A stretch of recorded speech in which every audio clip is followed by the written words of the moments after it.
Death's Head Revisited, starring H.M. Wynant, with Stacy Keach as your narrator, was adapted for radio by Dennis Etchison and based on a script by Rod Serling. Heard in the cast were Maggie Carney, David Darlow, Richard Shavsden, Peggy Roeder, James Schneider, Carl Amari, Doug James, and Roger Wolski. To learn more about the Twilight Zone radio dramas and to obtain audio cassettes and CDs of these programs, visit our website at twilightzoneradio.com. The producers of The Twilight Zone wish to thank CBS Enterprises, Carol Serling, Dennis Etchison, Dick Brescia Associates, Claire Simon Casting, Terry Jennings, XM Satellite Radio, Sirius Satellite Radio, our sponsors, and our radio affiliates for helping make this series possible. This copyrighted radio series is produced and directed by Carl Amari and Roger Wolski for Falcon Picture Group. Doug James speaking.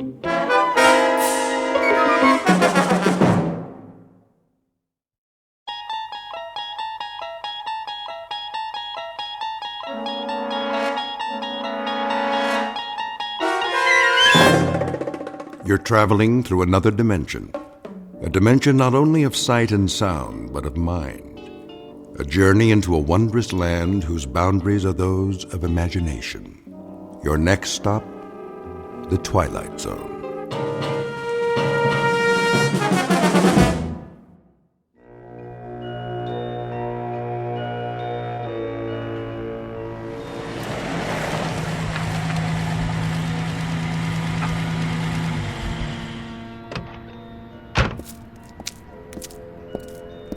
Here we are, sir. The old inn on the square. Yes, sir. How perfectly charming. You have been here before? No. It's just as the guidebook said. Let me get your bags. In a moment. First, let me see if they have accommodations. Very good. I'll wait, sir. Hello? May I help you? Good day.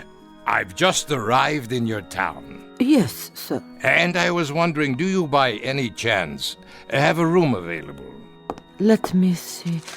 That would be a single? Yes, I'm traveling alone. I can give you a lovely front room overlooking the square. That would be perfect. Would you care to see it? No need. I'm sure it will be quite satisfactory. In that case, welcome. If you would be so kind as to sign the guest book. Of course. Thank you, sir. There was something else. No, sir. Well, then? Yes? The key. Oh, yes, the key. Mr. Schmidt, is it? That's what I've written. Of course. Of course what? I mean, sir, I just wondered... Well, it was just that... You wondered what? It's just that you remind me of someone, Mr. Schmidt. Oh? During the war. The war, so long ago. There are times when it does not seem so. I suppose. There were SS stationed here. You don't say. They used to come to the inn very often. Did they? When they were off duty. Well, that must have been a very busy time. Busy, sir? Eventful. Yes. Well then. Will you be taking your meals with us? Perhaps. I should like to explore the town first, see the sights this afternoon while there is still light. As you wish. Ah, yes. Very, very quaint outside, isn't it? Quaint? Picturesque. Some have said so. You'll be here long?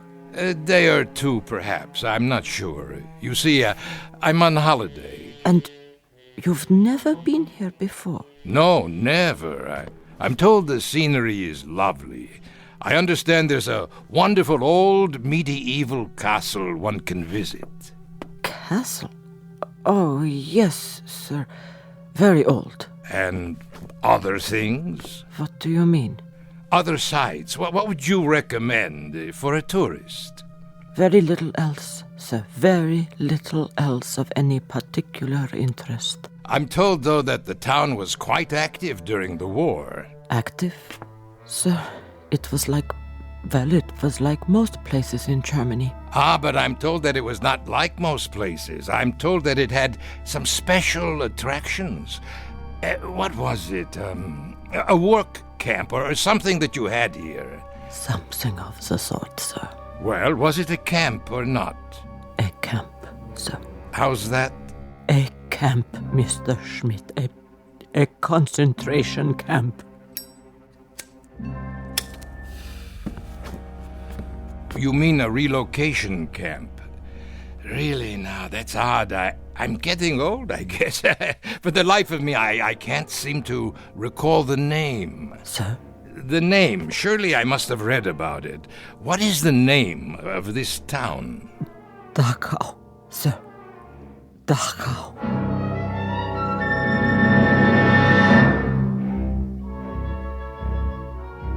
Mr. Schmidt recently arrived in a small Bavarian village which lies 8 miles northwest of Munich, a picturesque, delightful little spot once known for its scenery, but more recently related to other events having to do with some of the less positive pursuits of man: human slaughter, torture, misery, and anguish. Mr. Schmidt, as we will soon see, has a vested interest in the ruins of a concentration camp. For once, some years ago, his name was Gunther Lutz. He held the rank of captain in the SS. He was a black-uniformed, strutting animal whose function in life was to give pain. And like his colleagues of the time, he shared the one affliction most common among that breed known as Nazis. He walked the earth without a heart.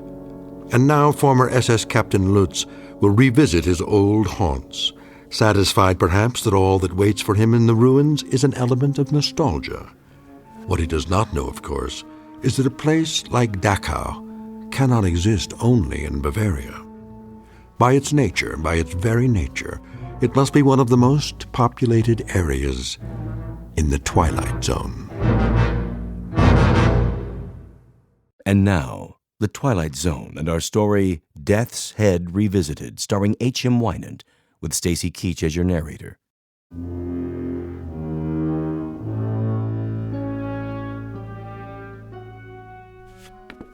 To be sure, Dachau. Once a peaceful place to live, but now? The camp, it's just there on the hill, isn't it? Yes. And that group of buildings, that would be the barracks for the workers. Workers, sir? And the officers, of course. I wonder if their quarters are still standing. Most of us would like it all burned to the ground. Oh? Such a disgrace. Yes, of course. Or perhaps it could be turned into a shrine. A shrine? For the men who lived there, officers and workers alike. 1 million people were put to death there. Men and women and children, but not the officers. It is already a shrine. Yes, I see your point. Will there be anything else? No, I'm off to do some sightseeing. Good day to you.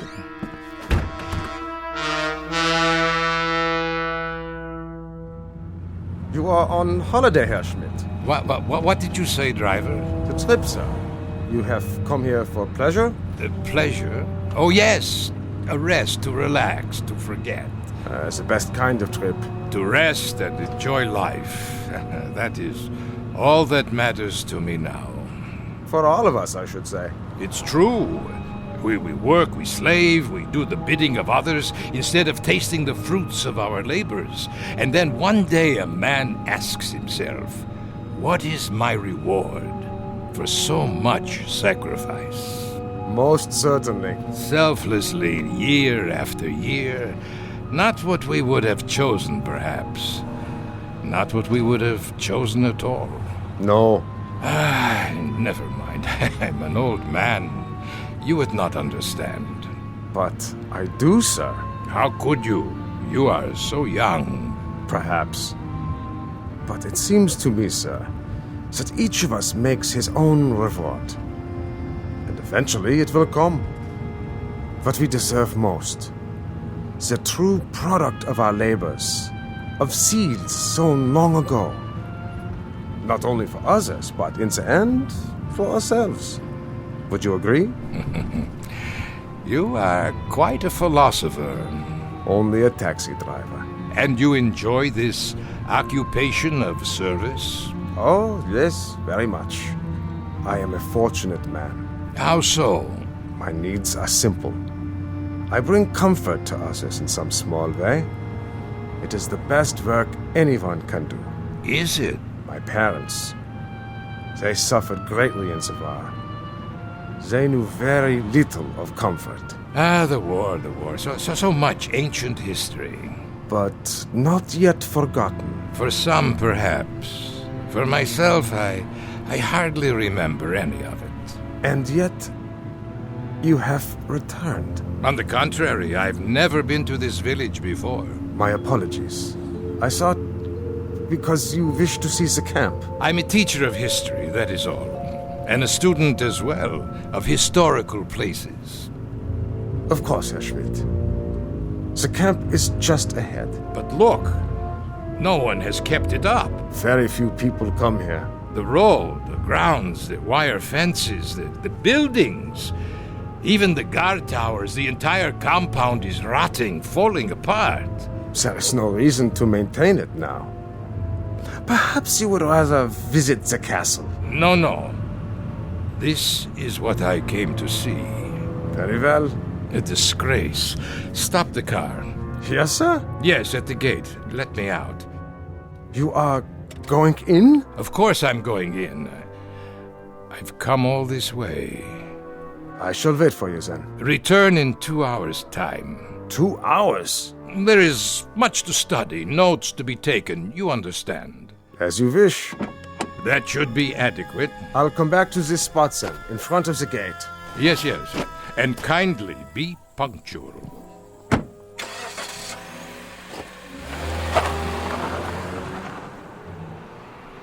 Oh, so cold here. No, wait! I've changed my mind! Well, I can always walk back to the hotel if I must. But first, look around.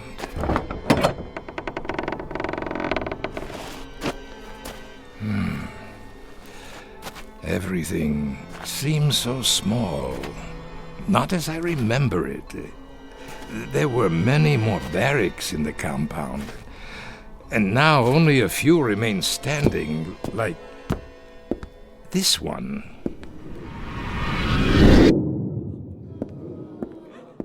All right, pigs. Up. Time to greet the morning. On your feet. Another splendid day, a day of glorious service to the fatherland. Please, Captain. More water. A ration of bread? Anything. I beg you. I'm pleased to bring you news. News? What has happened? The war. It is over. Even better. It snowed during the night, but the temperature's only slightly below zero. So, you will assemble in the yard at once. Do not trouble yourself with clothing for the occasion. First, we do some simple exercises to increase our physical strength. Not now. I have no shoes. We will freeze. My hands. My toes. Frostbite. Sir, I cannot stand. Outside, I said. Yes, outside. Nothing in there but an empty room. The yard. And the towers. I remember. Next to the punishment posts. 1, 2, 3. At least they still stand. What's that?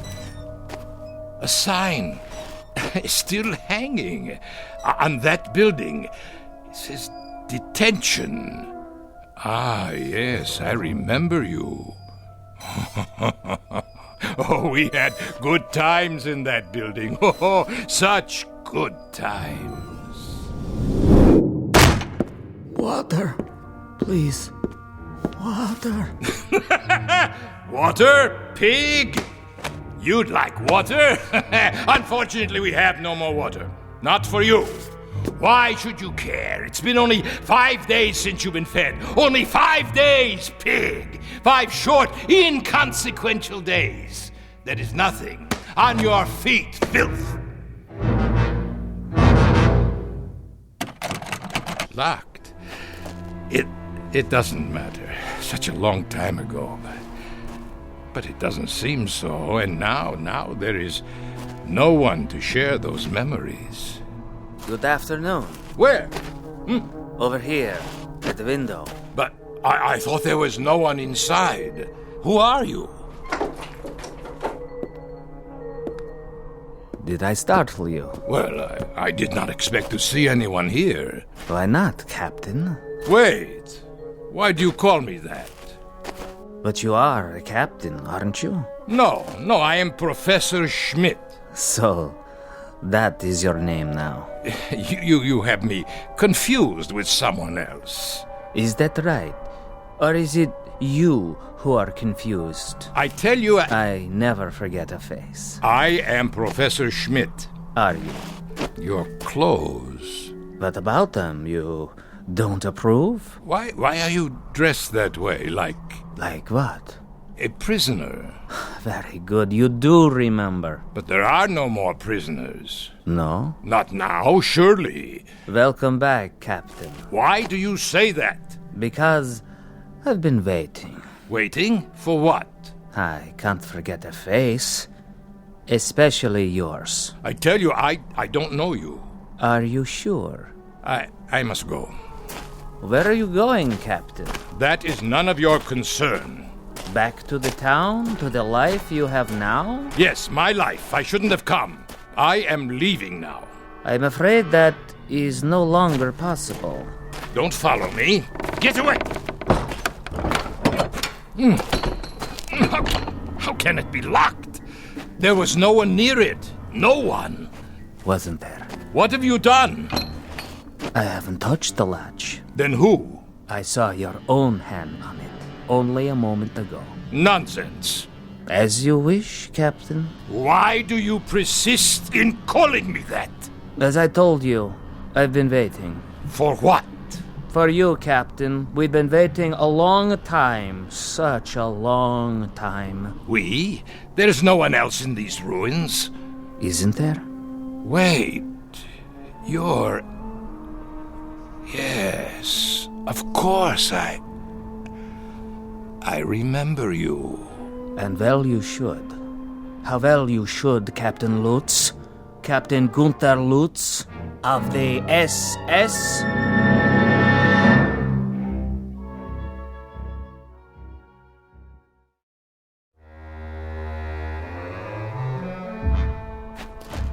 Becker, is that you? So you do remember me. Remember you, Becker? Of course I remember you, my prize pupil. How kind of the captain, after so many years. That's what I used to call you, isn't it? You don't look so bad, Becker. No, as a matter of fact, you look quite well. You don't seem to have changed at all. Neither have you, Captain. Not really. That's why I didn't recognize you. You haven't changed. But how can that be? It isn't possible. Why, it's been years. A great many years, Captain Lutz, since we last saw one another. And now you must be what, the caretaker? Of course. That is why you're dressed like a prisoner. You are the caretaker here, aren't you? In a manner of speaking. Why, Becker, I must tell you, this is not only a surprise, it's a rather pleasant surprise. For me too, Captain. Isn't it odd? How so? It's odd that our paths cross again and we meet now under somewhat happier circumstances. Happier?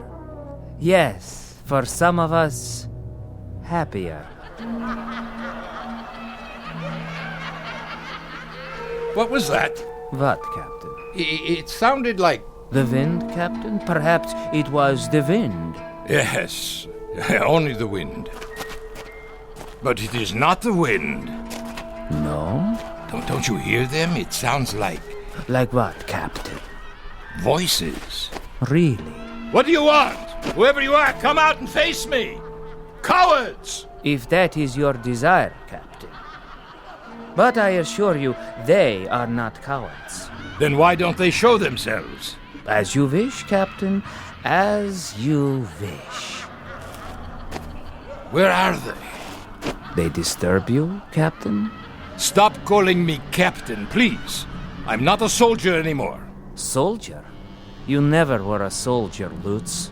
The uniform you wore cannot be stripped off one's skin quite so easily. It was a part of you, a part of your body, an emblem of your mind, a tattoo, Captain. A skull and crossbones burned into your soul. What do you know about it? I was a soldier, Becker. No, Captain Lutz. You were a sadist. You go too far, Becker. Do I? Yes. How can you say such things to me now? Very easily. I speak only the truth. Then if that is the case, you must know. I know that you were a monster. Of the worst sort. One who derived pleasure from giving pain. A distinction that does not even apply to animals. Listen to me, Becker. There is no war now. That's all over with. It's in the past. Is it? There is no more Reich. There are no more camps. How convenient for you to think so. Oh, it is ridiculous. It is patently ridiculous to dwell on these things. What else should I be thinking of? You did as you thought best, and so did I. I performed my duties, functioned as I was told. Stop that noise! Odd that it should disturb you. It never used to. Not even when your victims screamed. Victims? What are you talking about? You weren't quite so sensitive when they screamed for mercy, but now they are not screaming, Lutz. They are simply reacting. They are responding. They have just listened to you offer the apologia for all the monsters of history. We did as we were told. We functioned as ordered. But that is the truth. We merely obeyed directives from our superiors. Familiar, is it, Captain? Stop this. It was the theme music at Nuremberg, the new lyrics to the Götterdämmerung, the plaintive litany of the master race as it lay defeated and dying. We were never defeated. We were betrayed by disloyalty from within, infiltrators, spies. Always the fault of others. We did not do, others did. We did it, but others told us to. Or someone else did it, but we never knew it was done. Captain Lutz, 10 million human beings were tortured to death in camps like this. The diseased, the lame. Women, children, tired old men. They could not contribute. You know nothing of history. In time of war, there is a hierarchy. There must be. Only the strongest survive. So you burned them in furnaces. Our facilities were inadequate. But you murdered them nonetheless. Not just the Jews, but the gypsies, the communists, the outsiders. You shoveled them into the earth. You tore up their bodies in sadistic rage. And now you come back and wonder that the misery you've planted has lived after you? That is the real wonder, that you are so naive. There is no point in talking about this any longer.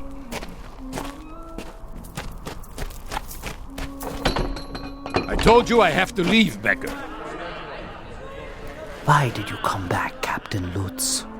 You changed your name. You are quite safe down in South America. What could possibly have brought you back here? One misses his homeland, Becker, the fatherland. One grows nostalgic for the good old days, when one was young and strong. I had hoped that with the passage of time, sanity would return. People would be willing to forget the little mistakes of the past. They would not succumb to these primitive cries for vengeance. Little mistakes. Little mistakes. You ask too much, Captain Lutz. You ask far too much. Why not ask for the world to stop revolving on its axis, or for gravity to cease? Don't ask the impossible. Don't ask forgiveness from those who you've destroyed to a point past forgiveness. Enough! My driver will be returning soon. Yes, time is short, Captain. We have something of great importance to accomplish here today. And what's that? It's time for the trial. Trial? The court is convening in Compound 6. The court, is it? Well, what is this nonsense? Is this a joke? No joke. Your trial, Captain. Trial? For what? You are to be tried for crimes against humanity. By whom? Who will try me? You're insane, Becker. You were insane when I used to string you up and... That's right. When you used to string me up, Captain, suspended over a hot pipe and feed me salt water until my tongue swelled, burn me with cigarette butts and laugh at me when I screamed for you to please put an end to it, to have mercy and kill me. Your memory is quite good, Captain, quite good indeed. Shall we go now? The court is waiting. Let me out! Someone, let me out of here! There is no escape. There was not then, and there is not now. Nothing has changed.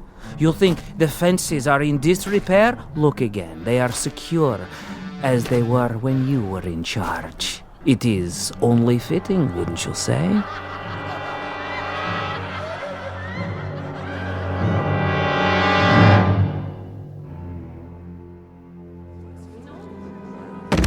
No, please! Let me up! I can explain! You can try, but it will do you no good. There is no explanation suitable for this court. We have rules. Who are these people? Greetings, Herr Captain. Welcome. Won't you join us? We welcome you to the house of pain. Do you not know their faces, their bodies? Then, starved, tortured, beaten. For they are your legacy. You made them what they are. Now then, shall we proceed? Please, please, this is inhuman treatment. Not fit for a pig. Precisely. Read it. Read the charges. The inmates of Compound 6, Dachau concentration camp versus Gunther Lutz, Captain SS. I am entitled to a military tribunal. Indictment 1, that he condemned to death without a trial 1,100 human beings. 1,100? Where did you get such a number? Indictment 2, that he did maim and torture without provocation. Rubbish. Indictment 3, that he did personally order the withholding of food and water rations, causing disease, dehydration, and death. Where is your proof, your witnesses? Here, Captain. Remember me. I was only a child. You killed me with your own hands. Indictment 4, that he did deny medical treatment for the sick and ailing in violation of all rules of international law and common humanity. We did not have proper supplies. Our resources went to the front. To the officers? For leadership. A military force must have leadership. Indictment 5, that he did order summary executions by firing squad for those too ill and infirm to work. 1, 2, 3, fire! There, that will teach them the penalty for refusing their duties. And desecrated the remains with no proper burial. No, I did not do any of these things. I could not have. Indictment 6. Listen to me, for the love of God, listen.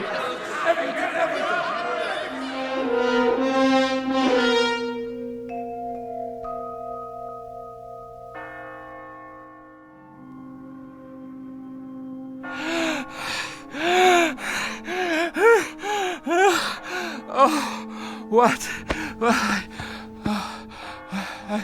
I fell asleep, Yes, that's it. I've been dreaming.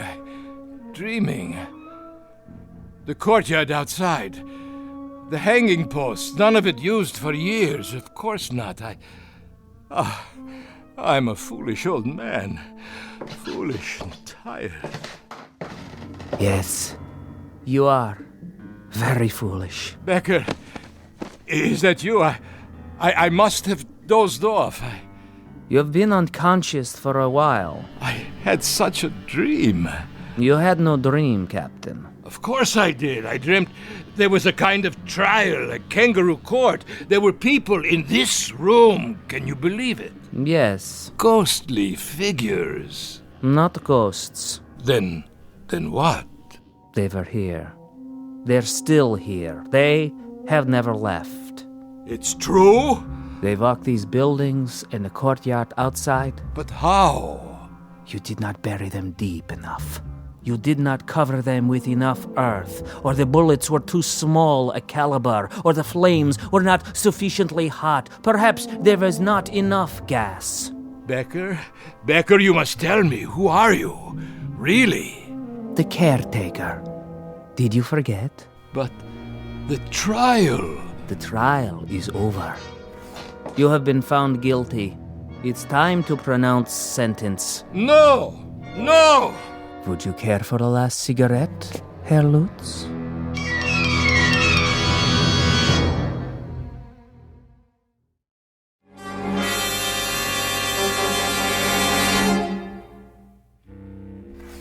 Yes, Lutz, it's time. For what? For the sentence. You are going to pronounce sentence? This is what you have in mind now? You will pronounce sentence and then you shall execute the sentence? Is that correct? That is the procedure, as always. And who? Who is there to carry out the sentence? Do you see anyone outside the window to help you? Anyone at all, do you? They are here. I see no one. Are you blind? Here, look for yourself. There! Pigs! Filth! You will assemble in the yard. You will crawl out of your graves to see that justice is done. You will pass sentence on Captain Lutz. Brave victims. Where are you now, eh? Not so brave at all, I should say. They won't answer. Why not?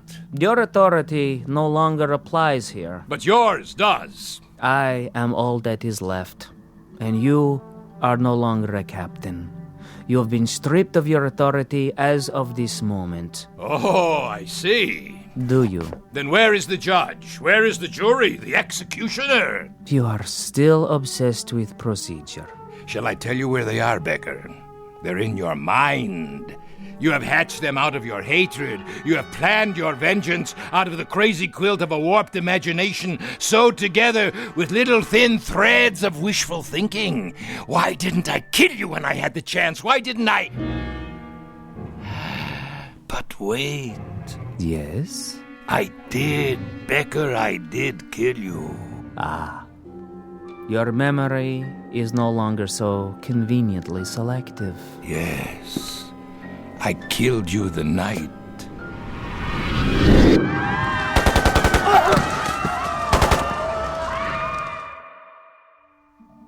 You killed me the night the Americans came close to the camp. You tried to burn it down. Of course I did. I had no choice. They would have commandeered our supplies, our weapons. And what of the prisoners? You've said that they were of no value. They were of no value. They were a burden. And yet you tried to kill everyone who was left. And in my case, you succeeded. So it was a waste of time, wasn't it? A waste of your precious time with absolutely no practical value. And it would certainly be a waste of what little time you have left now to try to murder me again. But I will. I'll finish it. I still can. Where? You have been tried and found guilty of crimes against humanity. What crimes? It is the unanimous judgment of this court that from this day forward... Where are you? Show yourself! And for the rest of your natural life, you shall be rendered insane. What is this gibberish? This nonsense, this idiocy. Where have you gone now?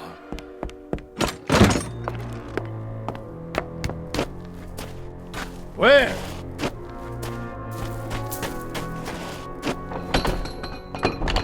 At this gate, this locked gate, you shut down hundreds of people with machine guns. Do you feel it now? I'll finish it once and for all. Where are you hiding? Do you feel the bullets smashing into your body? Do you feel the agony of tearing lead? I'll finish it with you, Becker. Here and now. And on these posts, you hanged human beings to die slowly and painfully. They were criminals. What was their crime? Stealing water? A crust of bread? They would have died anyway. Do you feel their hunger? Do you feel their agony? Silence! And in this place, the detention room as you call it, the things you did to human beings here are unmentionable. How does their torment feel? I refuse to give you satisfaction. If you can still reason, Lutz, if there is any portion of your mind that can still function, take this thought with you. This is not hatred. This is retribution. This is not revenge. This is justice. No, liar, liar. And this is only the beginning. Your final judgment will come from God. There. If you won't open the gate, I'll crawl under. You can't hold me here. No, it's a violation of my international rights. There. Becker? Becker? Where are you?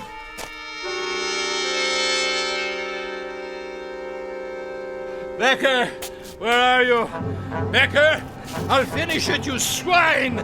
Ah! That man! What is he? He's crazy! Get out! Herr Schmidt, I didn't see you. Call for a doctor! Quickly! Get away! Get away! Ah! Ah! Ah! Ah! Ah!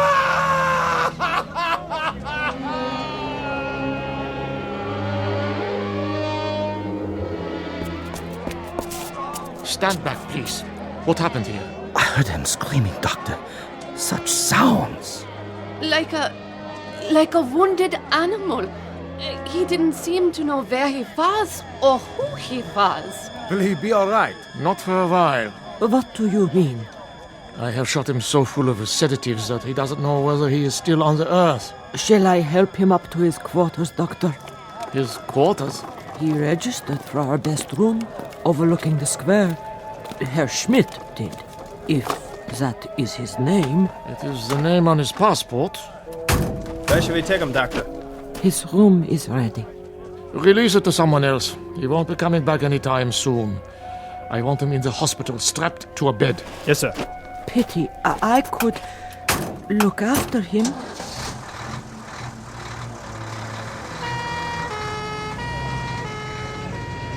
What happened to him, do you suppose? That's what I'd like to know. I give you my word, it wasn't my fault. Yeah, I'm sure it wasn't. I drove him up the hill myself, not an hour ago. The hill? Yes, the old road. To the ruins of the camp. Oh, curious. He said he wanted to study it. He was all right then. Are you quite sure? He must have walked or run all the way back here to the square. But his screams. His screams. Were there any marks on him? None. Then what must he have seen? I have no idea. All I know is that he is in very real pain. More than pain. Agony. As if he has been tortured. But my taxi didn't strike him. Yeah, I believe you. He fell right here, as you saw, clutching himself, as though he had been beaten or shot. He seemed insane, a raving maniac. Sometimes we cannot judge by appearances alone. What could happen to a man in 2 hours to change him so? Someone must tell me. I wish I knew. He said he was on holiday. Poor old fellow. Come here to reap the rewards of a life's work. I wonder what that life's work was to bring him to such a place as Dachau. There may be an answer to that question. Yes? But I'm sure I couldn't say. Ah, well, tell the ambulance I will meet them at the hospital. Yes, Doctor. Thank you for coming so quickly. Yes, thank you. Not at all. That is my job, to heal. Only I don't know if I can help this man. But you will try, because that is your duty. Yes, I will try to understand. Someone will have to make a proper diagnosis. I'm afraid his affliction may lie beyond my understanding.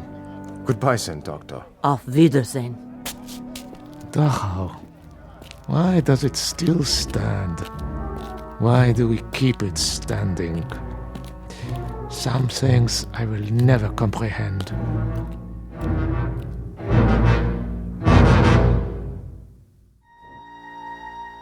There is an answer to the doctor's question.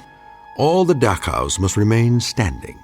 The Dachaus, the Belsens, the Buchenwalds, the Auschwitzes, all of them. They must remain standing because they are a monument to a moment in time when some men decided to turn the earth into a graveyard. Into it they shoveled all of their reason, their logic, their knowledge, but worst of all, their conscience. And the moment we forget this, the moment we cease to be haunted by its remembrance, then we become the gravediggers. Something to dwell on and to remember, not only in the Twilight Zone, but wherever men walk the earth. More from the Twilight Zone after this. You are about to enter another dimension, a dimension not only of sight and sound, but of mind, a journey into a wondrous land of imagination. Next stop, the Twilight Zone. Hi, this is Stacy Keach. I'd like to take a moment to tell you about our Twilight Zone website at twilightzoneradio.com. At twilightzoneradio.com, you'll find the latest information on these Twilight Zone radio dramas, including behind-the-scenes photographs, plus the newest product releases, trivia contests, ways to contact us, other Twilight Zone-related info and merchandise, plus links to other fascinating websites. So make your next stop twilightzoneradio.com.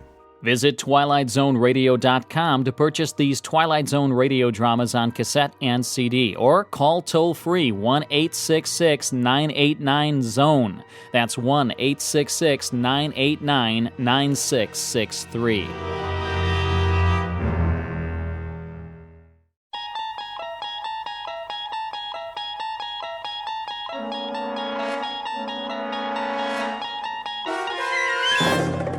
You unlock this door with the key of imagination.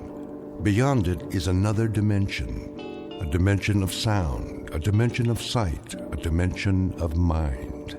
You're moving into a land of both shadow and substance, of things and ideas. You've just crossed over into the Twilight Zone.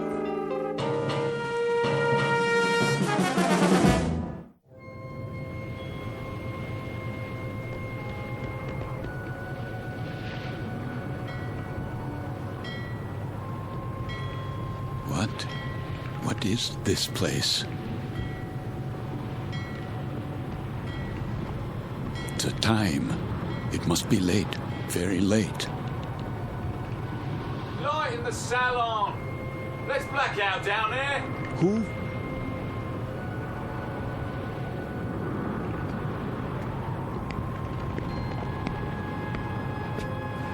Forgive me, sir. Yes? Are you addressing me? Begging your pardon, but they'll be finished serving dinner soon. They? The galley crew, sir.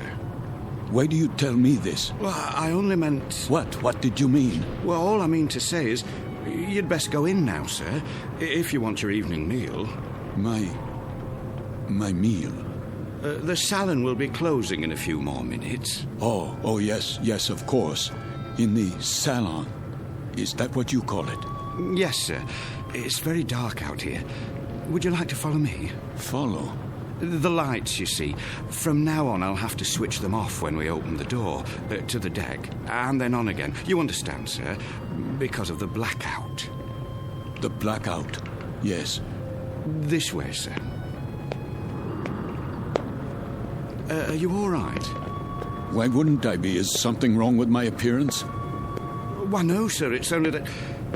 Is this your first time? My what? Your first passage. It can take a bit of getting used to. Sea legs and all that. I'm quite used to being at sea. Thank you. I was just... Yes, sir? Listening. To the engines? Don't worry, sir. The diesels were checked thoroughly before we left port, and Captain Willoughby's top drawer. He'll get us there safe and sound, you can be sure of that. No, not the engines. What then? I was listening to the water. The cold ocean water out there. And the night.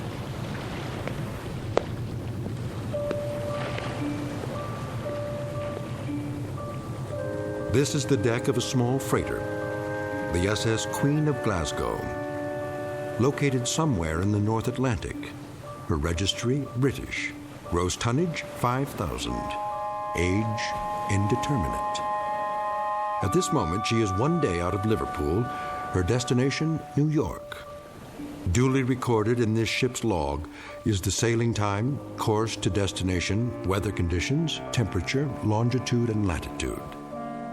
But what is never recorded in such a log is the fear that washes over a deck like fog and ocean spray.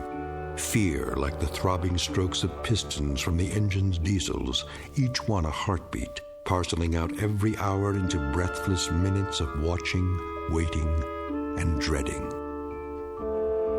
For the year is 1942, and this particular ship has lost her convoy.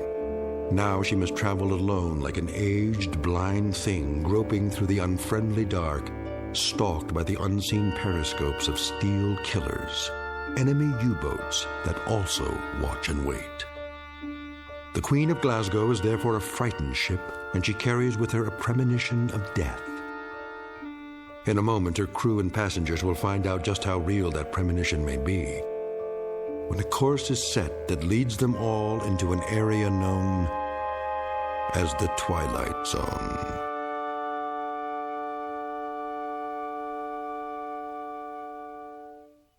And now, The Twilight Zone and our story, Judgement Night, starring Chelsea Ross, with Stacy Keach as your narrator.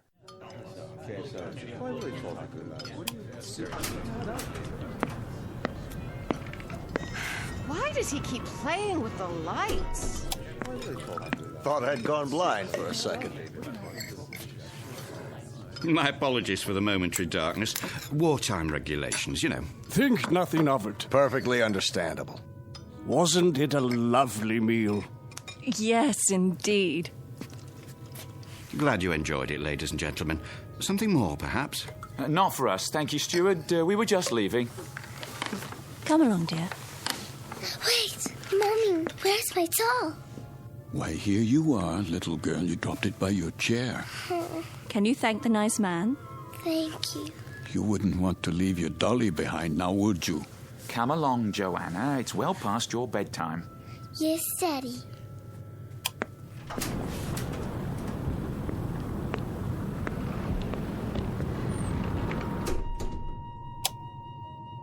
Who's this? Mr... Oh, I'm afraid I didn't get the gentleman's name. You are... Forgive me, I'm... Lancer. What's that?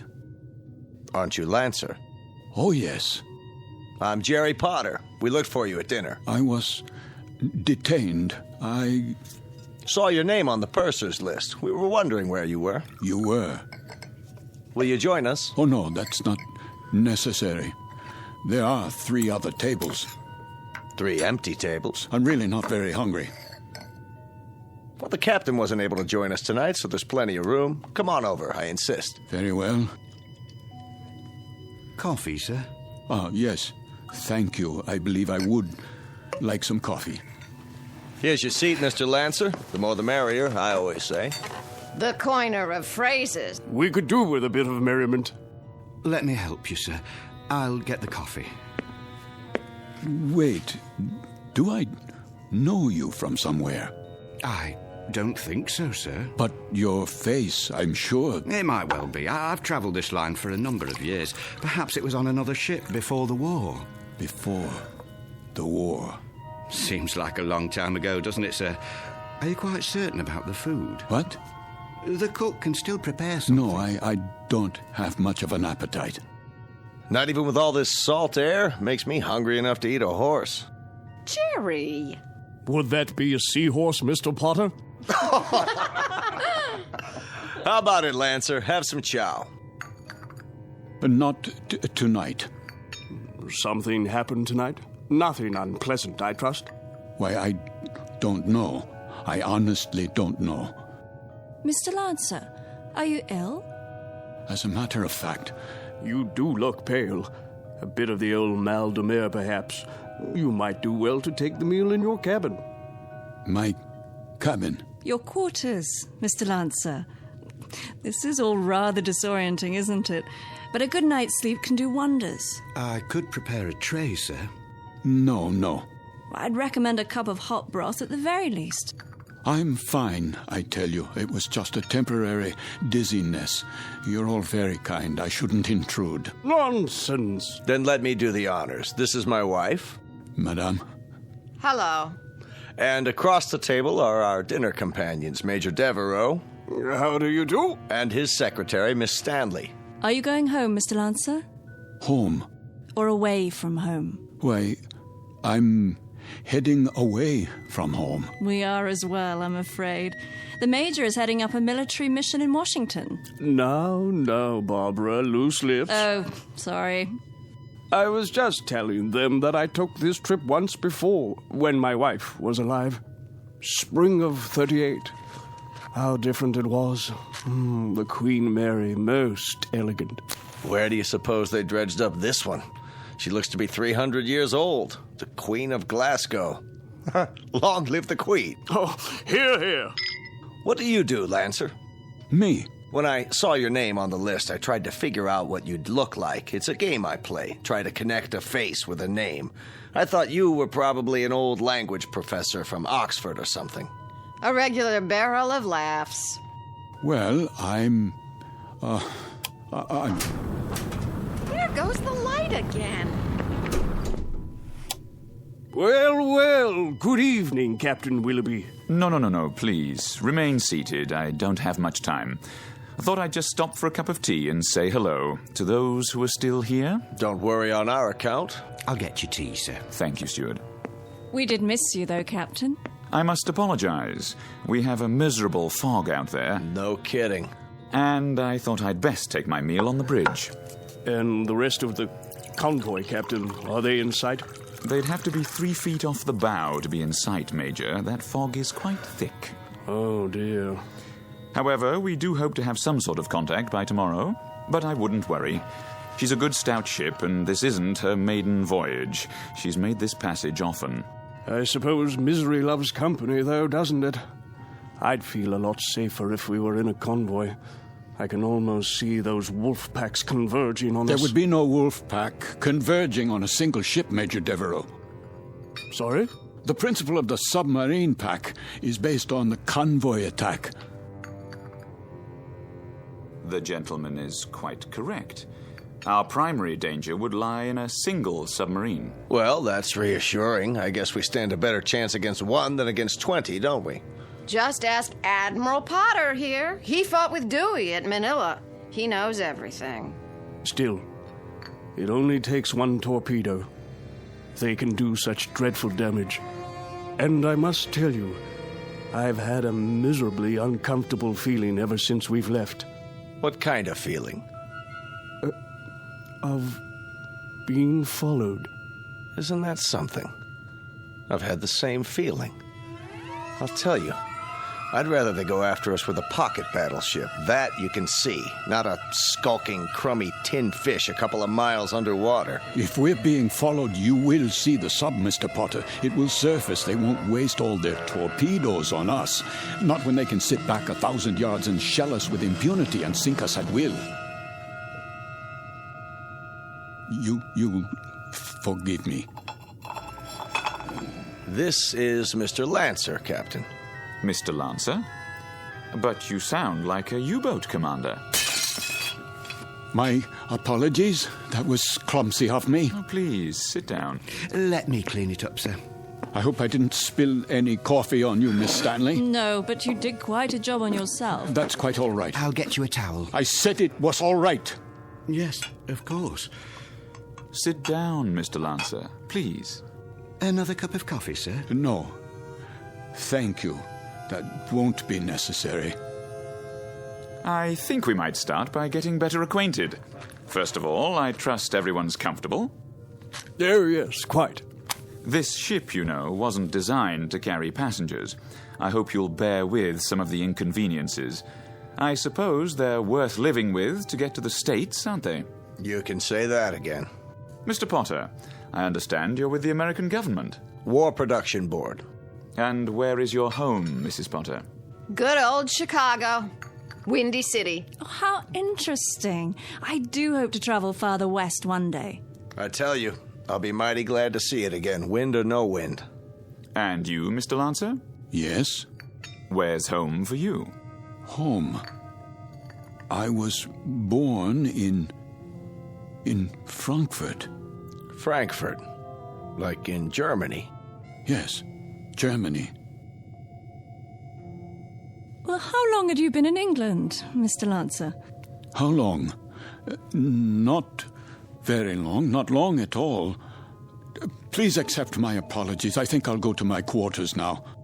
Too bad. I was hoping we'd get a poker game going. Whoop-de-doo. Perhaps another time. Good night. There goes an odd one, huh? I had him pegged as a German the minute he came in. And what do you suppose he's traveling on this ship for?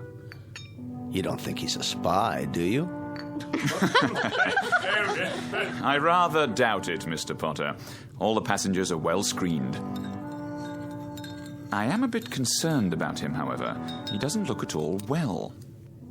Actually, I'm feeling a bit tired myself. I think I'll be off to bed. Good night, everyone. Sleep well. Watch your step, Barbara. I will. It's very dark out there. Would you like a torch? Oh, don't worry about me. I can have the steward escort you. I wouldn't think of it. See you all at breakfast. I'll get the light switch. Thank you, Captain. Good night.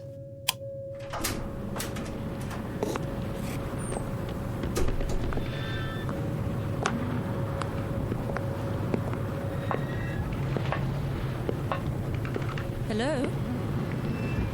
Is someone there?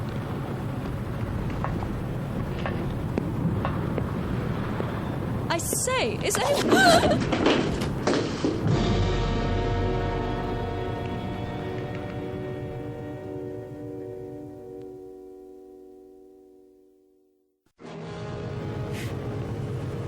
Who's there?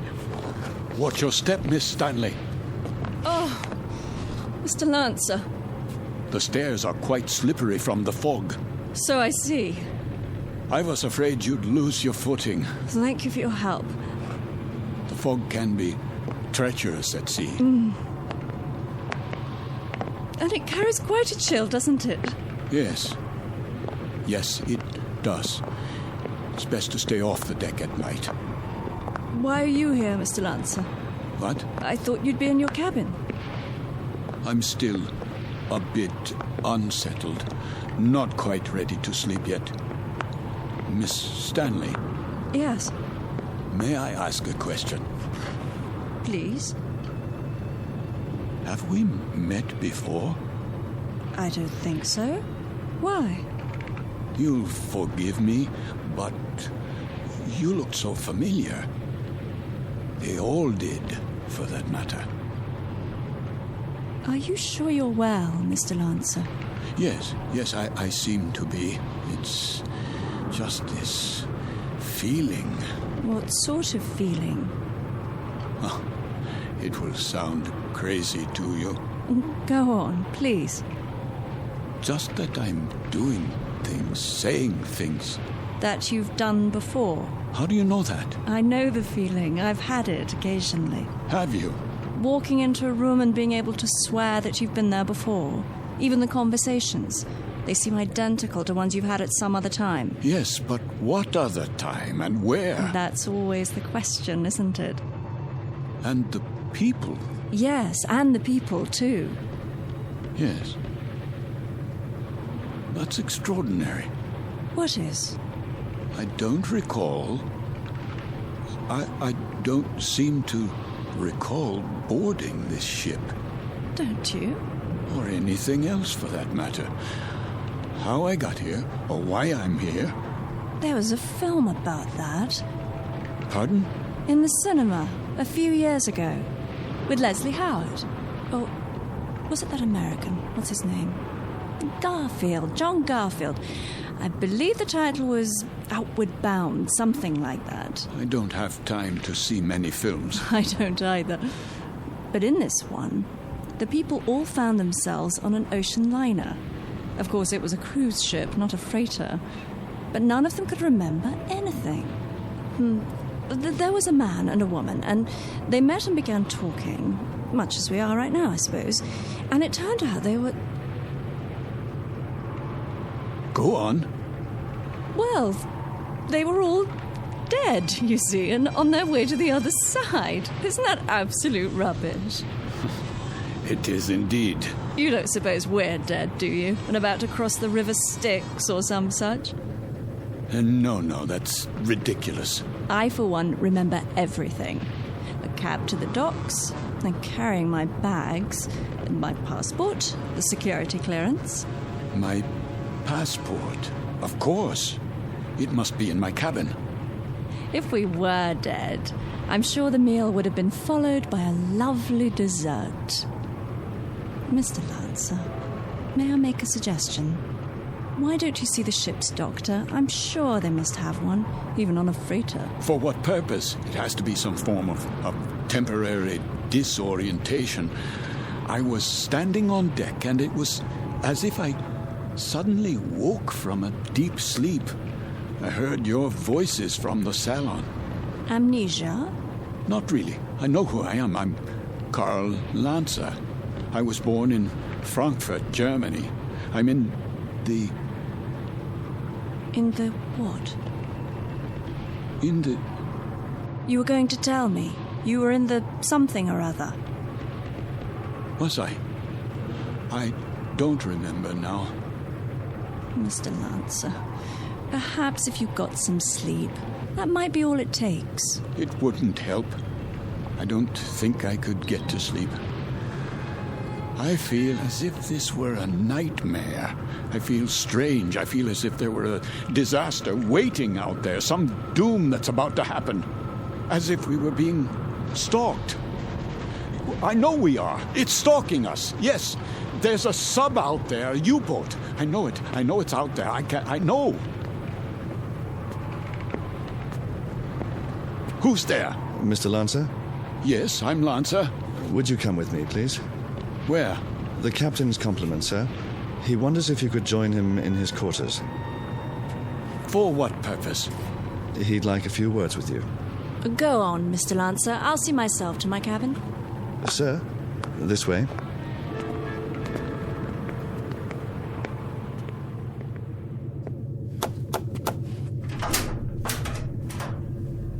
Mr. Lancer, sir. You wish to see me, Captain?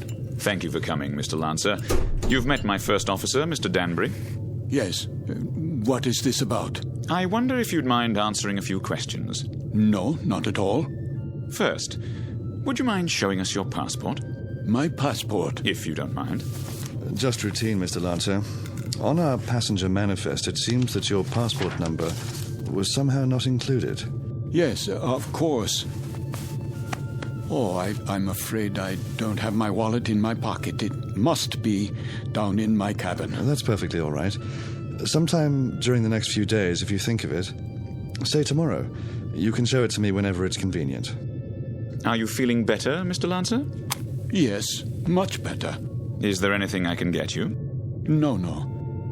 Then, is there anything you'd care to talk about? How do you mean? Anything on your mind? Something you'd care to tell us, perhaps? There's very little I can tell you. And why is that? Because I don't remember very much. No? Actually, to tell the truth, I don't know how I got here. I don't recall anything about it. Is that right? I seem to remember only a few odd, disjointed things. I know, for example, that my name is Karl Lancer. I know I was born in Frankfurt. So you said. Please continue. Continue where? That's it. At this moment, that's all I know. Mr. Lancer. Yes? At the table, you exhibited a rather unusual working knowledge of German submarines. Could that, perhaps, stir your memory? I wish it could, but it doesn't. I see. In that case, why don't you go on to bed for now? Have a good night's rest. We'll talk tomorrow, you and I. Very well. That will be all for now, Mr. Lancer. Good night. Good night.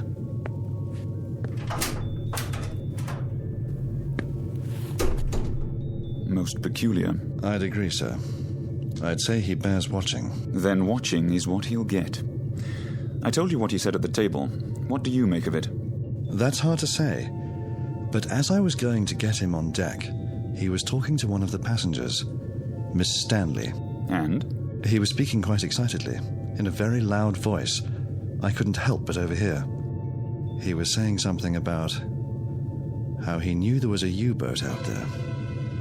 It's stalking us. That's what he said.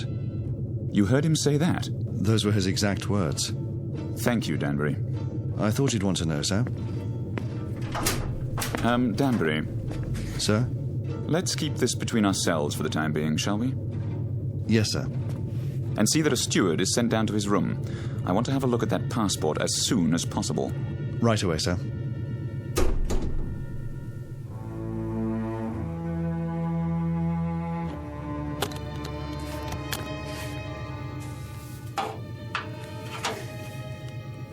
There you are, sir. All your clothing hung up, I believe that's it. Anything else I can help you with? No, that will be all. Ah, your shoes. I'll just put them in the closet. Hold on, what's this? Where? In your bag. Looks like an officer's cap, but not one of ours. War souvenir. What are you talking about? This, sir. I was wondering if it was a war souvenir. Let me see that. Yes, sir. It's a naval officer's cap. Foreign by the style of it. Don't touch things that don't concern you. I only thought I'd put it away for you. That won't be necessary. I'll put it away myself. Yes, sir. That will be all.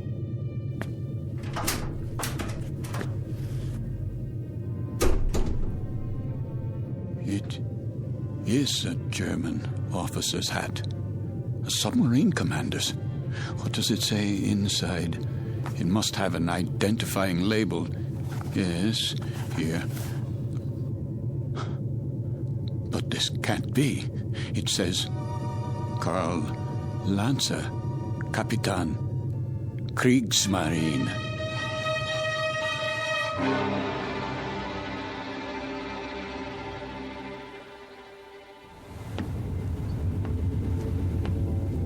Mr. Danbury? Yes, sir? We've slowed down again. See if you can impress upon that very temperamental engineer the rather dire necessity for speed. Engine room. Engine room. McLeod, can we get any more revs? We're losing speed badly. Begging your pardon, sir, but I've got these blooming engines trained to the limit now. Kindly tell the captain that if I keep them going at this rate, there'll be a breakdown before morning. In that case, we'll be going a precious lot slower in a drift than under power. McLeod, we simply have no more revs. If you can give me maximum speed for another 12 hours... Captain! These engines needed to be overhauled a month ago, and instead of an overhaul, they're getting worked to death. Well, do what you can, man. Aye, aye, sir.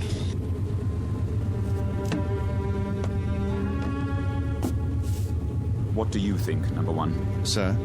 Cheery predicament we have here. If we reduce speed and give those engines a break, we don't stand a chance. And if we keep them going at maximum, they'll break down inside of 2 hours. I don't know what to say, Captain. It's a dangerous call either way. If we could only see through this bloody fog. If they're out there, it won't make any difference. And they're out there, let me tell you. God knows they're out there, waiting like vultures.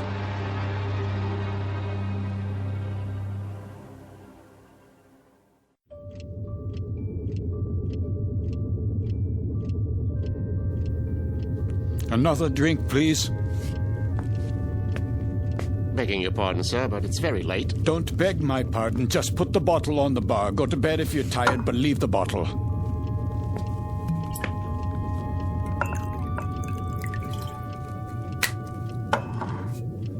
That doesn't sound right. Sir? The bearings. Bearings, sir? Yes, on the engines. They always sound like that, sir. You get used to it. You should hear McLeod on the subject. He's the engineer. Says the engines on this tab were originally designed for Lord Nelson. Is that clock accurate? Why, yes, sir. She's a real antique, that one. Captain Willoughby had her on the old Harcourt Bay. Keeps perfect time, she does. It says 5 minutes past 12 at 1:15. Not for a while yet. No, but at 1:15, something will happen at 1:15. Something, sir? What might that be? I don't know. I really don't know, except the hour and the minute, 1:15. It sticks in my mind. The tray for the bridge, please. Just being made up, sir. The cook will be done in a minute. Have a seat at the end of the bar. Been here long, has he? Sitting like that for 3 hours. One drink after another. Just sitting there, drinking. Wiping the sweat off his face and asking for more. And not getting drunk, mind you. That's 3/4 of a bottle gone. I'd swear it was lemonade. I've never seen the like.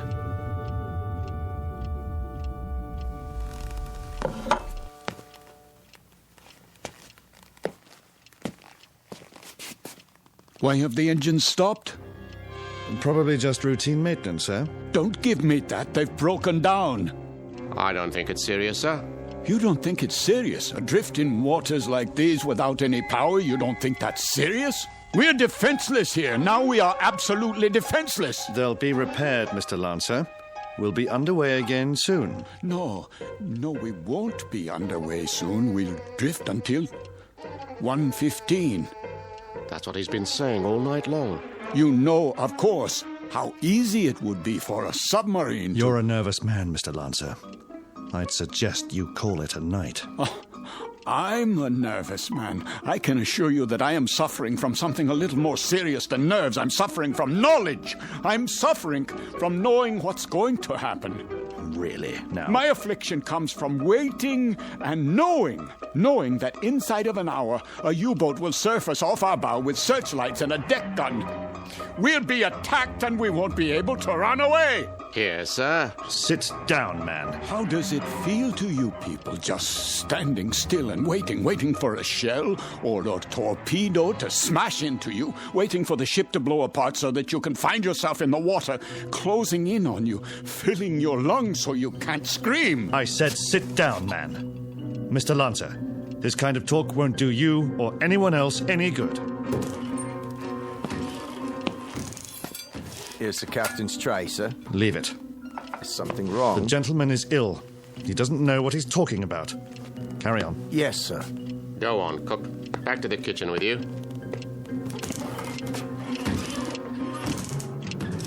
The U-boat's coming.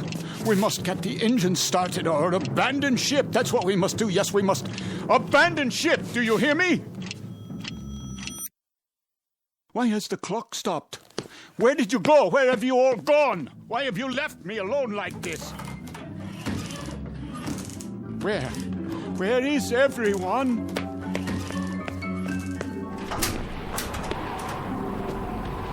What is that? The searchlight. It's here. That's the U-boat. The U-boat is here.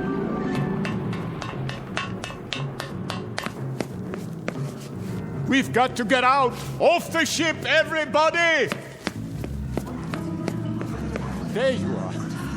all you passengers, out of your rooms. Listen to me. There's a U-boat. I just saw it. She's going to sink us. Can't you hear me? Why don't you move? Are you all out of your minds? What do I have to do? Do I have to grab you and carry you up on deck? Do I have to throw you bodily into the lifeboats? Do I have to knock you unconscious?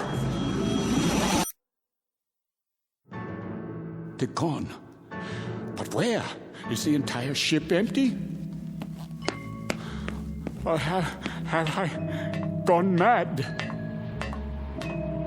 A life preserver, yes. SS Queen of Glasgow. Wait. I remember that name. Queen of Glasgow. Queen of Glasgow. Potter? Major Devereaux! Miss Stanley, where are you? Captain, steward, we must abandon ship.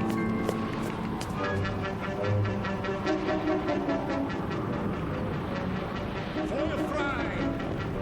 Ja, Captain. Fire!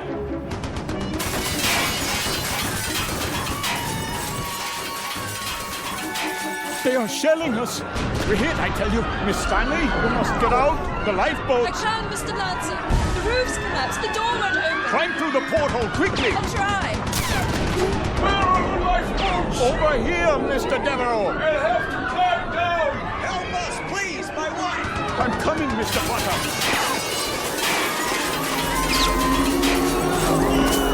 Watch out! The rail is collapsing.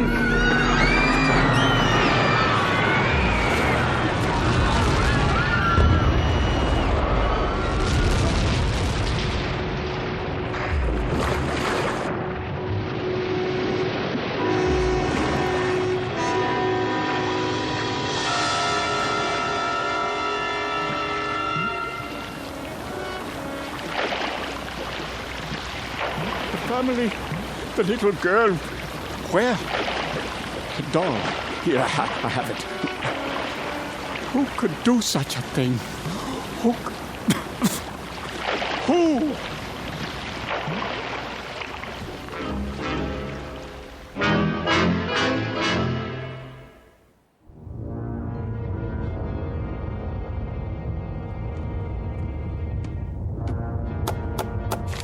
Ja?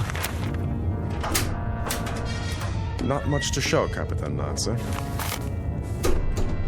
That's all. Very little wreckage floated to the surface. Only this life preserver. There were no survivors. Then I'd say that's a good catch tonight, wouldn't you? Very good catch. It says SS Queen of Glasgow. Ah, a 5,000-tonner. Isn't that what the registry reads? Yes, sir. Cheer up, Lieutenant. Hand me the coffee. Well, pour it. If you wish, sir. You have nerves, Mueller. Not really, sir. A little shaky, perhaps. Oh, why? Nothing, sir. I asked you a question. Why? There were women and children on that ship. So? We gave them no warning. You'd have us give them warning, eh? So their radio man can send out their position, which quite incidentally is our position. You have sentiment, but no brains. You're an old woman, Mueller. You know that? I just find it difficult. To do what? To reconcile killing those people. Without warning. It makes me wonder if we're not damned now. In the eyes of the British Admiralty, we most certainly are. I mean in the eyes of God. You're not just a fool, Lieutenant. You're also a religious fool. Perhaps a mystic, too. And if we are damned, what will happen? I've had dreams about it. Maybe people like us have a special kind of hell waiting. Maybe to be damned is to have a fate like the people on that ship. To have have to suffer as they suffered and die as they died. You are a mystic, Lieutenant. We'd ride the ghost of that ship every night for eternity. Every night, Herr Capitan. For eternity. What are you talking about? They could die only once. Just once. But we can die 100 million times. Every night. Ride the ghost of that ship. Every night. Every night.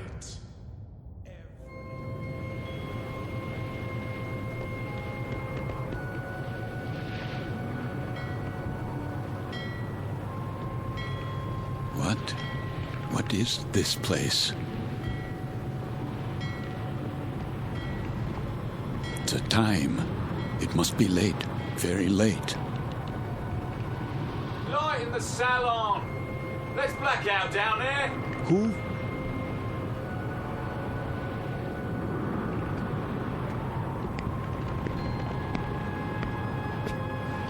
Forgive me, sir. Yes? Are you addressing me? Begging your pardon, but they'll be finished serving dinner soon. They? The galley crew, sir. Why do you tell me this? I only meant... What? What did you mean? All I mean to say is, you'd best go in now, sir, if you want your evening meal. My meal? The salon will be closing in a few more minutes. Oh, yes, of course. In the salon. Is that what you call it? Yes, sir. It's very dark out here. Would you like to follow me? Follow? The lights, you see. From now on, I'll have to switch them off when we open the door to the deck and then on again. You understand, sir? Because of the blackout. The blackout? Yes. This way, sir. Are you all right? Why wouldn't I be? Is something wrong with my appearance? Why, no, sir. It's only that... Is this your first time? My what? Your first passage. It can take a bit of getting used to. Sea legs and all that. I'm quite used to being at sea. Thank you. I was just... A special kind of hell waiting. Maybe to be damned is to have a fate like the people on that ship. To have to suffer as they suffered and die as they died. We'd ride the ghost of that ship every night for eternity. For eternity. For eternity. For eternity. Yes, sir? Just listening. To the engines? No, not the engines. I was listening to the water.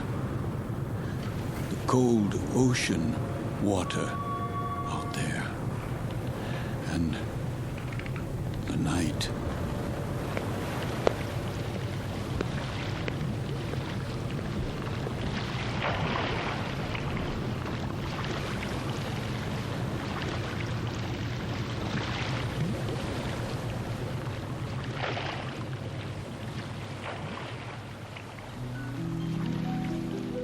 You've heard talk about paying the fiddler, the comeuppance awaiting every man when the ledger of his life is opened and examined. The credits and debits added up, a tally made, and then the reward or the penalty paid. In the case of Karl Lancer, former Capitan and U-boat commander, Navy of the Third Reich, this is the penalty. This is the justice meted out. This is Judgement Night in the Twilight Zone. More from the Twilight Zone after this. You are about to enter another dimension. A dimension not only of sight and sound, but of mind. A journey into a wondrous land of imagination. Next stop, the Twilight Zone. Hi, this is Stacy Keach. I'd like to take a moment to tell you about our Twilight Zone website at twilightzoneradio.com. At twilightzoneradio.com, you'll find the latest information on these Twilight Zone radio dramas, including behind-the-scenes photographs, plus the newest product releases, trivia contests, ways to contact us, other Twilight Zone-related info and merchandise, plus links to other fascinating websites. So make your next stop twilightzoneradio.com. Visit TwilightZoneRadio.com to purchase these Twilight Zone radio dramas on cassette and CD, or call toll-free 1-866-989-ZONE. That's 1-866-989-9663.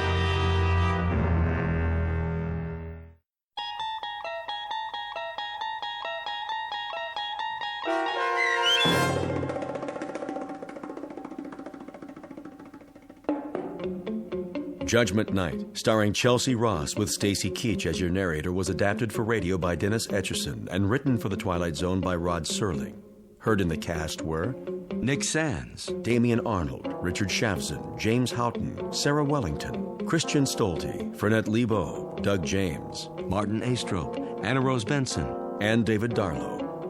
To learn more about the Twilight Zone radio dramas and to obtain audio cassettes and CDs of these programs, visit our website at twilightzoneradio.com. The producers of The Twilight Zone wish to thank CBS Enterprises, Carol Serling, Dennis Etchison, Dick Brescia Associates, Claire Simon Casting, Terry Jennings, XM Satellite Radio, Sirius Satellite Radio, our sponsors and our radio affiliates for helping make this series possible. This copyrighted radio series is produced and directed by Carl Amari for Falcon Picture Group. Audio editing, sound design, Foley effects, and mix for the Twilight Zone radio dramas are by Cerny American creatives Craig Lee, Michael Slaybach, Bob Benson, and Jason Rizzo. To learn more about the Twilight Zone radio dramas and to contact us, visit our official website at twilightzoneradio.com. Doug James speaking.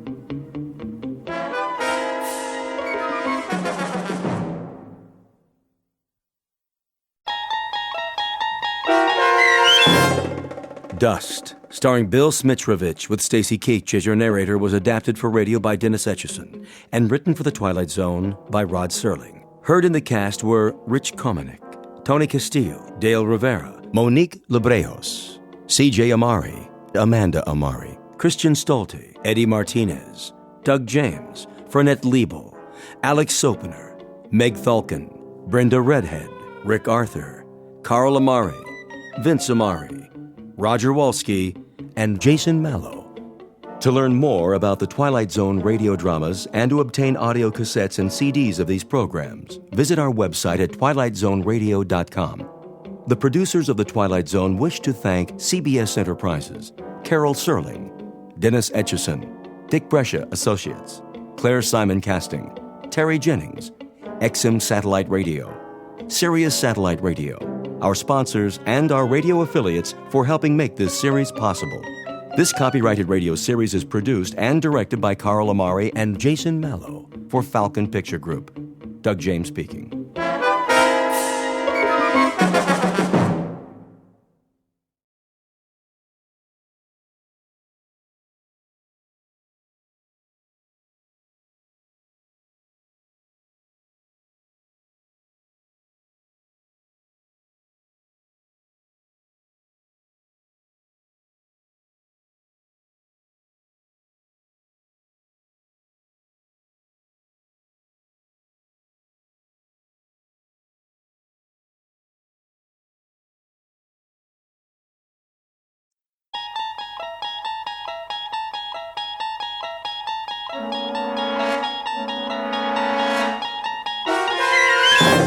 You're traveling through another dimension.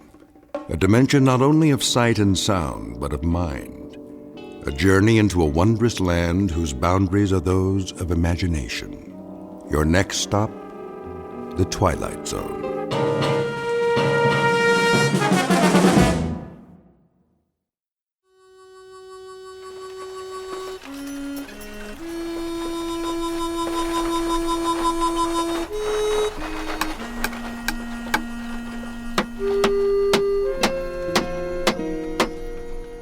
There. How's that? Keep the board straight, Jonesy. Oh, what's the difference? If it ain't straight, somebody steps up and boom, they fall right through. We got a broken leg. Broken leg, broken neck, all the same. Well, now, what if it's the Padre? He's gotta say his piece, don't he? Yeah, I guess. Keep working.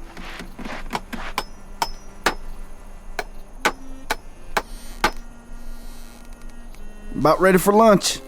Not yet. Too hot to work this time of day. Sheriff wants it done. You know that. A man gets parched. Ought to have himself a little drink once in a while. Cantina's not open yet.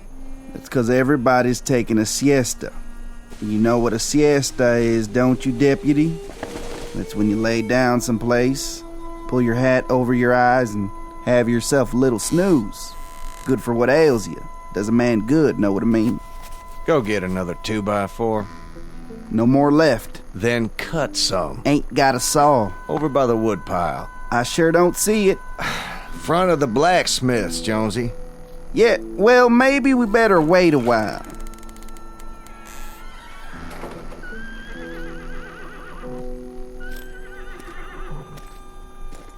How's it coming, Ed? Pretty soon now, Sheriff. Jonesy here's about ready to put up the crossbeam. Maybe you better give him a hand. Oh, he's doing all right by himself. Jonesy? Yeah? You remember what I told you? What's that? About that business the other night. Drunk and disorderly. I'm giving you a chance, Jonesy. Either that, or I fine you. Right. Don't worry, Sheriff. I'm working it off. See that you do. Ed. Yes, sir. Call me when the scaffold's in place. Then we'll test the trap. Mighty big rush for one lousy Mexican. You heard me. I want it finished. I may not like it very much, but that's the law. So let's get it over with. I'm doing my best, Sheriff, but I only got 2 hands. Maybe you should hire some extra help. Nobody in this town's gonna lift a finger. Too lazy, if you ask me. They're not lazy, Ed. They just don't want to see one of their own swing. And I can't say as I blame them. You pitch in if you need to. The judge passed sentence. We don't have much choice. Yes, sir. Get some more boards, Jonesy. Let's go. I'm going.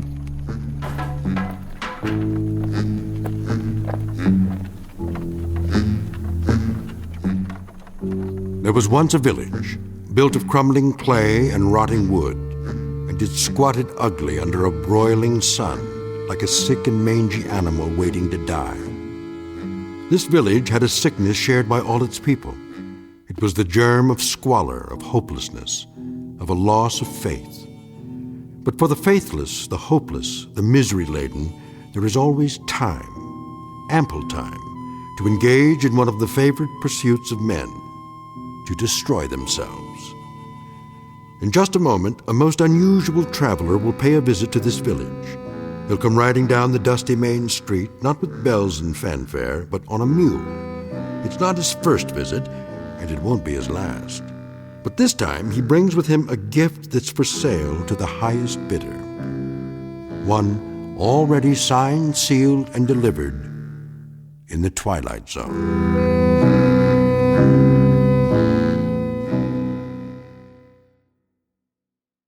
And now, The Twilight Zone and our story, Dust, starring Bill Smitrovich, with Stacy Keach as your narrator.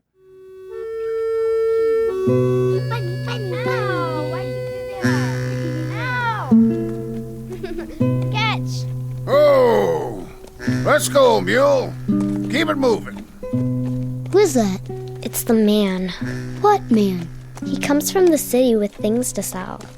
Children, come inside now. Right now. That's right, mule. Now you stop. Attention, ladies and gents. Come out and gather round. It's me, Peter Sykes, back from St. Louis, stocked with everything you need for kitchen and barn, and the dry throat and the swollen tongue.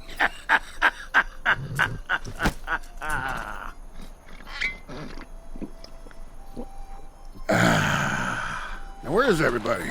Come one, come all. Is this a holiday? Nobody in the street. Well, will you look at that sign? Closed today because of funeral. I wonder whose funeral would that be? Let's have a look in the jail. Wow, who's that in the window? Young Mr. Gallegos, if I'm not mistaken. Get away from here. What? No visitors allowed? Well, Mr. Gallegos, I would say you have no choice in the matter. Leave me alone. Ah, but today's a special day, isn't it?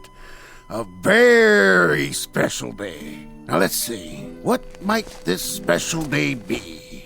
A birthday? No. Wedding day? I don't think so. Wait, I remember now. Just this moment came back to me. Today is the day young Mr. Gallegos, killer of children, dangles at the end of a rope.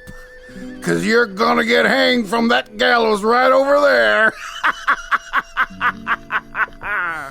Hello, Jonesy. Deputy. Sykes. I have something for you, Jonesy, in my saddlebags. Yeah?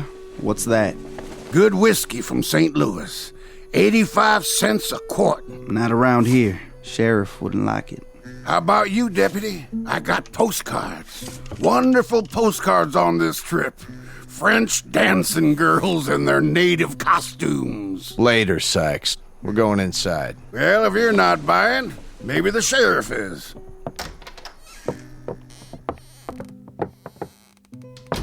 We got it finished, Sheriff. Now all we gotta do is test it. All right, boys. Sykes, what are you doing here? Well, Sheriff Koch, little bit of this, some of that. What'll be your fancy this fine day? What do I fancy? I'll tell you what I fancy, Sykes. I'd like you to take your fat carcass and your loud mouth out of my office.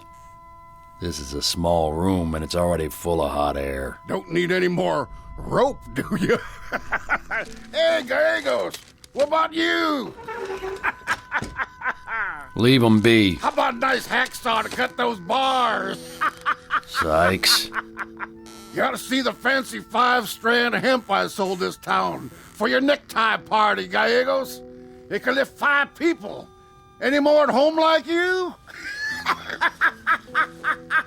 Look, I told you. Go peddle your wares someplace else. Well, well. Look at him sitting there in the dark. You better go back to the window, Gallegos. There's gonna be a funeral procession down that street. They'll be burying the little girl you mangled under your wagon. Yeah, you're sobered up now, huh? But you remember the little girl, don't you? You got stinking drunk and you raced your wagon down that street. And what you did to that poor little girl? I said, leave me alone. Oh, Gallegos, not yet. You'll have plenty of room to move around in a while. You'll be able to kick and kick and kick. Outside. You want me to throw him out, Sheriff? Don't bother. He knows the way. You gotta take a drink of this, Sheriff. It's a good tonic. Put a little gristle in your arm. Just the thing to set you up for a hanging. Yes, sir, makes you strong and firm. Here, feel my muscle. I don't touch dog meat, Sykes. You talk big behind a badge, Koch. It just sounds big to you, Sykes. Because you got a little brain. You make noises like a mountain lion when you're safe in a hole, but out in the open, you're a yellow dog who barks at the moon. Sure, Sheriff. If you say so. You know, I always had a little question about you. Seems you got a thing for foreigners and strays, but you're mighty tight-lipped when it comes to your own kind. You're not my kind, Sykes. So don't claim any kinship. As for that boy in there, he had his trial, and today he's going to swing for it. But there's nothing in his sentence that says he's got to be tormented by a pig who sells trinkets at funerals. Now go on. Get out of my sight. One question. When this day is over, Koch, which one will you weep for? I've got enough tears for both. Here comes the funeral procession. Already? Look at them out there. All those people following Mr. and Mrs. Canfield. Oh, Lord. The coffin on that wagon sure is little.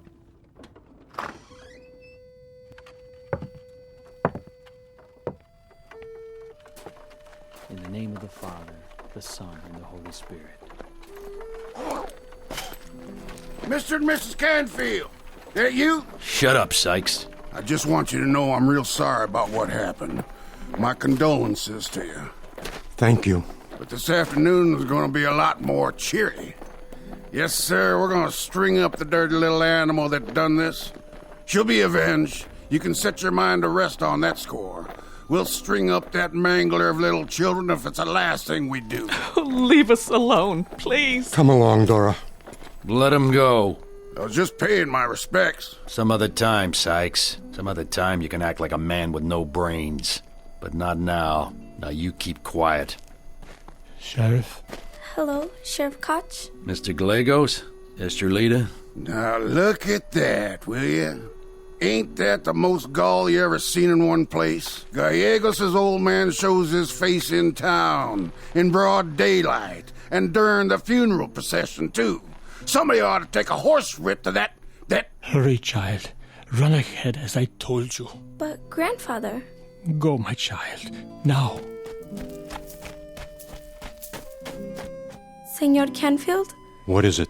My grandfather wishes me to tell you that his heart is broken. Go on, Estrelita. Say what I told you. That if he could... That if he could give... Tell him his own life. His own life in return. Tell him, please, his own life in return, Estrelita. Oh, please, not now. Leave us. If he could give his own life in return, he would. He would do so with great willingness. He understands. Mr. Canfield, if I may, I understand what it is like to lose one's flesh. I understand, and I am sad for you. Get out of our way, both of you. Please, I ask you, please don't have any malice for my son Luis. He did not do it on purpose, and he is sick in his mind and in his heart because of it. I said get out of my way. Senora, por favor, I am on my knees. Please do not let them kill my son. He will spend the rest of his life, and I mine, in your service. Anything you wish, but please, do not let them do this. Can't you see that we're burying our daughter today? Come, Grandfather. Yes. Give me your hand. Look at it. What's he doing here? He should hide his face in shame. He should get out of town is what he should do. Oh, he's kind. Oh, please. My son did not mean to do it. He is a lover of children, as you all are. He loves all the little children. Why don't you go back where you came from? Take this. Oh! Grandfather, you are bleeding. It is nothing. Nothing. Good aim, Harvey. Stand back, all of you. The next man who throws a rock or anything else will answer to me. You understand? Padre, por favor, váyase a la casa. No se le necesita aquí. What's he saying? He's not needed here? Is that what you told this old man of yours, Gallegos?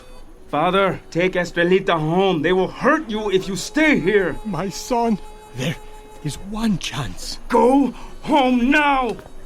Luis, look. My lucky coin. It is said that one can make a wish on it. Any wish.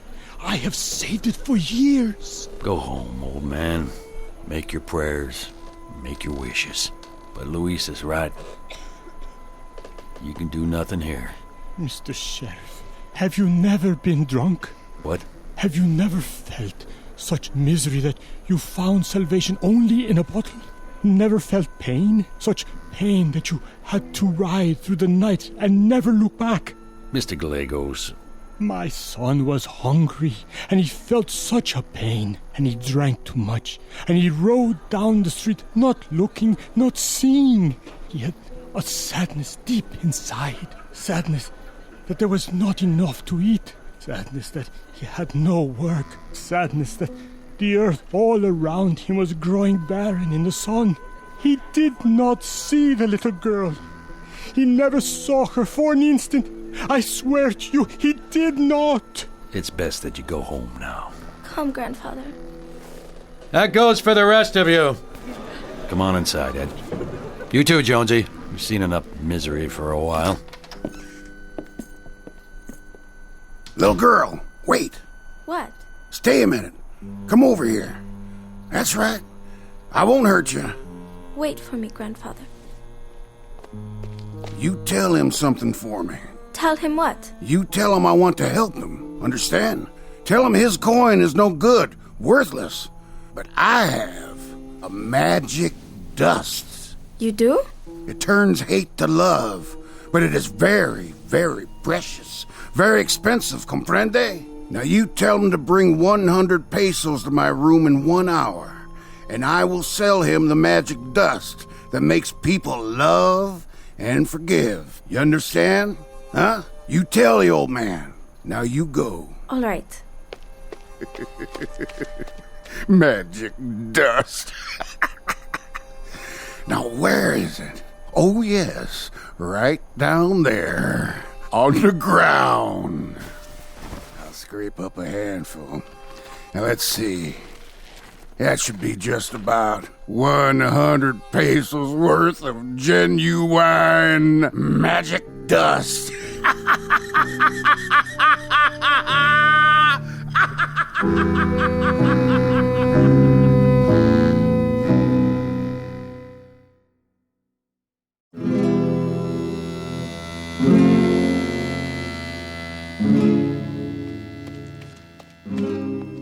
Come, grandfather.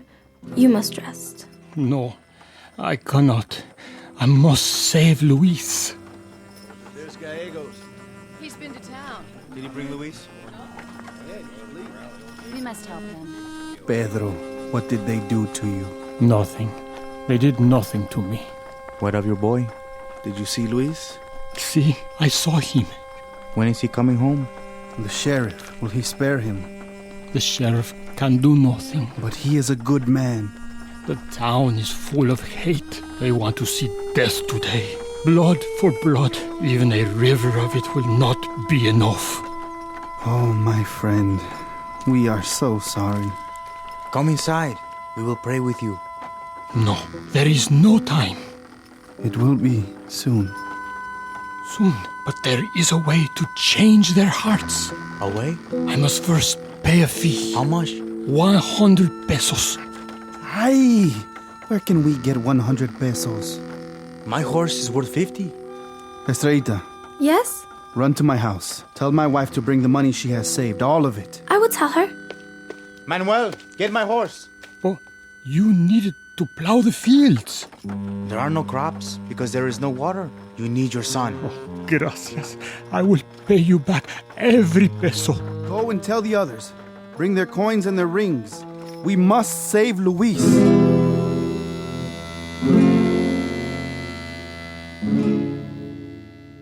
Ed. Yeah, Sheriff. You seen Jonesy?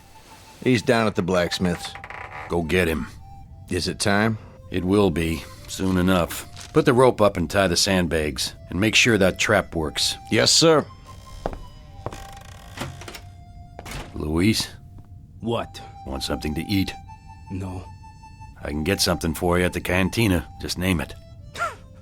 No, thank you, Sheriff. Why waste good food? You smoke, Luis? Sometimes. Got a new pouch of tobacco here. I'll roll you one if you like. Gracias.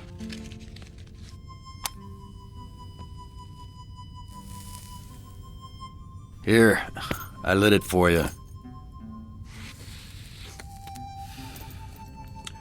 There should be a lot of people today, eh? When was it God made people? Was it on the 6th day? Sometimes I think he should have stopped on the 5th. It's not their fault. No? They are tired of hating this place. The sun, the ground that is dead under their feet. So they must find something else to hate. Maybe. Or maybe it's just in them. God didn't make people to hate for no reason. Didn't he? Here they come. I can see them from here. Sorry bunch. More than show up at church. They want the big show. Here I am, the one you came to see. There he is. You murderer. Look at him. Get away from the window. You just rile them up.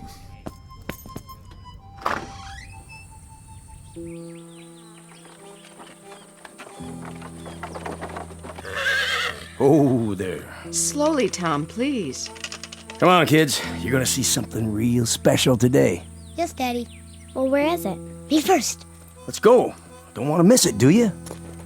Rogers. Oh, hi there, Sheriff. You had to bring them, didn't you? What do you mean?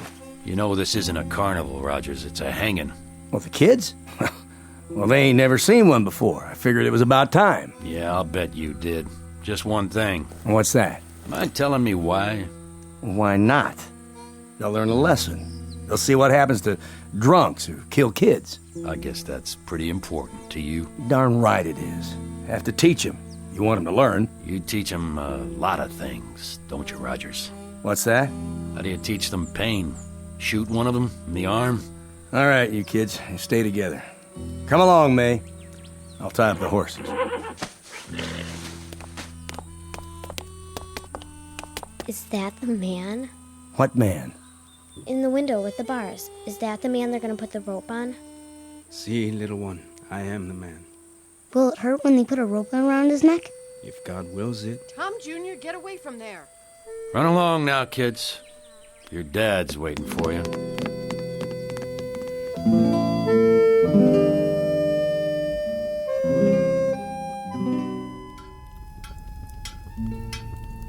You gotta do that all day, Wayne? Be finished pretty soon. I'm trying to catch my siesta. Ain't got but another hour. Go sleep someplace else. Ain't no place that's out of the sun except in this barn. No place to lay down anyways. Well, this ain't a hotel. I got my blacksmithing to do. What's that you're working on? Leg cuffs for the sheriff? He asked you for them? No, but he's gonna need them when they walk that boy to the rope. Jonesy. Oh, what you want now? Let's go. Time already? Sheriff says we gotta test the rig. Right now? Right now. Here you go. What's this? Sheriff Koch's leg irons for the wetback. Well, thank you, Wayne.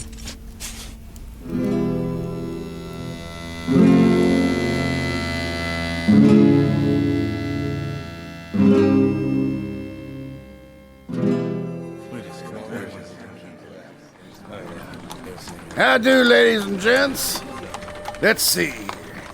Who wants a souvenir to mark the occasion? I got hair ribbons for the ladies, cigars for the men, and candy for the little ones. Come one, come all. Peter Sykes, back from St. Louis with a bag full of tricks. Sykes. Well, hello, Sheriff Koch. Beautiful day, wouldn't you say? Not a cloud in the sky. I thought I told you. I got no use for you in this town, Sykes. So you did, Sheriff, so you did. But a lot of these folks do. Seeing as how this is a special day and all, you wouldn't stop a man from making a living, would you? There's honest ways to do it, but that's not your style, is it? Now see here. So how much junk have you sold today, Sykes? Well, I just got started. Then it wouldn't cut into your business none if I were to run you off. Sure it would. The crowd's filling up. I ain't had a chance to ply my trade. What trade is that? Circling the town like a vulture, waiting to feed off the dead? I don't rob and I don't cheat. Everybody gets what they pay for. Well, seeing as nobody's paid you yet, why don't you just crawl back where you belong? Hey! You may live to regret that, Koch. There's an election coming up, and when folks see the way you push people around... There's a heaven coming too, Sykes, and a hell. I only hope I don't have to see you in either one. Now get the hell out of here. We'll just see about that.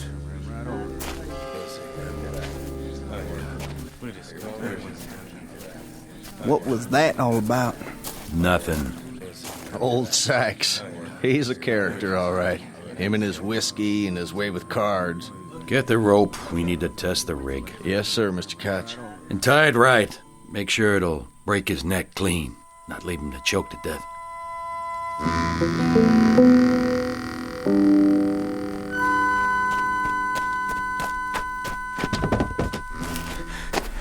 Quickly, where is Senor Sykes? Sykes? He's gone. What? Must have rode on out of town. But I have business with him. Very important business. Take it easy, old man. The hanging isn't even started yet. The hanging? We'll be in a minute, though. They're just now trying the gallows to be sure it works. No, No, not yet. Por favor, not yet. Ready, Sheriff. All right. Go ahead. Got hold of the rope, Jonesy? I got it. Then let her rip.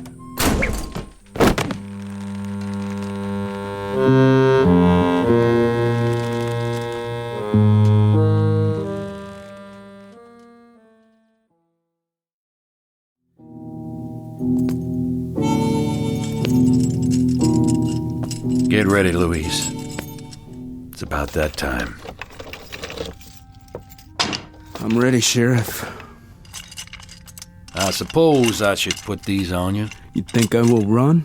No, I don't. Not really. No place to run to. That crowd out there, some of them would just like to tear you apart. And I would like to walk like a man, not like an animal in chains. You know, I'd like to see that too. I believe you. We won't need these leg cuffs. Come on, son.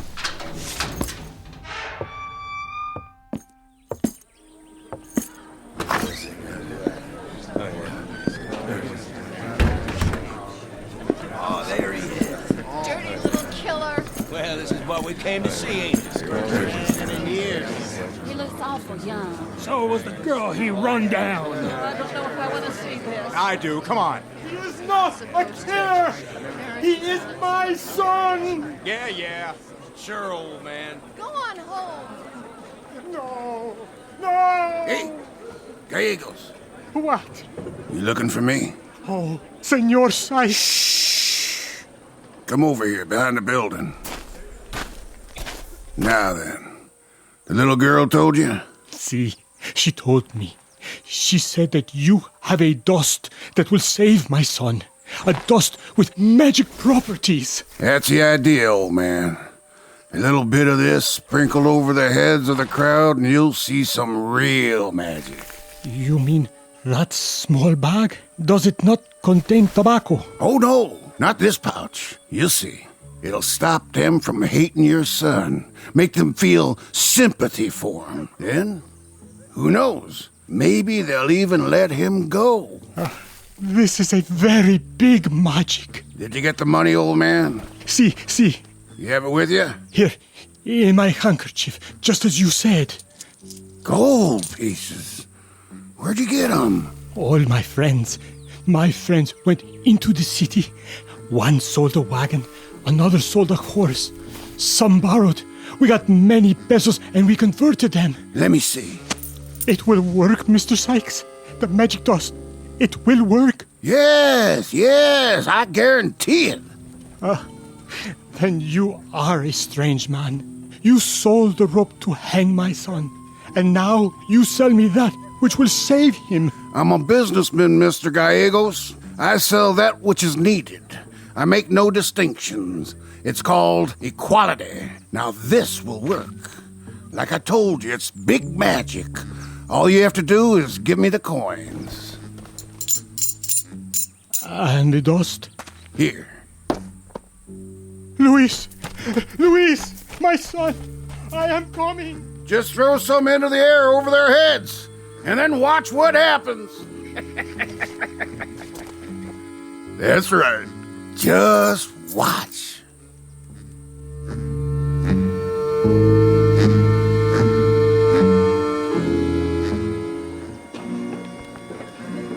The Lord is my shepherd, I shall not want. You don't have to say anything, Father.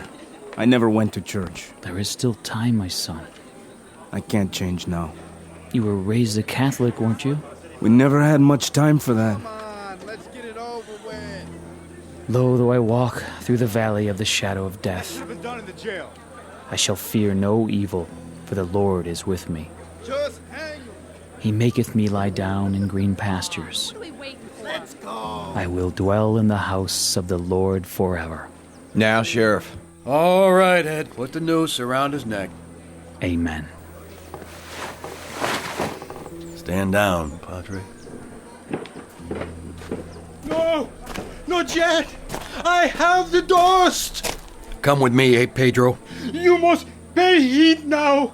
You must pay heed to the magic. What's that old coot talking about? Jonesy, leave him be. big magic. You must pay heed. What kind of magic? What's he got in the bag? See, I throw it over your heads. In the air, all of you. It is only for love. It is for compassion. The magic is so that my son can live as you would want yours to live. Magic. Magic. Magic. Watch out, old man. You wouldn't want to trip and fall down. Watch it. I didn't do nothing, Sheriff. Back off. It is for love. The magic is for love. Now.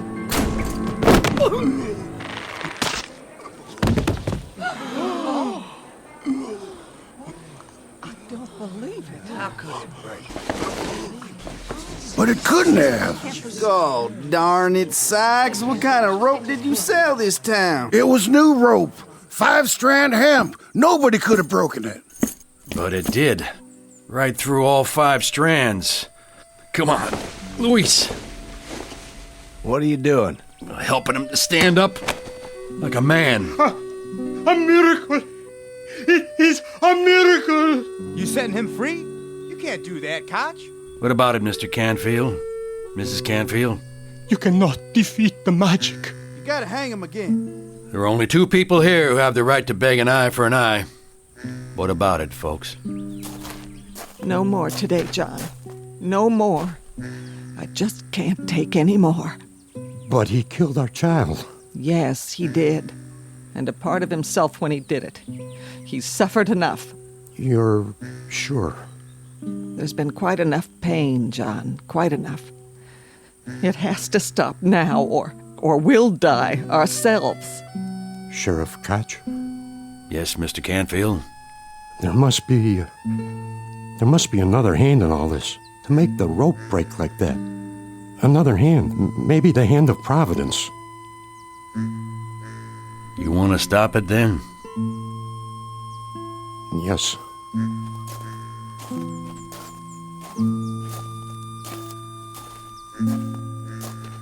John? What is it? We leave it like this? We leave it like this. One victim is enough. Dora? One is too much. I think we should all go home now. Get up, Luis. I'm free. Are any of us free? But you can go home. You have that much freedom. Yes, my son. Come. It was magic. My father. It was magic. Magic dust. We will go home now. Ed. Yeah? Tell him to open the cantina. I think I'd like a drink. You and Jonesy, too. You don't have to ask me twice, Sheriff. Let's get moving.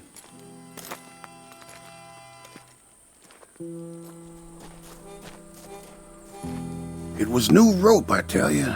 It was brand new rope. Bought and paid for. Ah, well. Another day, another dollar. Come on, mule.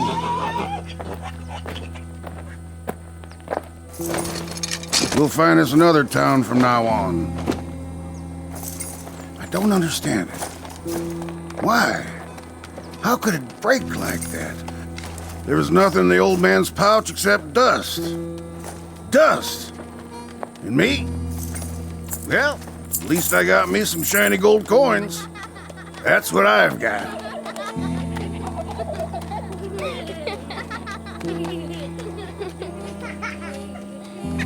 What are you kids looking at? Huh? Huh? What's the matter? Cat got your tongues? All right, it was magic. That's what you want to hear? Magic. Ah, go on. Take them. They're yours. Take them. Take them!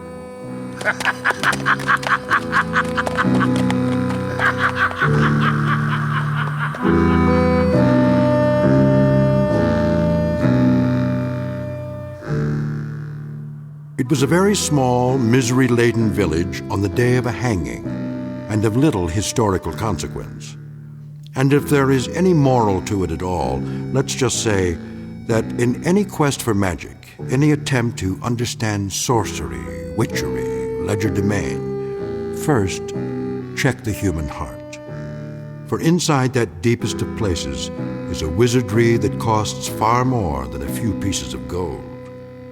Tonight's case in point, offered without further comment in the Twilight Zone. More from the Twilight Zone after this. Hello, I'm Stacy Keach. I hope you're enjoying this edition of the Twilight Zone Radio Dramas. To learn more about this series, be sure to log on to our official website at twilightzoneradio.com. You'll find special discounts on our Twilight Zone audio collections, listings of our radio stations, links to other websites, and a photo gallery of our recording studio and some of our stars in action, plus ways to contact us with questions or comments about the show. And for a limited time, when you log on to twilightzoneradio.com, you can send in for a free CD of the show. So be sure to visit us at twilightzoneradio.com.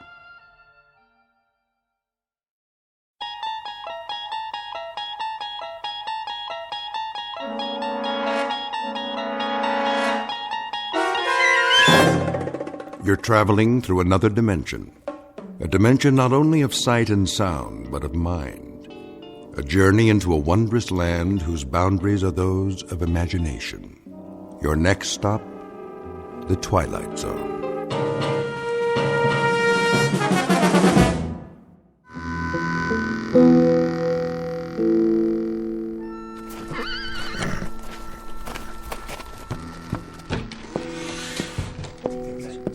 It's time, Mr. Mothershed. Well, boys, look what the wind blew in. Drink, Corcoran? Not now, I said it's time. Sykes? He's in the general store, but he's fixing to come out any minute. Tell your men to be ready. Already did, now I'm telling you. Where are they? One on the roof, Mr. Mothershed, with a Winchester. One by the hotel, and one's over by the blacksmith's. Is that all you rounded up? And old Jason. Jason? He ain't worth a hoot. Oh, well, now, he's got eyes in the back of his head. Told him to keep watch across the street. Where's Johnny Robb? Johnny? He'll be ready, don't you worry none. I'll lay odds against that. You'd lay odds on any damn thing. Maybe.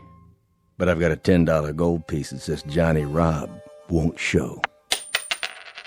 Get on now. This ain't a proper gambling matter. I set it up real good, Mr. Mothershed. You'll see. All you have to do is sit tight. Any time now, I tell you. Hear that, boys? I hear it. It's gonna be just like a turkey shoot. You don't want to go taking any chances now. Pinno's fast. Fast on the draw. Sure he is. All right, wait till he walks out, then open fire. Ain't even gonna give the man a fighting chance, huh? That's not some cowpoke over there. That's Pinno Sykes. Yeah, I heard about him. We all did. What kind of chance he ever give anybody? True enough. See y'all later, boys. Hey, don't you want that drink? I told you, Ira, I got business. There's gonna be a funeral. No funeral, just dig a hole and dump him in. But we gotta have one.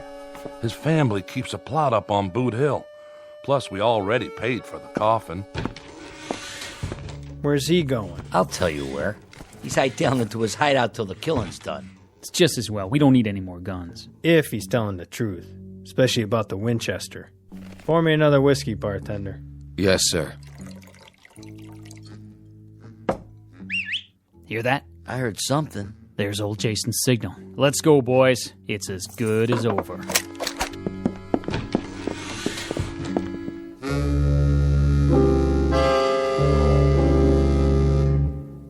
Normally, the man would be correct. This sounds like a moment very close to the end of the story.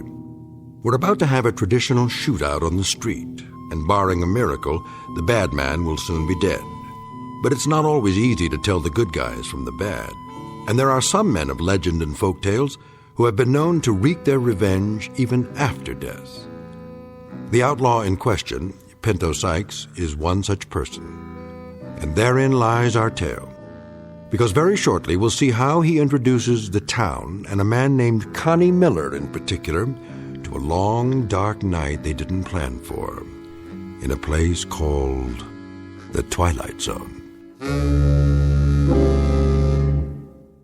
And now, The Twilight Zone and our story, The Grave, starring Michael Rooker, with Stacy Keach as your narrator.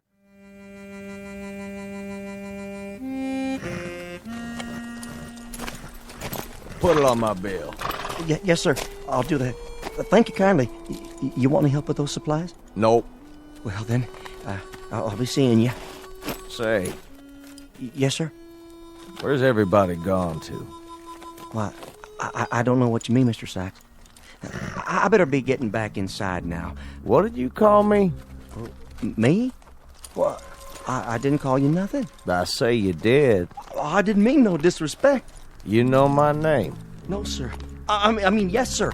I mean, well, everybody does. What are you so nervous about? Me? Well, I'm not nervous. I just got business to do. What kind of business? Ain't no customers waiting. Well, I know, but I... Good day to you. Come back real soon, you hear? Easy, Payne. Just tying this bag to the saddle, and we'll make tracks out of this jerkwater town. Freeze. Who's that? I got you covered, Pinto. Reach for the sky. Well, what do you know? Mother shed. You always was a low-down, egg-sucking dog. Still not man enough to draw on me. Keep your hand away from that gun. Easy now. What are you doing in this territory? I bought me a big spread. This town's got no room for your kind anymore, Pinto. Still scared of me, ain't you, Mother Shed? No need. I'm just passing through. Sure you are. Now, boys. Why, you...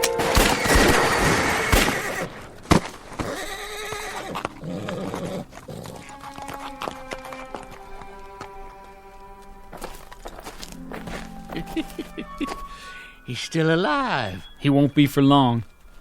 Go on. Get him to the old jail. What for? Town folks are watching. He's got people here. Lift his feet. Nah, just drag him. See that, Johnny Rob? Never even got his gun out. No, he sure didn't. That famous pearl-handled .45. Who gets to keep it now, you figure? Leave it, old man. Fetch a good price. Bury it with them. It's only right. They really did it. They? You was in on it too, Johnny Rob. Not me. I don't believe in taking a life. Even his. I put a bet on Pinto. A Guinness, you mean? Never thought they'd get him that easy. 8 shots. No man can stand up to 8 shots. Not even Pinto Sykes. He ain't got more than a few minutes left to live, Johnny Rob. Reckon you'd better fetch his pa and sister. Ain't there nobody else can do it? Well, I sure can't. I have to see if the casket's ready, now don't I? All right, Mr. Corcoran. Yes, sirree. This here's the end of Pinto Sykes.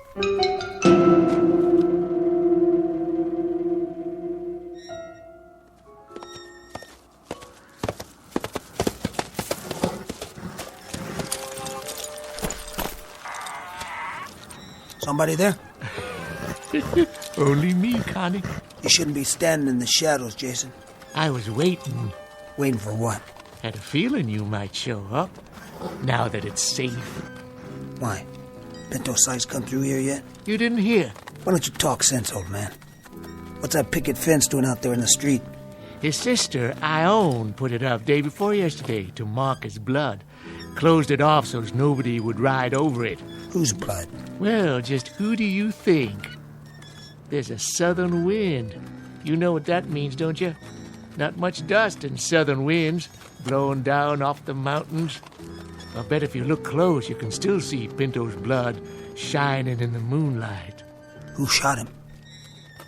I asked you a question. Who, old man? Who? Where did you go?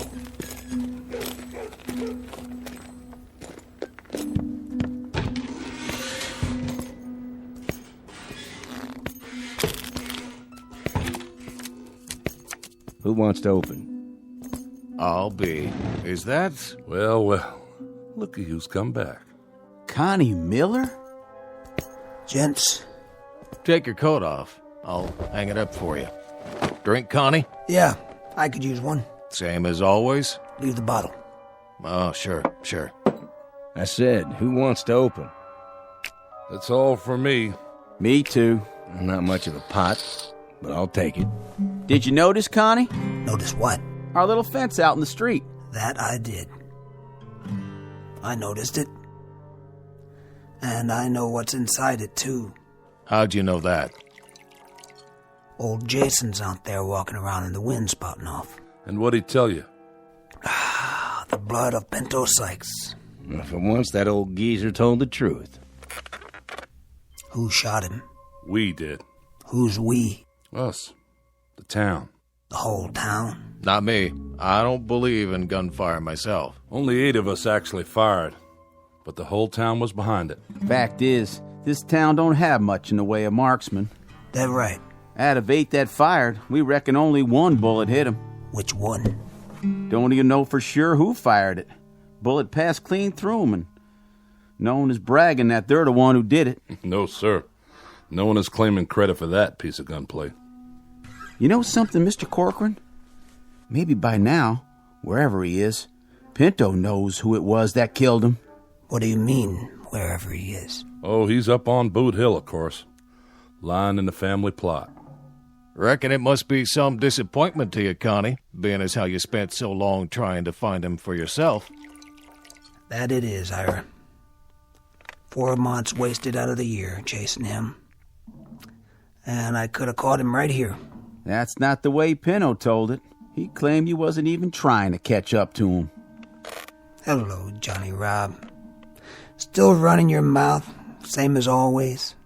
You do spout off a lot, Johnny Rob. One last hand, double or nothing. Too rich for my blood. Mine too.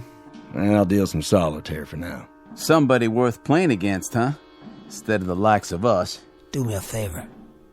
Send that boy home. Of course, if Connie Miller was to sit in, this gambler meet his match. Nerves of steel. Isn't that right? It's past your bedtime, Johnny Rob. No need to get riled, Connie. Nobody here is saying you didn't actually try to catch Pinto, even if he claimed as much on his deathbed. He talked before he died? Mm-hmm. He lived a half hour after he was shot. Talked a blue streak right up to the end. What did he say about... About what, Connie? About me. Maybe you'd like to hear the story from the start. That I would. Go on, Corcoran. You tell it better than the rest of us.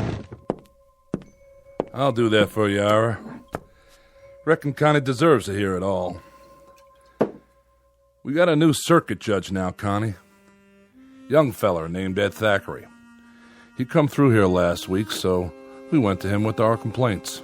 Told him how one Pinto Sykes is wanted by the law in 3 states, and how he treats this town like his personal property when he rides in, just because he was born and raised here. That all you told him? We told him how we haven't had ourselves a sheriff in 3 years, and how Pinto, well, he just rides in and helps himself to whatever he wants, with nobody to stand up and make him pay. We told him how we hired you, Connie Miller, to track him down, but that we ain't had much results. Hey, hold up there. You know I've been on his trail. I know. Well, sir, this Thackeray gets mad at us, tells us to grow up and act like men, or else move on to where it's safe.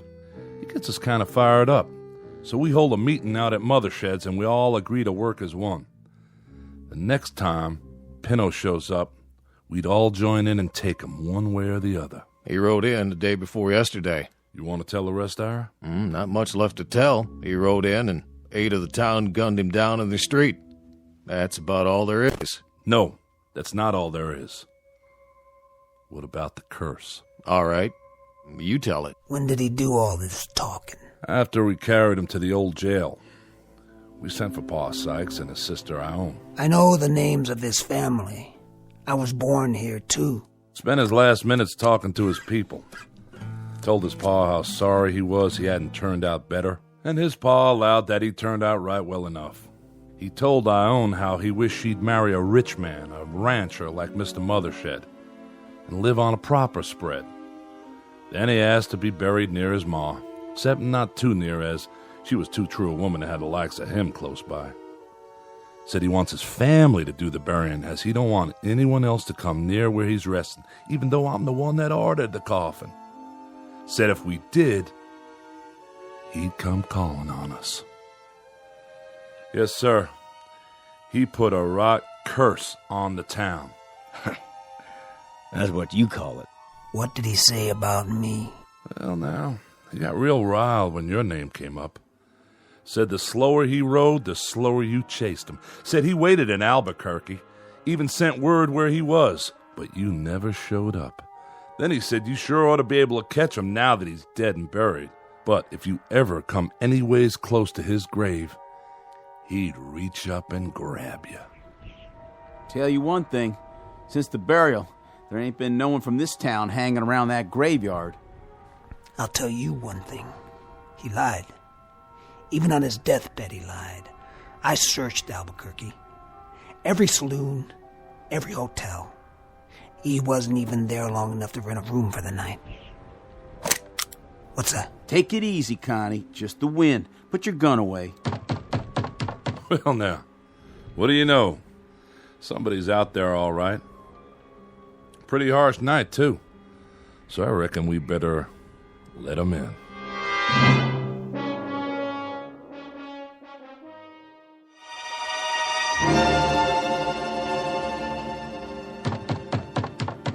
I'll answer it. Oh, how do? Hello, Ione. Nice to see you. Miss Sykes, what are you doing out so late? Gentlemen. Mr. Broadley, give me a bottle of rye whiskey, if you please. Surely. Seems your paw is hitting the drink a mite heavy, though. You think so? None of my affair, but maybe you could try and get him to taper off. He's a fine man. He truly is. All I mean to say is, I swear Ione, folks don't hold it against him that he was Pinto's paw. Oh, this isn't for my paw, Mr. Broadley. This is for me. Oh, I see. Begging your pardon. Well, look what rode in on the wind. Hello there. My brother was just talking about you. Your brother? Most certainly. When was that? Day before yesterday. He's real sorry he missed you. We told him, Ione. And did you tell him how Pinto's going to greet him if he does see him? We told him that, too. You've been chasing him for so long, Connie. You ought to feel real lucky tonight. You finally know right where he is. And all you have to do is walk out there. How nice for you. That whole Sykes family was never real bright. Tell us, Connie. Tell you what? You afraid of Pinto's grave? What are you talking about? Because the rest of us are. How about you? I'll tell you something, Johnny Rob. I was never afraid of Pinto alive, and I sure as hell ain't afraid of him now that he's dead. Understand?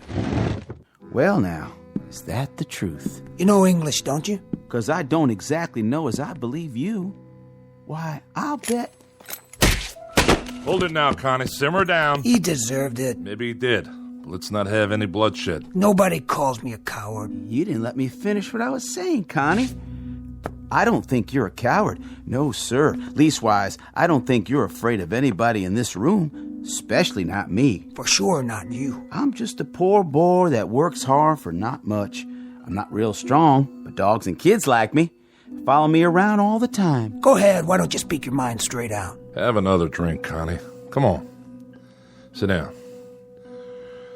Sure windy tonight, ain't it? I remember the last time we had a wind like this. I'm waiting, Johnny Rob. Well, like I was saying, no, sir, I don't believe you or anyone else is afraid of me. But whether or not you was ever scared of Pinto is something only you know. Johnny Rob. Well, I was about to say when you hit me and hurt me is, I'll bet, not that I'm accusing you, I'm just saying, I'll bet that you won't be calling on Pinto anytime soon. No. Anytime like tonight, for instance. Now, why don't you shut up before you really get hurt? Now, Connie. Look at the time. By golly, it's almost 12 midnight. What about it? Drop it, Johnny. I'm betting you won't go out of here at midnight sharp and climb all the way up to Boot Hill and visit Pinto's grave. Now, I got a $20 gold piece somewhere. Yeah, it took me nearly 20 weeks of odd jobs to save it. Here, I'm betting it all that you won't do what I just said. That a real bet, Johnny Rob? Boy just can't help running his mouth, can he? Never could, as I recollect. Well, he does have a point, though. What about it, Connie? What about what? You calling him? Of course not. Why make him save for 20 more weeks? I don't need the money. Just the same, you did state that you ain't afraid of Pinto, dead or alive. If I heard you right. Look, I'm a grown-up man, and I don't do little boy things anymore. Like playing in graveyards at midnight. You know I'm not afraid, don't you, Ira? Never take sides myself. Then you won't go. I don't like you, boy. I never have, and I reckon I never will. So, you've got a $20 gold piece. Well, I've got a $20 gold piece myself. And it just covers yours. I'd say the bet's covered. Well, now, looks like in about 20 minutes, one of us is going to have $40 instead of 20. That's right. And afterwards, while I'm spending it, I don't want you hanging around where I have to look at you. Got it? Don't you want to know where Pinto's buried, Connie? It's on the southeast corner of the graveyard, close to where Tom Santee's planted. Connie. Yeah?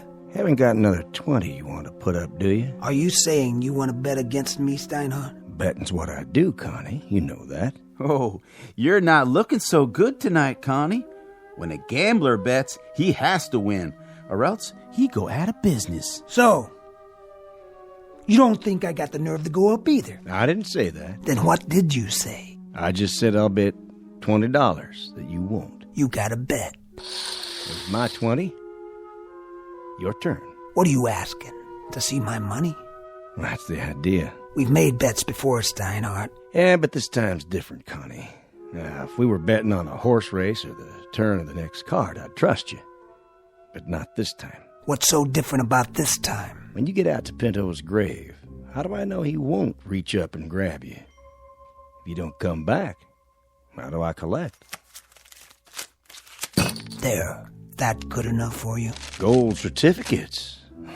Legal tender in my book. Hold these for us, Ira. Sure, Connie. How about you? I've still got some more betting money left.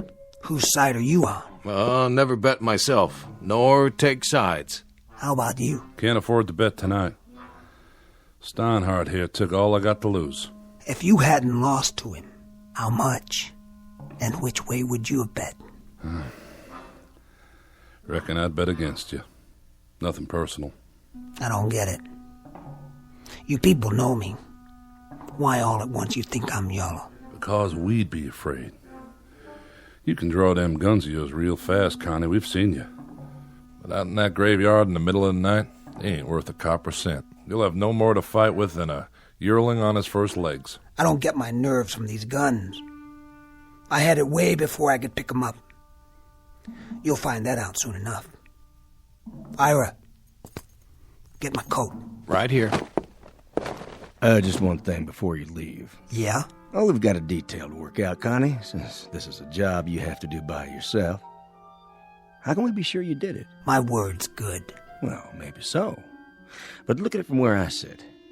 What's to keep you from going, let's say as far as the edge of the graveyard, and then coming back and telling us you went all the way? You saying you don't trust me? Hey, business is business, Connie. This is my livelihood. Then it looks like you're going to have to go along with me to protect your interest. Don't it? Just to make sure I do what I say. He's got you there, Steinhardt. Yeah, that won't do. Even if I were inclined to go, which I'm not, it'd improve his chances by the simple fact that courage comes easier when a man's not alone. And how'll we ever know? I have another way. Give me your Bowie knife, Ira, from behind the bar. If you say so, but I don't see... Just bring it over and put it on the table. There. Now, Connie, when you arrive at your destination, Stick the knife into the earth of the grave. And then at daylight tomorrow, we'll be able to see the proof. That's a real smart plan, don't you think so, Connie? I don't like to disturb a grave, not even Pinto's. You backing out? I said I'd go out there, but I won't treat no grave with disrespect. Then stick it near the grave. If we see it within 5 feet of fresh earth, we'll concede the wager. One thing's for sure. There ain't gonna be no one sneaking out there to steal the knife once you've planted it. Keep the bottle on the bar, Ira. I won't be long.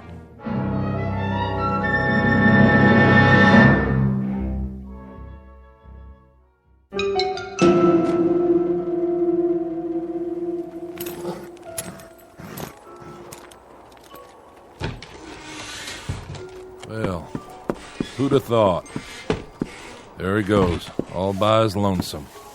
And there ain't even a moon tonight. You know something? We might just lose this bet. You maybe, not me. I've already got my $20 worth just seeing him squirm.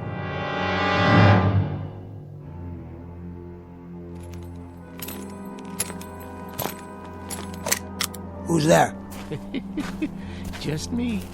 That Connie Miller again? Jason, I told you once, don't be lurking around in the dark. A man could get his head blowed off. Yeah, same as in daylight. Gonna stay a while? What do you care? Well, that's your horse, ain't it? Tethered up by the saloon. A man shouldn't ought to leave his horse. Might catch a death, all lathered up. I got one stop to make, then I'll be back. I could take care of her for you. Get her some feed and a blanket. No need. Can you spare me some change anyway, Connie?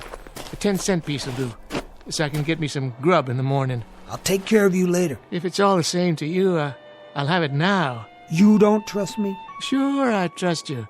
But a lot can happen twixt sundown and sunup.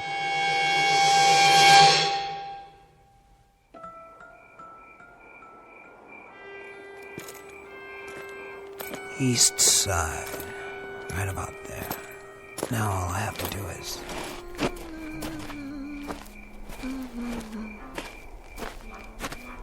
Evening, Connie. Come to see Pinto? Maybe. You're braver than I thought. What's that under your cape? You want some? A good belt of red rye might make it easier. There's still half a bottle left. I don't get my nerve out of a bottle. Oh, no? Where do you get it? I ain't afraid of no man. Then you go on up there and see him, why don't you? I'll do that. I was just there. He's waiting for you, you know. I'm coming, Pinto. You can count on that. Pickett, Winslow, Appleton, the Nottinghams. Where? What? Old caretaker's shed, that's all. Door blowing off the hinges. Caretaker's shed. That's all. Look at all this junk. Picks, shovels, markers. And a little old window. Good. That's good. Sure it is. I can spot you from here, Pinto. Right there. By the Santi plot. Fresh dirt. And a wreath. Well, Pinto, all those pretty flowers, they're gonna blow away by morning, and then what will you have? Nothing. That's what. You can't hurt me now, Pinto. Not now. You'll never hurt anybody again. Your day has passed. But I remember you. The way you used to beat kids up in school. The way you lied so your ma wouldn't know. The way you cheated me out of my first horse. And me always looking over my shoulder. See if you're following me. Why'd you do that, Pinto? Why'd you lie and cheat and steal? When you robbed your first bank, you thought you were a real man. And the first time you killed, you were so drunk you couldn't see straight. But you didn't care. Yeah, after that, the rest was easy, as long as you snuck up behind them. You were fast, all right. Fast on the draw. But your last was weak. That's your blood in the dirt out there, not mine. Here, Pinto. I brought you a present. Something to remember me by. I'm leaving it on your grave. Stuck right through your black heart. Rest in peace! There. It's done. Now I hope you burn in hell. Yeah. Huh? What? No! Let go! Let go!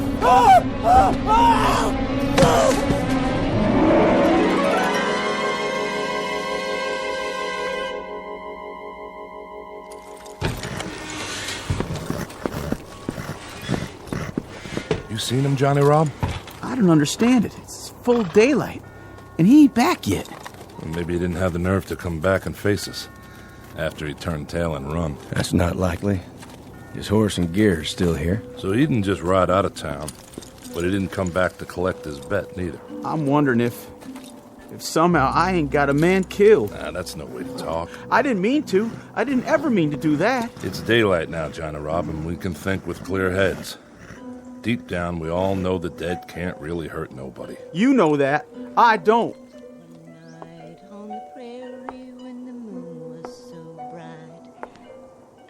Morning. Morning, Ione. And what brings you out so early, Miss Sykes? I'm on my way to the graveyard. Why are you carrying a dinner plate? This was his. He used to eat out of it when he was a boy. I thought I'd put it on the grave. Oh, well, that's very nice and all, but you know, Ione, I don't think the dead are hungry anymore. They finally got their piece. You might say their cup runneth over. Thank you for saying that. But I still want him to have it.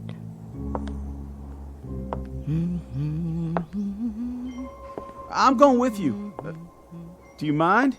You may, Johnny, if you like. Gotta see what happened. Well, reckon we can't spend the rest of our days being afraid of a dead man. I'll come too.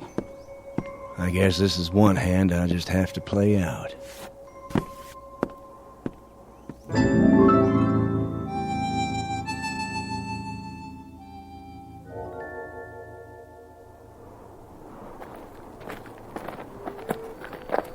Now then, Ione, we sort of got turned around.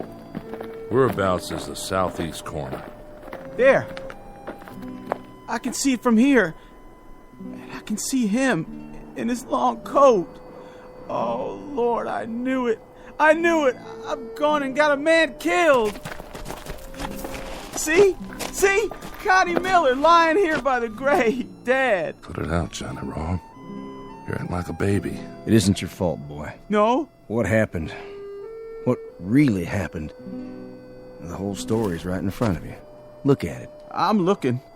And all I see is Connie with a knife through his coattail so he couldn't run. Oh, he must have been powerful scared. Well, he was more courageous than I thought. He came. He knelt by the grave, see? Right there's his knee prints. What are you getting at, Steinhardt? Somebody caught him here and pinned him to the ground. You don't think he did that to himself, do you? He pulled the knife from his belt. He thrust it into the grave like this. But the wind was strong, as it is now, and it blew his coat tail over the grave.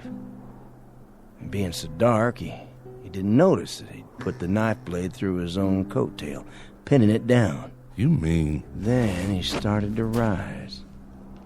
As he did so, when he was perhaps halfway up, he felt a sudden tug, the knife holding his coat tail. But in his mind, Pinto had reached out and grabbed him. He was already scared half to death. This finished him. His heart gave out. That's all. That's what happened. It is, isn't it, Corcoran? Tell me, we ain't to blame, are we? What he says makes sense. Fact is, proof is all there. Kind of killed himself in a manner of speaking. Is that what you think? What's she saying? Now, there you are, Bud. Your plate, remember? So, you think Connie's death was an accident? That he stuck the knife in the hem of his own coat? Yes, ma'am. Tell me this. How did his coat tail get over the grave like that? Well, for some reason or another, because he was in such a hurry, he left it unbuttoned. Yeah, and the wind must have done the rest. What direction was the wind from last night? South, why? The south, same as now. And I'm standing in exactly the same spot Connie was. You are right enough. Look at my cloak. Look at it. Is the wind blowing it across the grave now? No. It's blowing out behind you. So it couldn't blow the opposite way, could it? Not today, and not last night. Then how? Something would have had to reach out and pull it in the other direction, so it spread over the grave in front of him. That's only logical. Don't you agree? Well, I'm afraid the lady's right. Morning to you, gentlemen. I'll be getting home now. Don't worry. I can find my way.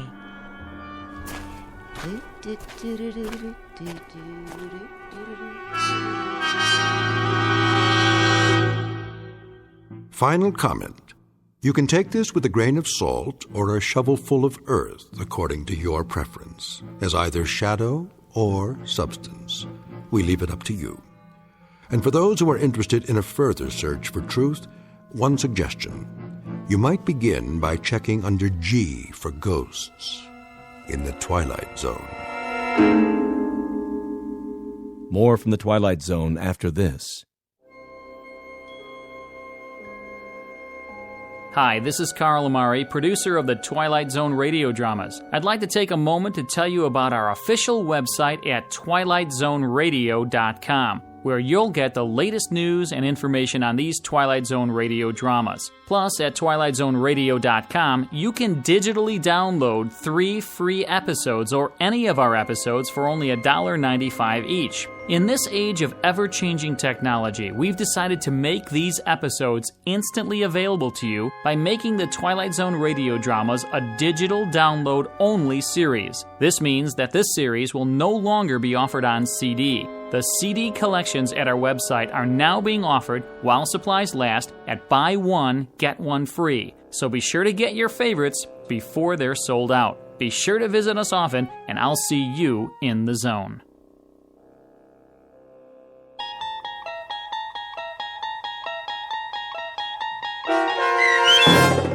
The Grave, starring Michael Rooker with Stacy Keach as your narrator, was adapted for radio by Dennis Etchison and based on a script by Montgomery Pittman. Heard in the cast were Mike Starr, Doug James, Jeff Lupetin, Linda Ryder, David Darlow, Christian Stolte, Bob Dunsworth, Carl Amari, Vince Amari, and Roger Wolski. To learn more about the Twilight Zone radio dramas and to obtain audio cassettes and CDs of these programs, visit our website at twilightzoneradio.com. The producers of The Twilight Zone wish to thank CBS Enterprises, Carol Serling, Dennis Etchison, Dick Brescia Associates, Claire Simon Casting, Terry Jennings, XM Satellite Radio, Sirius Satellite Radio, our sponsors, and our radio affiliates for helping make this series possible. This copyrighted radio series is produced and directed by Carl Amari and Roger Wolski for Falcon Picture Group. Doug James speaking.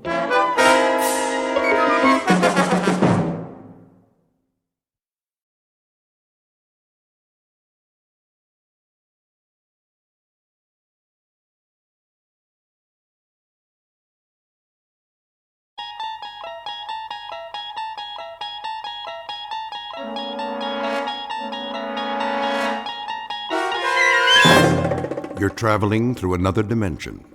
A dimension not only of sight and sound, but of mind. A journey into a wondrous land whose boundaries are those of imagination. Your next stop, the Twilight Zone.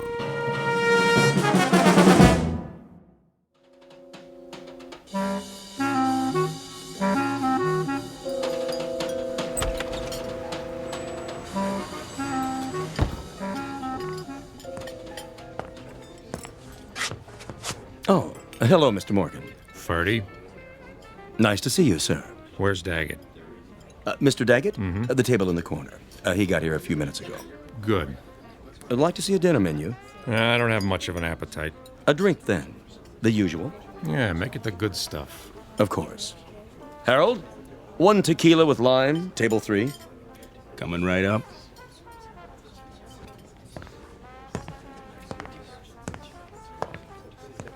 He's here, boss.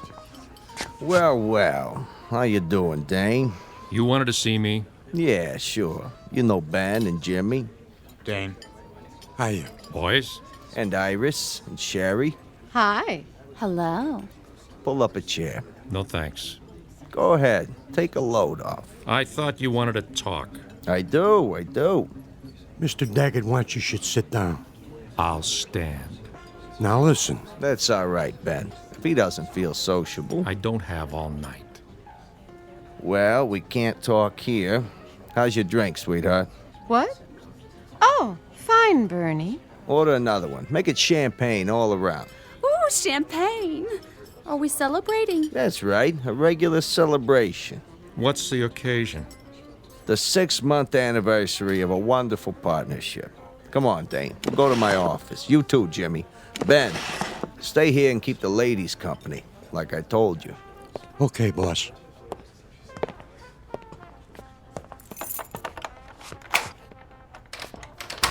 After you. Age before beauty. That's a good one. Come on in, Dane.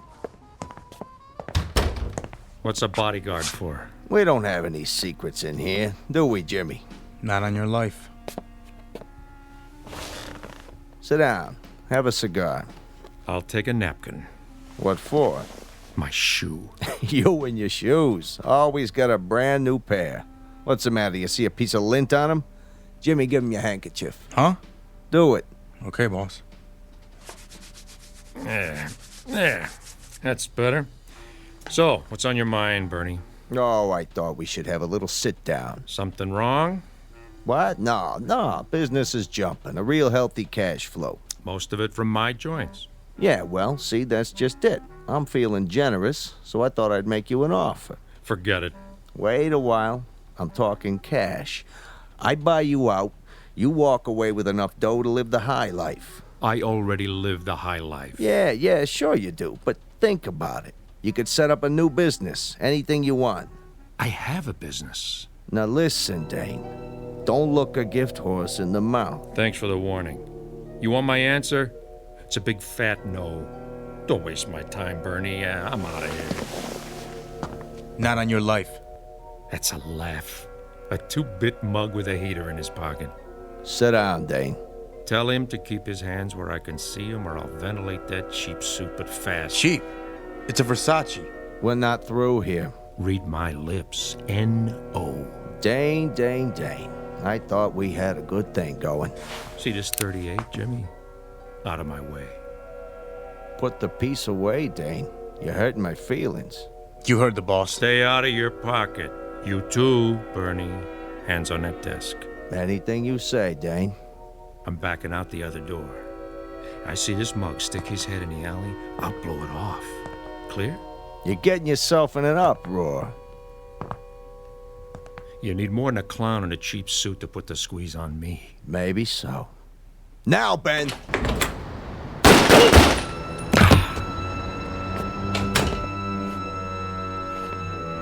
You should have looked behind him. Good shooting, Ben.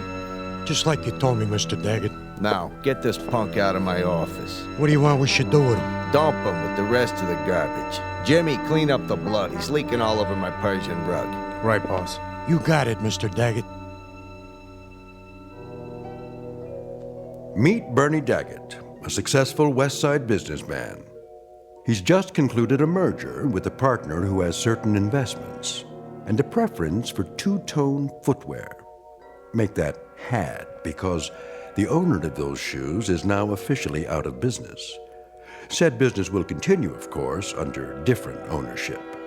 But what of the gray and black wingtips?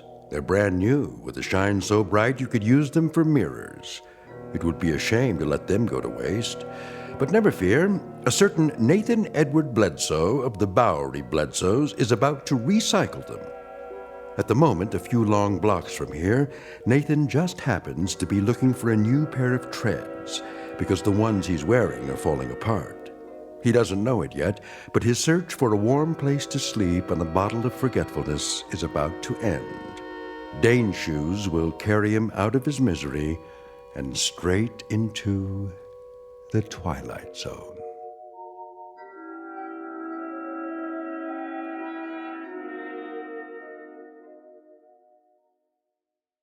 And now, The Twilight Zone, and our story, Dead Man's Shoes, starring Bill Smitrovich, with Stacy Keach as your narrator.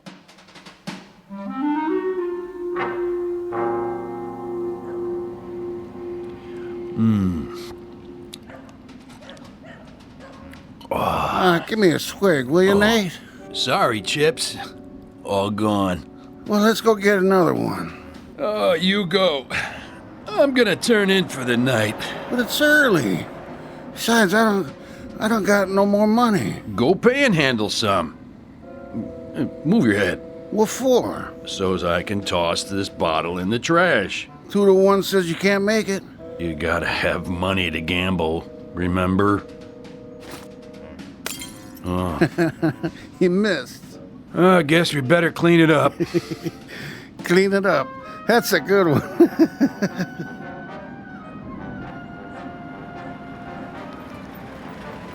Now you done it.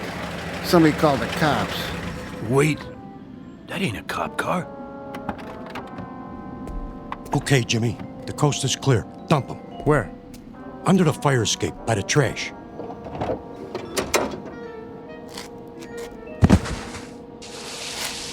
What you got in the bag? Quiet. Keep your head down.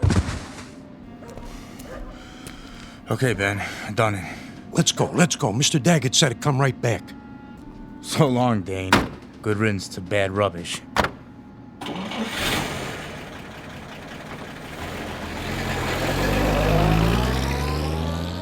Will you look at that? They drove all the way down here just to dump their garbage. That ain't garbage, you moron. Then what? What do you think? You mean? Go check it out. Maybe he's got a ring on his finger or something. Oh, no. I ain't messing with no dead body. You chicken? Yeah, I'm chicken. What's that sticking out? I don't see nothing. Wait here. What is it? Can you beat that? Just what I needed. What? Guy's got a pair of shoes on. Brand new. I wouldn't touch him if I was you. My size, too. Careful, Nate. You're fooling with evidence. Look at that. Perfect. Wonder if there's anything in the pockets.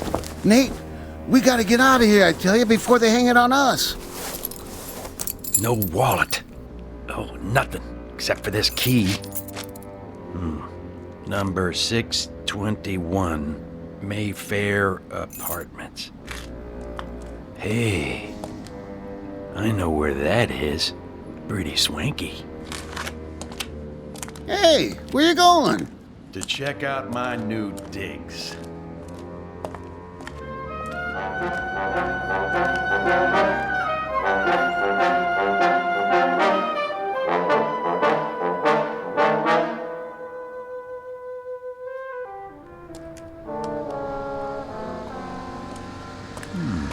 Mayfair Apartments. Dorman, would you get me a cab? Certainly, ma'am. Taxi! Next in line over here. Where's she going? West 84th. Ma'am, here you go. Thank you. Now this is for your trouble. Thank you, ma'am. Watch your fingers.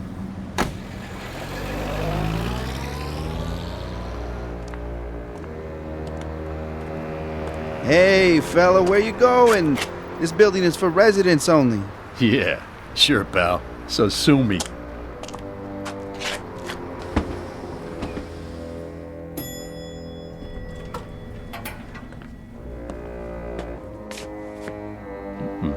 Apartment number 621. Nice place. Dane, I'm so glad you're here. I was just painting my toenails. Where were you? Who are you? That's rich. Who am I, she says. What do you want? Not you, that's for sure. You better get out of here, Buster. I'm not kidding. Now, where's the liquor? Right over there. That's Dane's tequila. If he comes back and finds out you touched his stuff, he'll kill you. Sure he will. Do you hear what I said? He'll kill you. For real.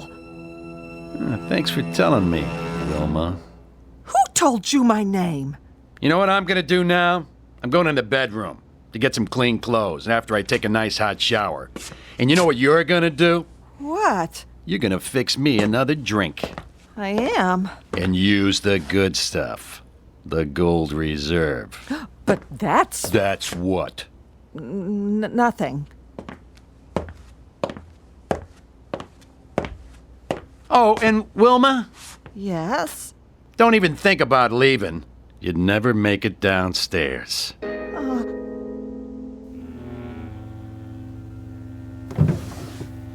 Shirt, socks, and a suit. Think I'll try the pinstripe.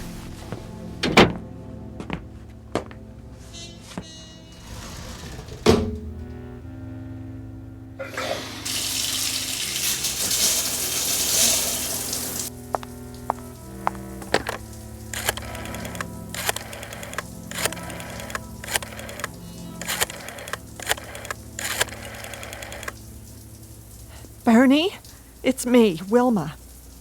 Wilma!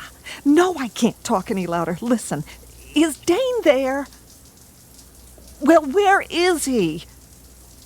What do you mean you don't know?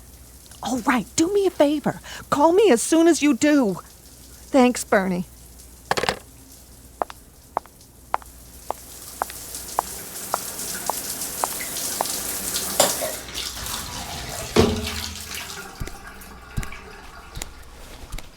Where is he? Who? Dane! Dane? I don't know who that is. Oh, yes, you do. I don't. Honest. Then what are you doing here? I'm not sure. You walked in here with his shoes on. Nobody else wears shoes like Dane's. I don't remember. Well, maybe this will refresh your memory.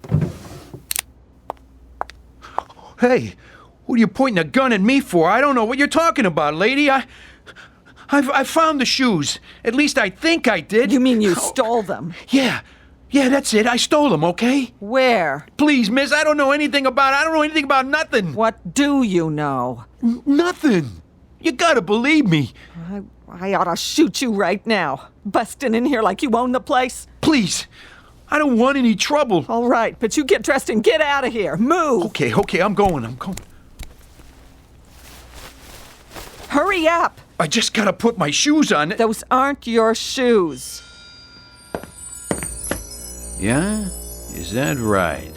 And what about the gun? I suppose that's not mine either. What? Keep away from me. Give me that thing. Ow! You shouldn't play with guns, Wilma.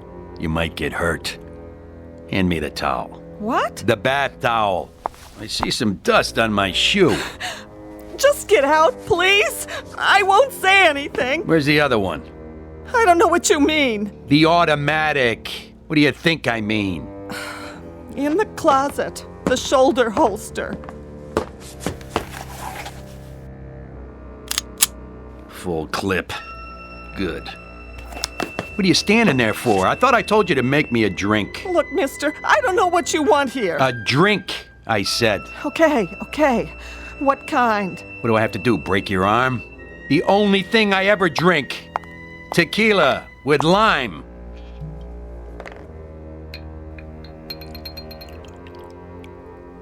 Dane's due back any second. I'm warning you, for your own sake. If you know what's good for you... I know what's good for me. Please don't touch me. Please don't.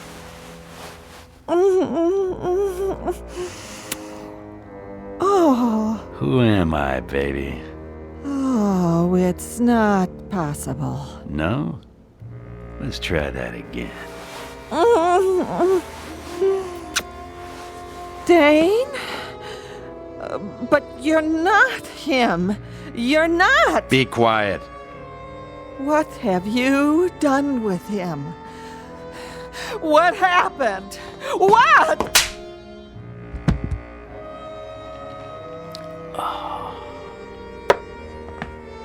Wait, you gotta tell me, please! Tell you what? I have to know! Later. Where are you going? I got a little unfinished business to take care of. Where's Bernie? Bernie? Bernie Daggett. At the club. That's what I thought. You wait here. I'll be back after it's over. And don't answer the door. For your own good.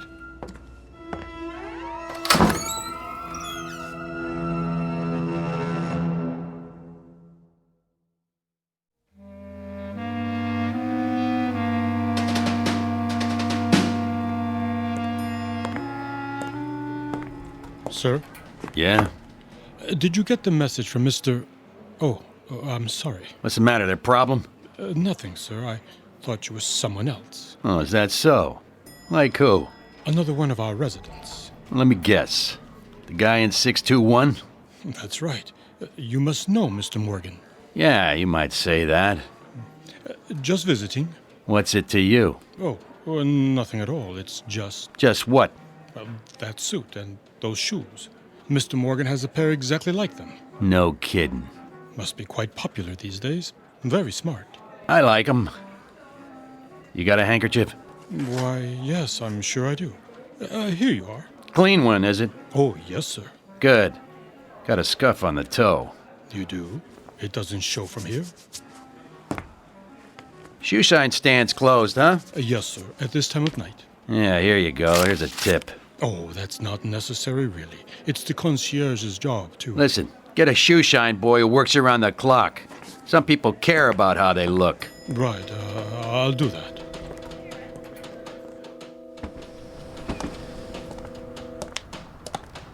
Hey there, Mr. Morgan. Get a cab for you? No thanks, Tommy. Oh, begging your pardon, you're not Mr. Morgan. Were you sure about that? Get you a cab if you like, sir. That's okay, Tommy. I feel like walking. Clean shirt, new shoes, and I know just where I'm going to. Sure looks like you do. Yep. Clothes make the man. That's what they say. Hello, Mrs. Tomlin. Oh, watch your step. Why, thank you, Thomas.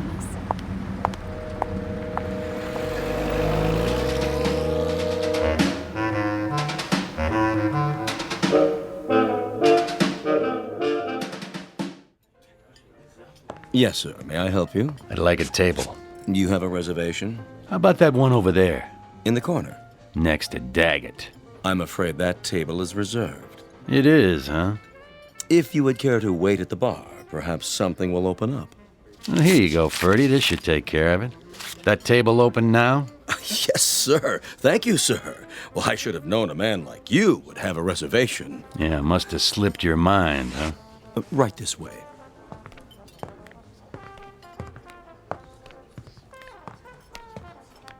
Let me pull the chair out for you. And what may I bring you, sir? The usual. The usual? Tequila. Really? Any particular brand? The good bottle, under the bar. With a slice of lime. Certainly, sir. Right away. Ferdy. Yes, Mr. Daggett. Bring us another bottle of champagne. Of course. Who's that, anyway? You mean the gentleman with the... shoes. I'm afraid I don't know, Mr. Daggett. Never saw him in here before. Nor have I. I'll get you your champagne. Friend of yours? No friend of mine. Hey, Jimmy. Yeah, boss? That fella over there. You seen him? Negative. What about you, Benny boy? Never set eyes on him. Well, he seems to know us. What's he smiling for? He ain't looking at me, honest. Of all the nerve. Just some lush. Forget it. Yeah, but a familiar lush. Something about him. Maybe he's looking at me. Iris? It could be. Or ain't I worth staring at anymore? Oh, nobody said that. Said what? Oh, nothing. I just said I was leaving you. Yeah, sure. Jimmy, why don't you go over there and... See? You never listened to me. I'm all ears. I said I was leaving you, Bernie. Sure you are. I mean it. We're Splitsville. There's only one way people leave me, honey. Feet first. Drink up, everybody. Let's finish this bottle. Sorry to tell you, boss, but that guy's still looking at us. Like he's got a secret or something. Oh, he's driving me crazy. All right, that's it. Can't even have a drink in peace. Ben. Yeah? Invite him over. What if you don't want to come? Then get rid of him. No problem.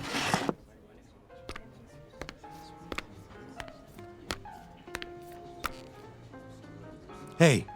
You talking to me? Mr. Daggett wants you. Oh, isn't that nice? Makes me feel all warm inside. He wants you should join him. Well, what do you know? An invitation from the great Bernie Daggett at his own personal table. Are you sure? He loves you should join him. Oh, I don't know what to say. Don't say nothing, just do it. Well, if you put it that way, I accept.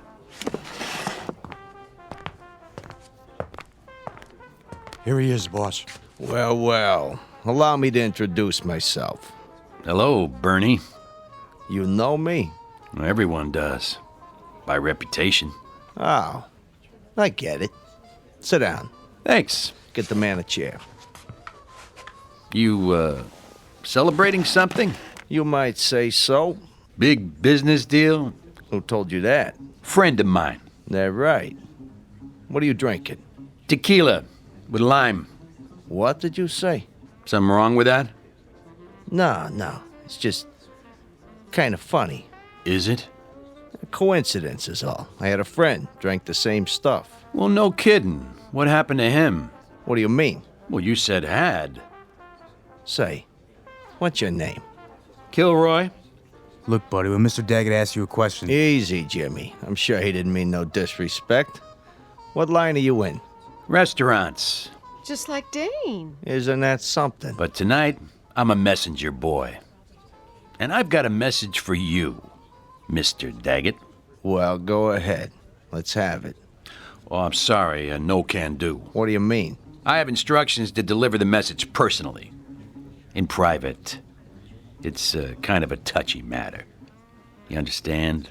And who's this message from? Afraid I can't say. Here you are, sir. Another bottle of champagne on ice and one shot of tequila with a slice of lime.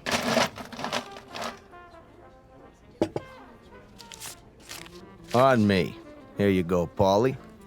Yeah, thanks. Think nothing of it. Anything else here? I'll let you know. Yes, sir. Nice drink.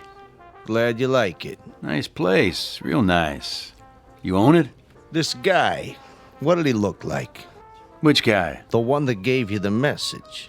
Well, sometimes, Mr. Daggett, it's my business to forget things, not remember them. Okay, messenger boy. Let's go. Ben, wait here with the girls. Keep an eye on things. You know what I mean. Don't worry, boss. I got you covered. It has to be private. It will be. My office? Suits me. Hey, I didn't say where it was yet. Didn't you? Down the hall. The door at the end. Right.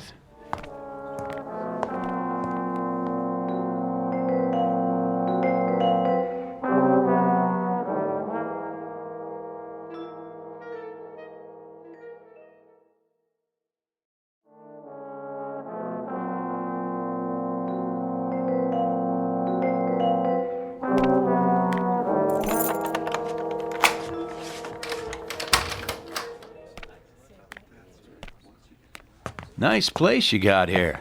Soundproof, too, so we can talk in private. Good idea. Come on in. Make yourself comfortable. Oh, age before beauty. That's a good one. Jimmy? Put your arms out. What for? Just till we get acquainted. Go on, Jimmy. Frisk him.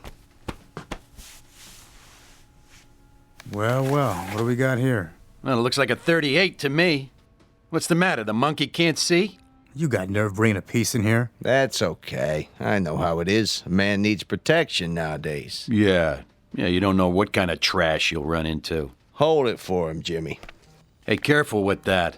I'm always careful. Just till we're finished. Tell your monkey I want it back with all the bullets. Hear that, Jimmy? Absolutely. Have a seat. Cigar? I don't smoke. Good idea. Could be dangerous to your health. So could a lot of things. Yeah, looks like you got a good thing going here. I get by. Win some, lose some. I bet you don't lose very often. I try to keep my hand in the game. And what game is that? Oh, you know. Little of this, little of that. I got a string of restaurants now. That right. Strictly legit. Must be doing pretty good. Nice digs, mirror on the wall, big desk. They call it Danish modern. Real oil paintings. Cost me plenty, let me tell you. See that picture there? Thomas Kincaid original. No kidding. Of course, I got a special discount. Yeah, you paid too much. What? I have 3, just like it. Picked them up at a fire sale. Guy turns them out like a factory. Doesn't even sign his name. Got a room full of brunettes to do it for him. Jimmy, make a note. Yeah, boss. See if there's a money-back guarantee on this crap. Now then, what were we saying? The message? Oh, yeah. You're monkey deaf, too? Say, hotshot. Don't worry about it. When does he go back in his cage? I got no secrets from my boys. Yeah, you sure? Sure, I'm sure. And one thing first. What's that? Give me a handkerchief. You got one in your breast pocket. Yeah, I know, but I don't want to get it dirty. Hear that, Jimmy? Yeah. Here you go, hotshot. There's a piece of dirt on my shoe. Maybe you should watch where you step. Right. All kinds of dirt around here. Where'd you get those shoes? I borrowed them. From who? A friend of mine. What's your friend's name? I think you've met. What's your real name, mister? My name? That's from my friends. Aren't we friends yet? I don't know. Are we? I'd buy you a drink, invite you to my office, and all because you got a message to deliver. If that ain't friendly, I don't know what is. Bernie. Mr. Daggett to you. How'd you get it cleaned so fast? What? The rug on the floor? What about it? Well, blood's hard to get out, isn't it? Say, what are you inferring? You have to send it to the cleaners, unless you got your own cleaners. Nickel and dime mugs who wipe up people's messes for them. I don't know what you're talking about. Don't you? But I know one thing. You got a bad attitude. The kind that can get you in trouble. Absolutely. You think so? Then here's what I'm gonna do, Bernie. I'll tell you what I'm talking about. I'm talking about another guy who had a nice thing going for him. Yeah, plenty of dough, plenty of action, restaurant uptown, only he wasn't happy. And you know why? Let me guess. People were sticking their nose in his business. Close, but no cigar. He had a partner. That meant he couldn't be number 1, see? And being number 1 was very important to him. So he offered to buy the partner out, and when the partner refused to sell, this guy, he brought him in his office, and he killed him. Blew him away. Just like that. Or rather, he had his monkeys do it so he wouldn't get his hands dirty. It happened right here, and nobody was the wiser. Oh, it was one slick job. You're out of your mind. Only not slick enough. You didn't get it all up. Take a look. There's still some little bits of blood on the rug around the edge, see? Geez, I hope you didn't wash it in hot water, Bernie. That makes the stain set, so it'll never come out. There'll always be traces. You know, the cops come in, put the stuff on it, the luminol, then they shine a purple light, and whatever was there, bing, there it is. Who are you? I told you, a messenger. And here's the message. Look out, boss. He's got another piece. I thought you said he was clean. He didn't check behind my back. Anybody but a monkey knows to do that. Now take the gun out of your pocket and set it on the desk. Real slow. Better do what the man says, Jimmy. Okay. Now take the other one, the .38 you took off me, and put it down on the floor. And kick it over to me, nice and easy. Can't we talk this out? And don't go for your own gun, Bernie. Keep your hands where I can see them. That looks like you got the drop on me. You heard the man, Jimmy. Nice and easy. I'm doing it, see? But you're not doing it right, you big monkey. You put it down so the barrel's pointed at me. You're gonna go for it, aren't you, Jimmy? You just can't help yourself. So I better do something before you make a play. Are you nuts? You shot Jimmy in cold blood. That's right. And now it's your turn. You won't get away with this. Not unless I take care of Ben, too. What are you talking about? There's nobody else here. He's outside in the alley. Come on, drawing a bead on the door right now. As soon as he opens it, I'm history. Unless I shoot first. What are you doing shooting holes in my door? Didn't think it would work for a second time, did you, Bernie? Ben waiting in the alley before I can back out, huh? You're crazy. Open it. Take a look. Bet I drilled him right through the stomach. At least I hope so. Takes longer to die that way. There's nobody out there, I tell you. Oh, and by the way, where's the other .38, Bernie? The one you took off me the first time. In the desk? Huh? I'd like to have it back. Dane, you are him. But it ain't possible. Say goodbye, partner. Vaya con Dios. Now, Ben! Oh. You remembered the door to the alley, smart guy. Only I never do the same thing twice. You didn't think about the mirror. A two-way mirror to the next room. Too bad, Bernie. That means 7 years bad luck. Got him. Nice and clean. Good shooting, Ben. You cut that pretty close. I wanted to take him out with one shot, the way he got Jimmy. Bernie, listen to me. Listen good. You want I should finish him? Wait. I'll come back, Bernie. And I'll keep coming back. Again and again. And sooner or later, I'll kill you. So help me. I'll kill you. Get him out of my face. Right. Drop this scumbag in the garbage any place you want. Just don't let me see those shoes again. Not as long as I live. With pleasure. Get some of the boys over here. We should bury Jimmy nice and proper. You got it. And remind me to send some money to his old lady. Who was this piece of junk anyway? I'll tell you something, Benny. I don't know. I really and truly don't know.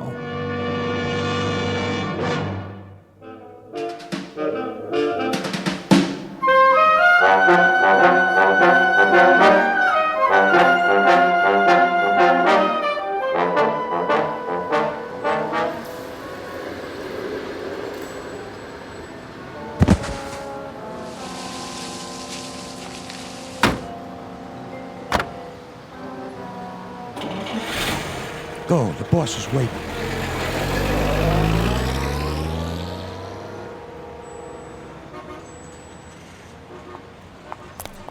Thank you, ma'am. Thank you, sir. Spare change? Bus fare? Something to eat? Hold on. What in the... Nice pair of shoes. Huh? Nate? That you? Oh, no, no. Poor Nathan. I'm sorry. You forgive me, don't you, Nate? But I guess you won't have any use for him now. Rest in peace, buddy. Yeah, what do you know? Perfect fit.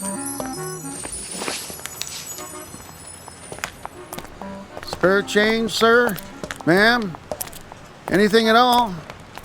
Hot meal? That's all I need. Yeah, and a hot bath and a change of clothes. That's all. 'Cause I got places to go and things to do.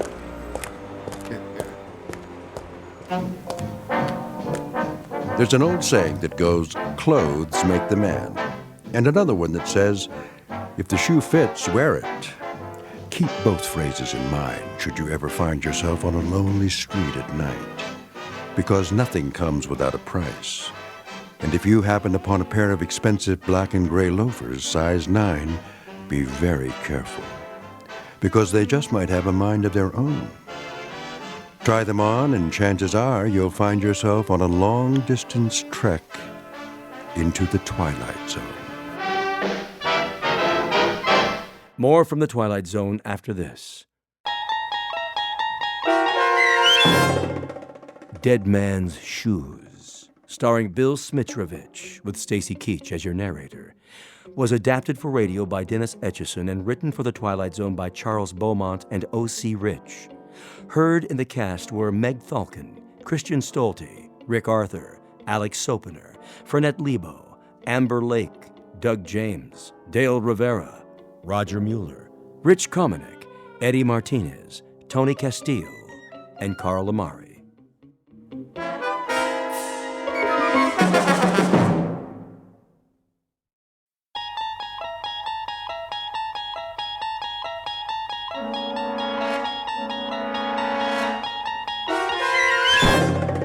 There is a fifth dimension beyond that which is known to man. It is a dimension as vast as space and as timeless as infinity. It is the middle ground between light and shadow, and it lies between the pit of man's fears and the summit of his knowledge. This is the dimension of imagination. It is an area which we call the Twilight Zone.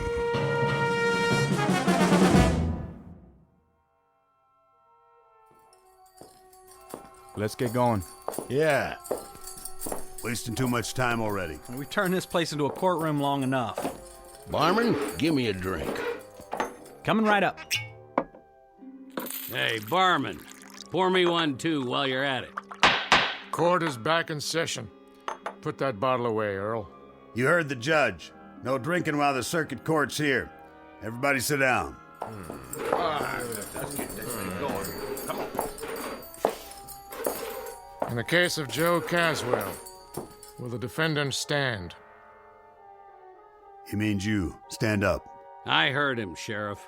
You don't talk until the judge tells you to.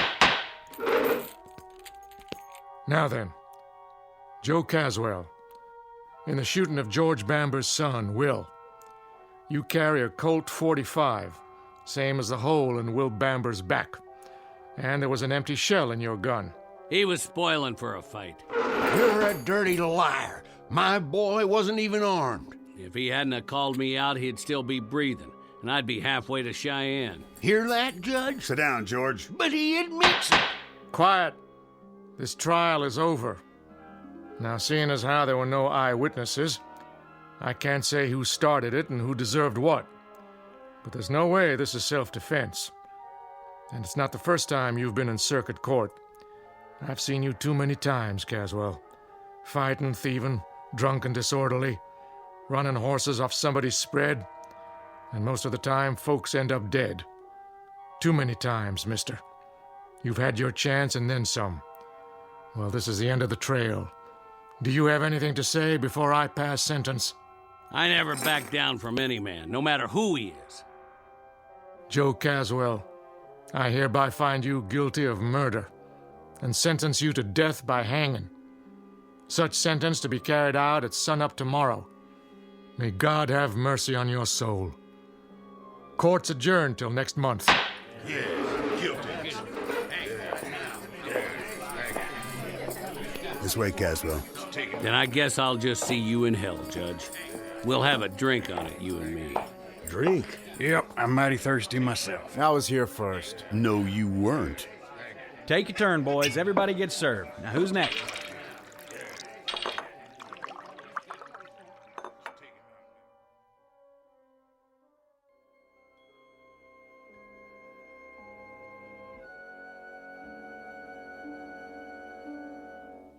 prelude to a commonplace if somewhat grim, unsocial event known as a necktie party. The year is 1880, the guest of dishonor, a cowboy named Joe Caswell, now just a few hours away from a date with a rope. He's headed for a short dance, to be performed several feet off the ground, before moving on to the dark eternity that awaits evil men. Mr. Joe Caswell, who, when the good Lord passed out a conscience, a heart, and a regard for others, must have gone off for a beer and missed his. Mr. Joe Caswell, whose time is about to run out in the Twilight Zone.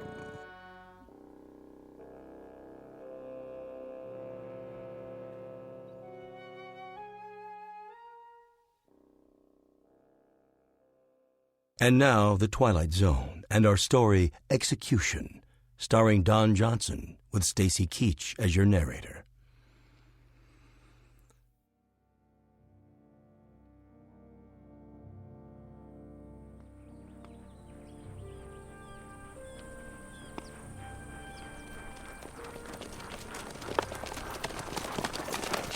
This'll do right here. That tree hold him, Sheriff? Sure it will. It ain't that much. Give me the rope, boys. Right here. Throw it over the top branch. Yeah, hold his horse steady.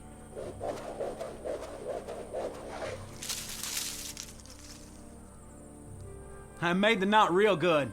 Yeah, he did. It's a big one, too. You did fine, boys. Though I walk through the valley of the shadow of death. Reverend. Shut up, Caswell. I shall fear no evil. No need, Reverend. I ain't interested in any prayers. And your immortal soul. Are you interested in that? It's my immortal neck I'm concerned about now. It's your pleasure to see that it gets stretched a couple of feet. And since that book of yours ain't gonna stop it from happening, I'd as lief make this short and get it over with. Go ahead, then. I'm finished. Judge?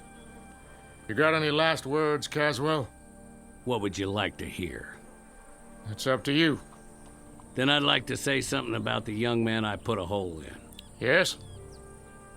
He had too much mouth and not enough brains. Why, you... And I'd invite him out again this morning if I had to do it all over again. You shot my son in the back, Caswell, which is a long country mile from an invitation to a showdown. If that's all you got to say, I got this to add. I'd like it to take a while. I'd like you to feel it, Caswell. The more you kick, the more justice I figure there is in the world. I'll do a jig for you, Papa, just like a puppet, with my hands tied behind my back. How's that? Now, can we get it over with? All right, put the noose around his neck.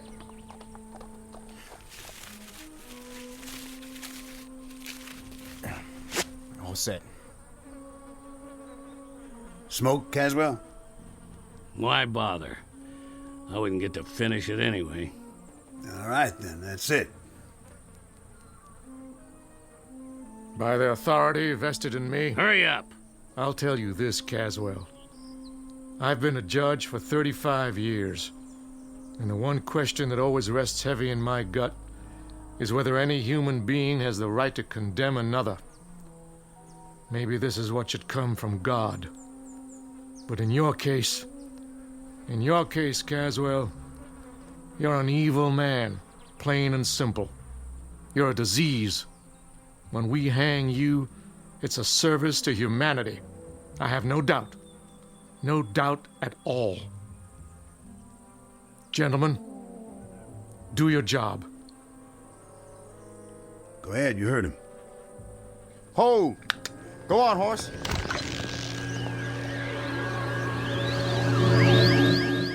What in the... Where'd he go? He was here, and then, just like that, he... Oh, my dear God. I tied the rope around his neck. It was tight, I swear. I know you did. I saw it. Then where is he? That's a good question. What happened to him?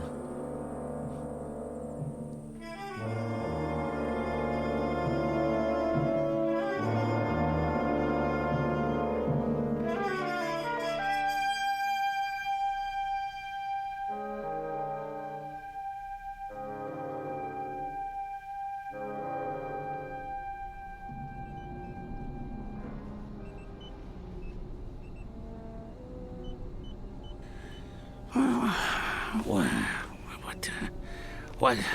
Stay down. Who are you?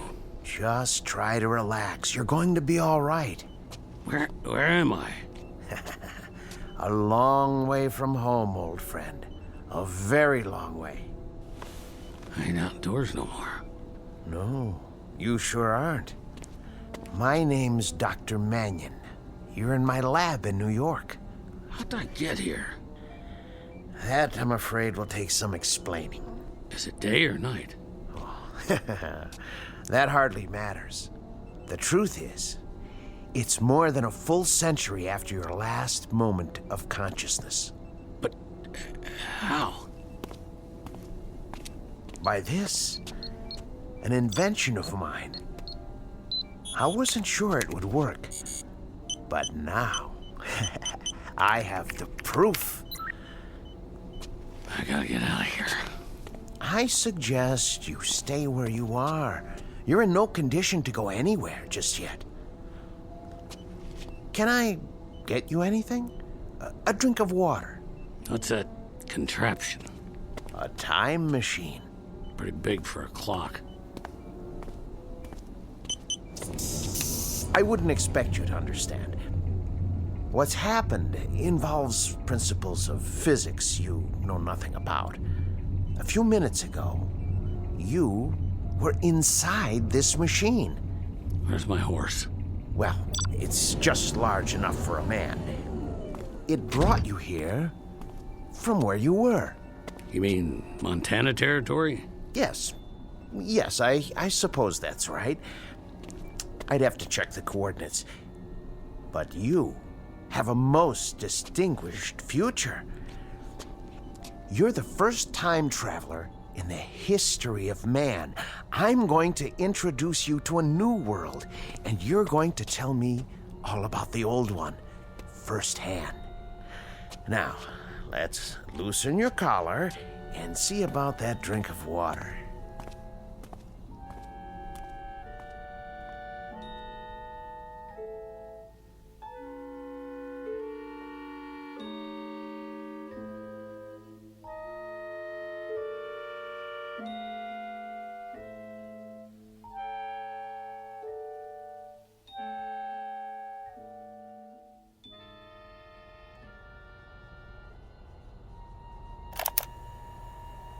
Continuation of the previous entry. I offered the subject food and water, especially the latter. He seems quite parched. His clothing appears to be authentic in every detail, including the leather chaps and cowboy boots. After several attempts at conversation, he appeared desperately tired, and I showed him to the bed in my inner office. But I managed to learn the following. His name is Joseph Caswell. He claims to be a trail boss on a cattle ranch in the territory of Montana. His last moment of consciousness was on November 14th, 1888. He says he was on his horse when he suddenly blacked out. He awoke to find himself on the cot in my laboratory after I'd carried him out of the machine. He claimed to remember no other sensations, and he has no real grasp of what has occurred.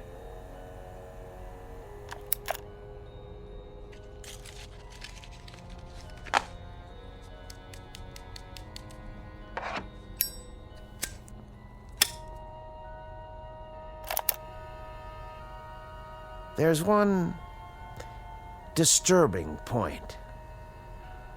The marks of a rope are etched deeply into his neck. He offers no explanation for this. And I have one other observation, hardly scientific. I don't like his looks. I don't like the face or the eyes or the expression. The overall appearance is disquieting, even disturbing. I can't escape the feeling that I've taken a 19th century primitive and transported him to a modern-day jungle. Heaven help whoever gets in his way. That's all for now.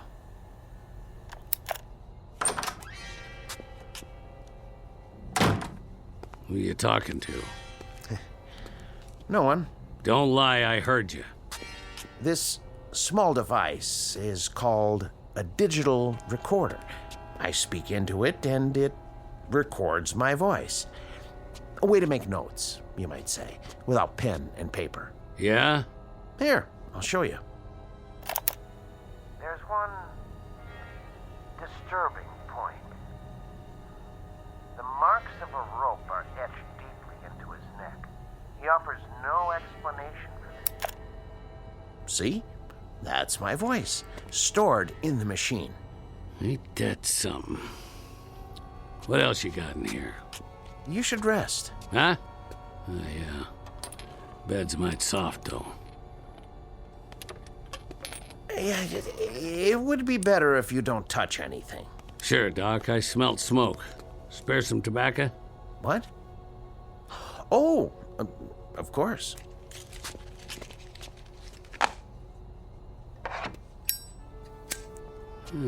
Look at that. Fire right out of the air. Just a cigarette lighter. It's not magic, I assure you. Look. On, off. On, off, huh? Mighty slick. Here, take it. Go on. What else? I thought you were tired. Yeah, plenty of time to sleep, plenty. I want to take a look at the world out there, see things like you showed me in those picture books. Carriages without horses and buildings that go up in the sky. Oh, they're out there, Caswell. Things you've never seen before. Then let's get to it. No hurry. It'll all take some getting used to. Things you can't imagine. I'm ready. All right. What are you doing? Just pulling the cord on the drapes so you can get a better view. Huh? Ta-da! Now, look out the window. What is that? New York City. Just as I told you. Make the noise stop. Here, settle down. Must be quite a shock for you. Where'd all those lights come from? That is what night looks like now, in the big city. But not everything's changed. Like what? Ideas, Caswell. Concepts like right and wrong. I know about that. Do you? I had a deputy sheriff in Dodge City try to beat the difference into me with a wet rope. I know all about right and wrong. And what about justice, Caswell? What about that? I'm supposed to know about justice? More than most men, probably. Right and wrong, they could try to beat into you, but justice... Those marks came at the end of a rope, didn't they? Don't you worry about my neck. That's where you were when I reached back in time. You were at the end of a rope, weren't you? 6 or 8 feet off the ground, and I got to you in that one fraction of a second before your neck was broken. When you're dangling at the end of a rope, it don't matter whether you're 1 foot off the ground or 100. You're just hanging there. Seems like it ain't ever gonna end. You were hanged because you killed someone, weren't you? A whole territory full of them. I stopped counting after 20. 20 men? Yeah. They all had it coming. In that case, I'm going to have to send you back. Back? To where you belong. To the very same moment, if I can. And that'll be justice, huh? I died once already, mister. I've been to hell. You try it sometime. Try getting your head put in a noose.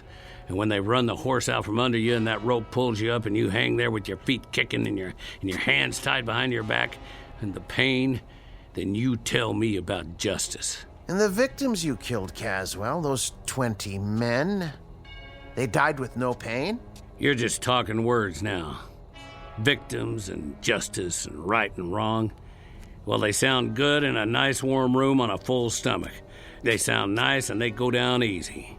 But you try them on an ice cold mesa, where another man's bread and another man's jacket are all that's left between you and staying alive. Or try 'em in a dirty town where you gotta walk backwards from morning till night because 10 men got a target picked out between your shoulder blades. And for every one of them, there's a whole lot more with the same idea. No, you get in that machine and go back to where I was. And then you talk about your law and your order and your justice. The words will sound plenty different. That may be, but I've made my decision. I'm sending you back. Oh, you are, huh? I know your kind. Clean-faced, Johnny-come-lately dandies who'd ride around in trains, rolling nice and easy over the graves of men like me. Stand back. You think I'm scared of a little gun like that? I had me a Colt 45 with a whole lot of notches on the grip. Get in that machine now. You don't tell me what to do. I hate your kind. I'm warning you. Yeah? Well, I'll do more than that. I'll take that pop gun clean away from you, because you don't have the guts to use it. Let go!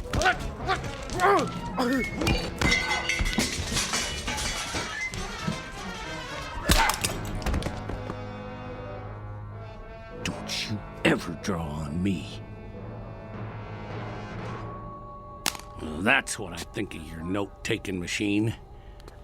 You stay down, if you know what's good for you.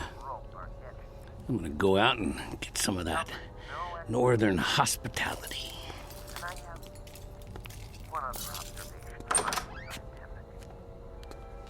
I don't like his looks. I don't like the face or the eyes or the expression. The overall appearance is disquieting, even disturbing. I can't escape the feeling that I've taken a 19th century primitive and transported him to a modern-day jungle. Heaven help whoever gets in his way.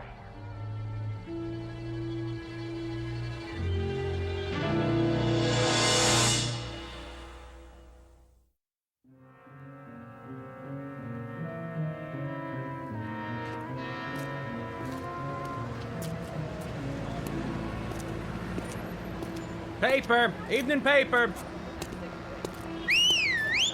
Hey, cab! I need a cab. Get your Franks here! Hot pretzels! Too much noise. Look at that guy. Who does he think he is? Hey, man. Nice costume. Get out of my way. Who are you, a drugstore cowboy? Hey, move it, pal. Look at his eyes. What's wrong with him? Another crazy. I gotta get away.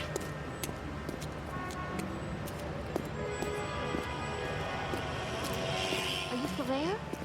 Honey, we can talk it over, can't we, honey? Don't you hang up on me. Don't you dare, you rat. Let me in. Let me in. I'm making a call. Do you mind? Get out. Take your hands off me. Right now. Okay, I'm going. What are you, nuts? I can't think. With all that noise. What happened? That man, he threw me out of the phone booth. He looks dangerous. I'm calling the cops. Stop it. Stop it! There was an overtime on your call. Please deposit 25 cents. Who's talking to me? Who's talking to me? Where are you? Please deposit an additional 25 cents. Shut up! Shut up! Let me out! Hey, that guy wrecked the phone booth. That's vandalism. Grab him. Not me. Somebody get the police. Out of my way.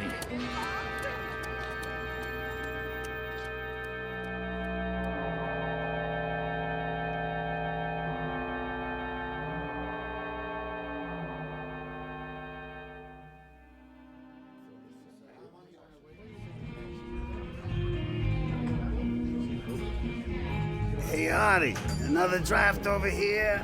Coming right up.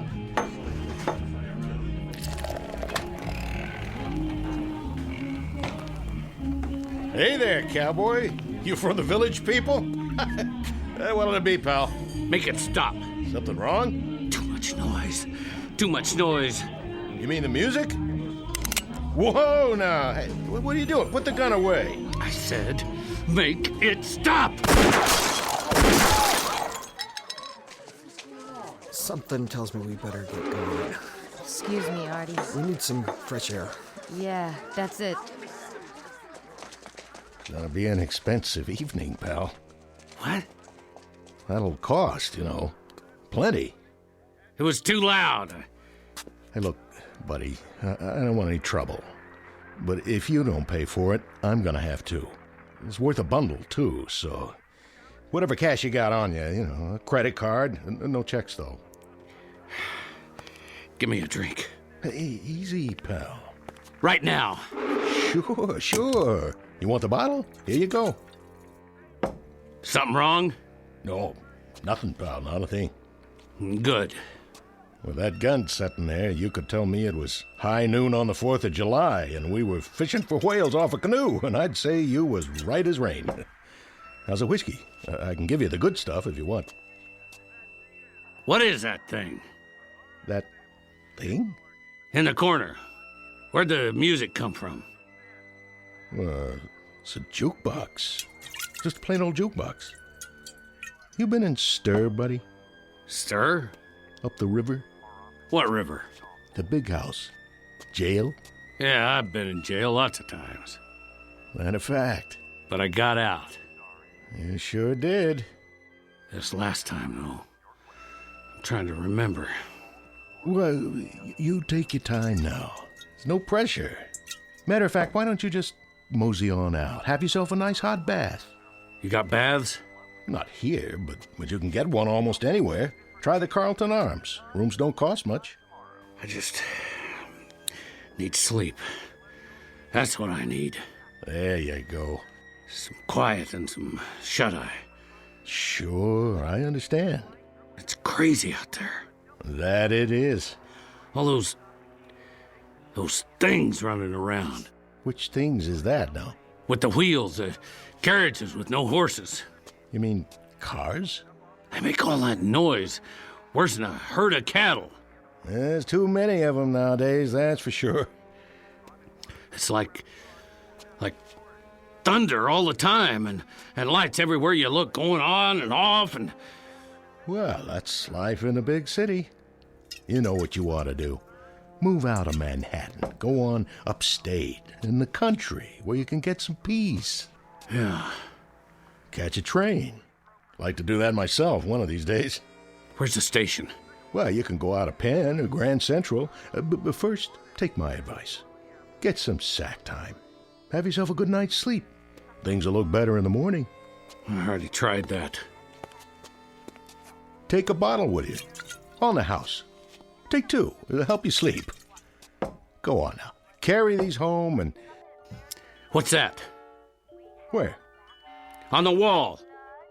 Just a flat-screen TV. You know what that is, don't you? Looks like a window. Yeah, that's what it is. A window. You can see whatever you like. Take your pick. Got all kinds of channels. Here, I'll give you a demonstration. What do you want to watch? You like this show? Well, it's okay by me. I'll turn it up for you. Not too loud. All right, hombre. I'm giving you a chance to draw. You better make your move. Missed. What'd you do that for? He drew first. All right, cowboy, that's it. You gotta pay me for the TV, too. Police! Police!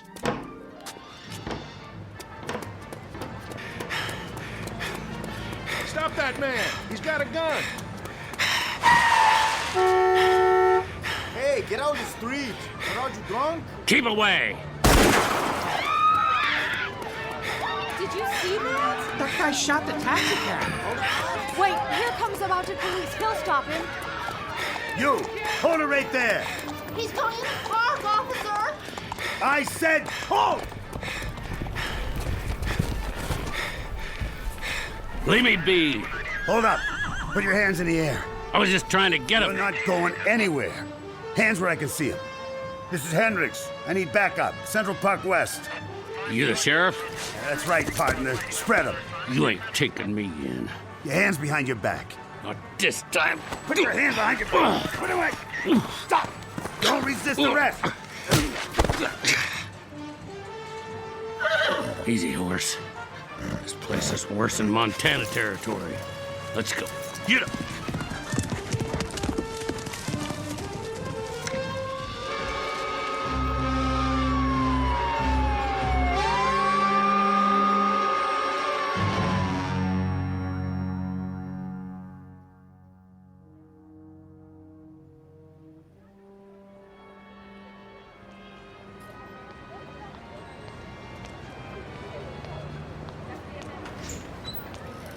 Evening, sir. Evening. I'll get the door for you. Thanks. Sir? Yeah. Are you a tenant? Me? I haven't seen you before. I have to drop something off. Which floor? What? Most of the offices are closed now. Oh, yeah, I know that. Except for Dr. Mannion. Right. He likes to work late. Stays all night sometimes. Mannion? Yeah, that's it. I have to drop something off for Dr. Mannion. He's still here? Maybe. Maybe not. What does that mean? Never can tell. He could have gone down the back stairs. Worth a try. How's that? I say I'll see if he's still here. 3rd floor. You can't miss it. Thanks.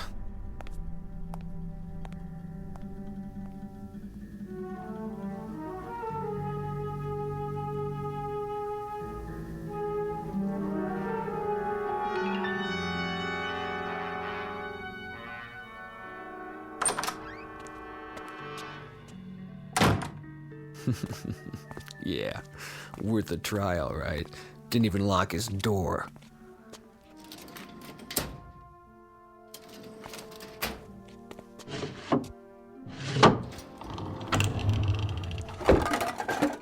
Come on, where's the cash box?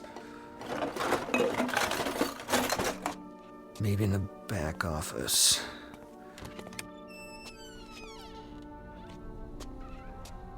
Gotta be a wall safe somewhere. What in the... Ah, jeez. Somebody else had the same idea. This guy's been beat up good. If he dies, I ain't gonna take the rap for this.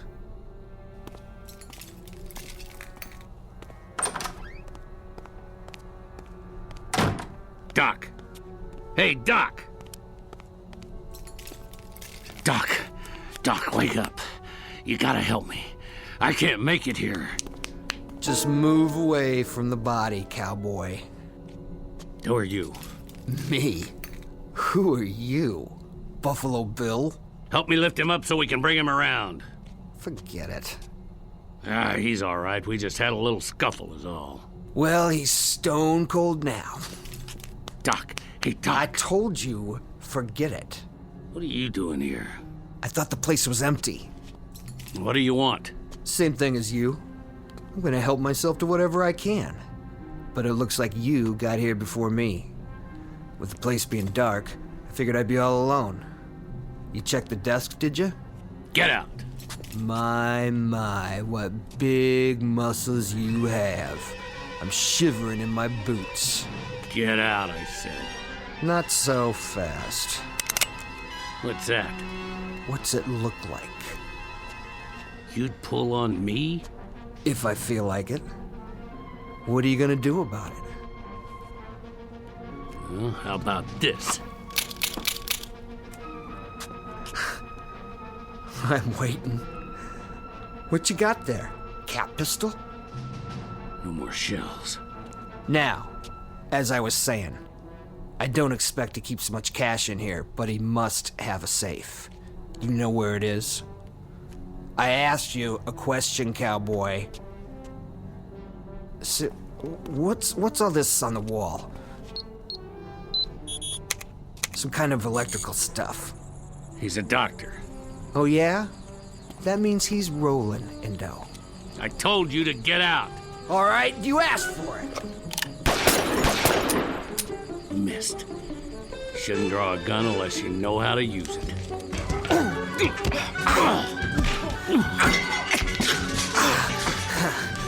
I don't need a gun. I got my bare hands. Sure, cowboy. Once I choke the life out of you. How do you like this? Window cord around your neck. Feel good? Huh? Huh? Can't fight if you can't breathe. And your time's just about run out.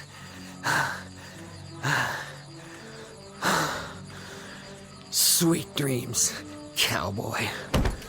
Now, get my gun. Go down the back stairs. Wait a minute. Didn't see that. What's in there? Some kind of secret chamber. Maybe that's where he keeps his dough.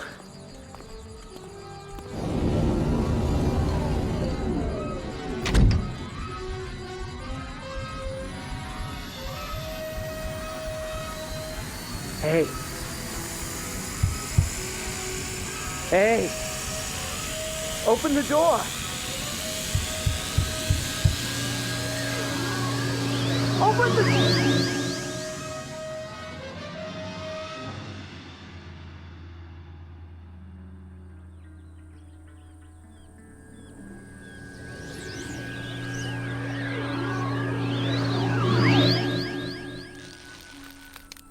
Hold it. He's back. What? How? That's not him. No, it's not. Then who? Cut him down. Hurry up, cut him down. I got it, Sheriff.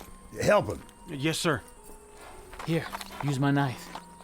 Let him down easy. It don't matter now, his neck's broke. But that ain't Joe Caswell. No, sir. Sure ain't the man we hanged. Then, who is it? Look at his clothes. What kind of clothes are they? I don't know. Some kind of city get-up. Fancy shoes and all. Then who is he? It's not Caswell, Reverend. It's a stranger. Someone I've never seen before. Me neither. I put the noose around his neck myself. Around Caswell's neck. I don't know who this is. What kind of devil's work is this? I don't know if it is the devil's work. Did we hang an innocent man, then? I hope not. I pray to God not. Amen. Put the body across one of the horses. We'll take him back to town for now. Yes, sir.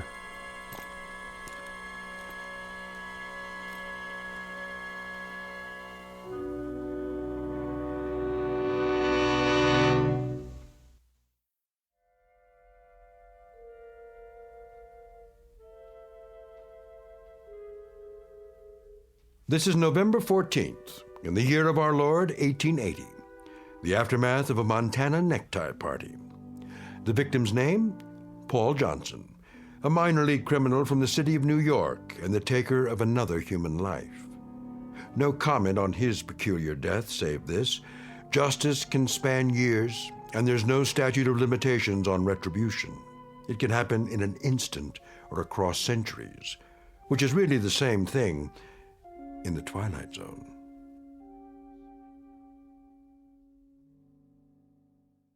More from the Twilight Zone after this.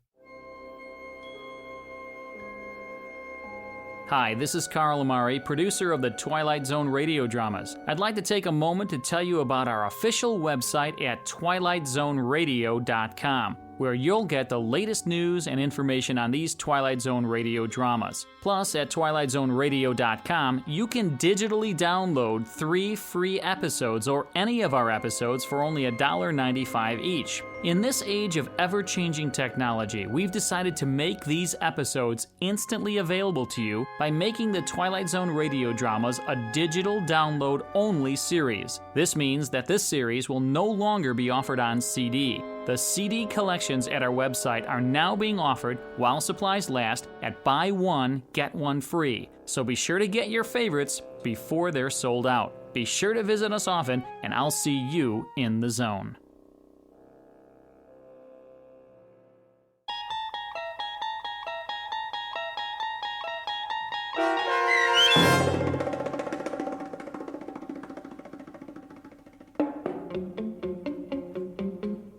Execution, starring Don Johnson with Stacy Keach as your narrator, was adapted for radio by Dennis Etchison and written for The Twilight Zone by Rod Serling, based on a story by George Clayton Johnson. Heard in the cast were Joby Cerny, Terry Berner, David Darlow, Norm Waddell, Richard Hensel, Rick Arthur, Rick Peoples, Brandon Els, Oksana Fedanushin, DJ Howard, Sarah Court, Carl Amari, and Karen Anglin. The producers of The Twilight Zone wish to thank CBS Enterprises and the Rod Serling Estate for making this series possible. This copyrighted radio series is produced and directed by Carl Amari for Falcon Picture Group and Westwood One. Sound design and custom Foley effects for The Twilight Zone by Cerny American Creatives Bob Benson, Craig Lee, Matt Sorrow, Tim Cerny, and Todd Beyer. To learn more about the Twilight Zone radio dramas and to contact us, visit our official website at twilightzoneradio.com. Doug James speaking.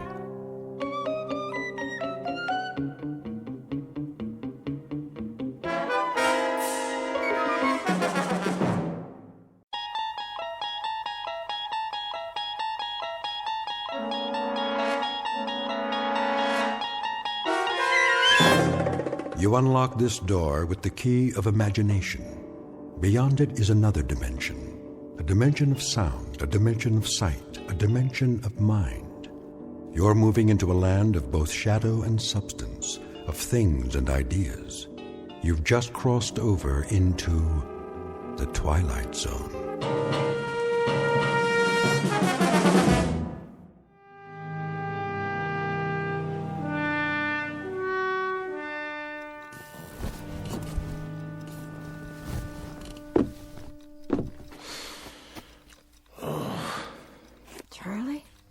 Go back to sleep. It's early. What time is it? I don't know. My watch stopped. Oh, look at the clock. It says 7, but it's wrong. Oh, it can't be wrong. You wound it, didn't you? It has to be wrong. Look out the window. It's still dark. Must be 3 or 4 in the morning. When did you turn the light on? I don't need it. Leave it off. So, this is the day, huh? This is the day. Well, if you got 3 or 4 hours yet, what do you have to get up now for? Can't sleep. So, I thought I might as well go over to the jail. You know what I think? What? I think you're crazy. If it really is the middle of the night, you're crazy to get up now. What's so special about today? Ella. Just about hanging a little? I said, why don't you go back to sleep? Why don't you? There's going to be all kinds of excitement today, reporters and everything else. You're the one that could use some sleep. Bring breakfast over about 8:30. You want some coffee now? Pierce will have some at the jail. Just bring Jagger's breakfast at 8:30. What about you? I can't eat. What time do you string him up? Ella. Well, you know what I mean. What time does he get hung? Hanged. That's what I said. What time? When you're talking about an execution, Ella, the word's hanged. It's at 9:30. And you know something? I hope they stay away. I hope everybody stays away, not just the reporters, the whole town. Because when I think of a bunch of cold-blooded gawkers who get their jollies from watching a boy die, I want to... Well, why shouldn't they? Why shouldn't the whole town turn out to watch it? Including you? I haven't decided yet. Why would you want to see a thing like that? Why would you even think about it? Because if anybody deserves it, he does. Dirty little animal. I'm leaving now. I understand that after the neck breaks, they only feel it for a couple of seconds. Well, it ought to take more time than that, Charlie. For what he done, this is a mighty easy way to pay it off, don't you think? Easy? to get strung up by the neck? All I can say is you have a funny view of what's easy and what's hard. Just remember to bring his breakfast over. Hey, Charlie. How does he want his eggs? Edible. They're the last ones he's gonna eat, so do one thing for me, will you, Ella? Make them edible.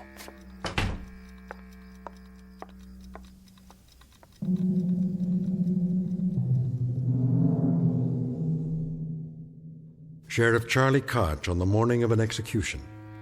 For the record, and as a matter of absolute fact, it is a little after 7 a.m. Now, logic and natural laws dictate that at this hour there should indeed be daylight. It is a simple rule of physical science that the sun should rise at a certain moment and take away the darkness. But at this given moment, Sheriff Charlie Koch, his wife Ella, a condemned man named Jagger, and everyone else in this small, inconsequential town are about to find out that there are some causes and effects that have no precedent, except in the Twilight Zone. And now, back to our story from the Twilight Zone. I Am the Night, Color Me Black, starring John Ratzenberger with Stacy Keach as your narrator.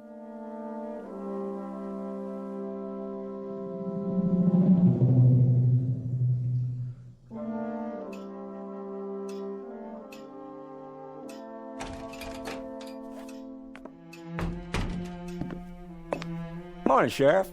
Pierce, anything doing? Nothing much. You sure? Yep. Take your feet off the desk. Sure thing, Sheriff. Glad you finally made it. This ain't the day to be oversleeping. You tell me all about sleeping, Pierce. You're the expert on that. Hey, don't get me wrong. I mean, I ain't complaining. You ain't complaining, but at 2 or 3 in the morning, you've had a 4-hour shift. And, buddy, that doesn't break anybody's back. 2 or 3 in the morning? What have you been drinking? It's 7:30. Then why is it pitch black outside? What are you talking about? Take a look.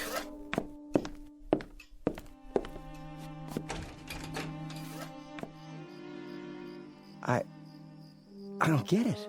What don't you get, Deputy? That some men can't sleep and get up early? I suppose that doesn't make much sense to a guy who could put in 12 solid hours on a mattress and then wake up and complain about... Sheriff. You got a problem, Pierce? Sheriff, it is 7:30 in the morning. Take a look at the clock. And you're right, it's black as a coal mine outside. I never seen it blacker. What's going on? You're right. It's 7:30, and the sun's not up yet. And to tell you the truth, Deputy, I don't know why. I don't know why at all. Who's coming? I can't see yet. Everything out there looks the same. Black as the ace of spades. Morning, Colby. Sheriff? How about that? You see it out there? Of course I saw it. Any sign of the sun? Not a speck. You gonna run an extra in that paper of yours? If I get the time. I've been answering the phone since 6 in the morning. One fella says that the electricity's gone off in the whole town. Well, I can see that's not true. Another one says it's already tomorrow night. I like that. Well, what do you think? Well, hold on, there's more. The president of the January graduating class of our local school, who majors in physics, tells me it's a phenomenon caused by sunspots. Now, you're well versed in law and order, Sheriff Koch, keeping the peace, in other words. So I'm here to ask you, what's your theory? I wish I had one. It's almost 7:45 in the morning. Daylight should have come 2 hours ago. Maybe a storm's on the way. Big whopping storm, the kind that covers up the whole sky. Possible, I suppose. Storms don't bring this kind of darkness. Anybody call the state capitol? Oh, yeah. In between reassuring people that this is neither an interplanetary invasion nor the end of the world, I placed said call myself. And? Oh, things are normal there. It's daylight, just as it should be. But if you'll forgive the pun, they're as much in the dark as we are. You mean it ain't black up there? It appears that all up and down the state, and across the face of the earth for that matter, we are the only ones who are groping around in total darkness. So, the phenomenon is quite localized, which means we'll have to seek elsewhere for company to share our misery. How's Jagger doing this morning? I seen him. Brought him in a cup of coffee to make sure he was awake. Thoughtful of you. To remind him about what day it is. I'll bet you did. I wonder, how did you occupy yourself as a lad there, Deputy? torture small animals, or just pull the wings off flies. Say, what do you mean by that? Nothing. I don't mean anything by it. So, Koch, can I talk to him? Go right on in. I'm not saying he'll talk to you, but that's the privilege of the press, to try. So he's got an hour and 45 minutes left. What about a priest or a minister? He doesn't want either. As a point of interest, Sheriff, entirely off the record, do you believe Jagger's guilty? Mr. Colby, I arrest people on the basis of evidence. I jail them on that evidence, and I'm responsible for their meals and their health until they get sentenced, executed, or let loose. As to guilt or innocence, it's a matter for the jury, public opinion, and God to decide. And that part of it, thank the Lord, has nothing to do with me. Uh-huh. So, let us all praise God for the morning's impartiality. You just keep them alive until their moment of death. I see. And as for my part, I follow fate around with a small pencil and a notebook and make a record for posterity of how he died and why he died. But neither one of us has any guilt to share for the fact that he does die. How perfectly convenient for us. He's guilty as hell. He fired buckshot into a man's head. A real decent, upstanding man. And today, he's going to pay the price. He's going to hang for it.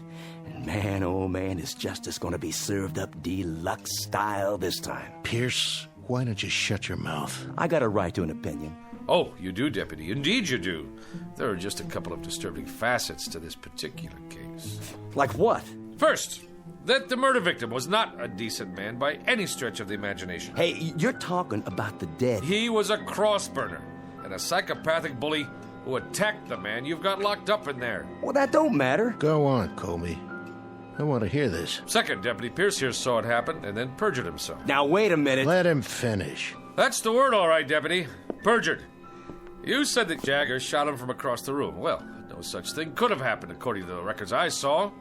The murdered man had powder burns all over him. So what? Oh, you tell me how a man can get shot from 10 feet away and still have powder burns on his skin.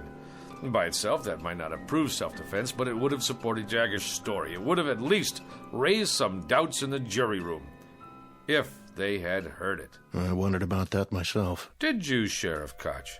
Well, you saw the body, didn't you? I saw it. But I didn't hear any comment on those powder burns when you gave your testimony, or did I miss that? I answered the questions they asked me. Oh, don't feel singled out now, because your courageous editor who covered the trial from start to finish, he just didn't see fit to include that insignificant little detail in any of his news stories either, now did he? Even though for some reason he knew at the time that he was being very, very selective about what he wrote and what he didn't write, about the truth, in other words. Which is what a trial is supposed to be, a search for the truth. So, when you get right down to it, you're quite right, Deputy. Justice is being served on a platter with its tongue cut out, just like the carcass of any dead animal.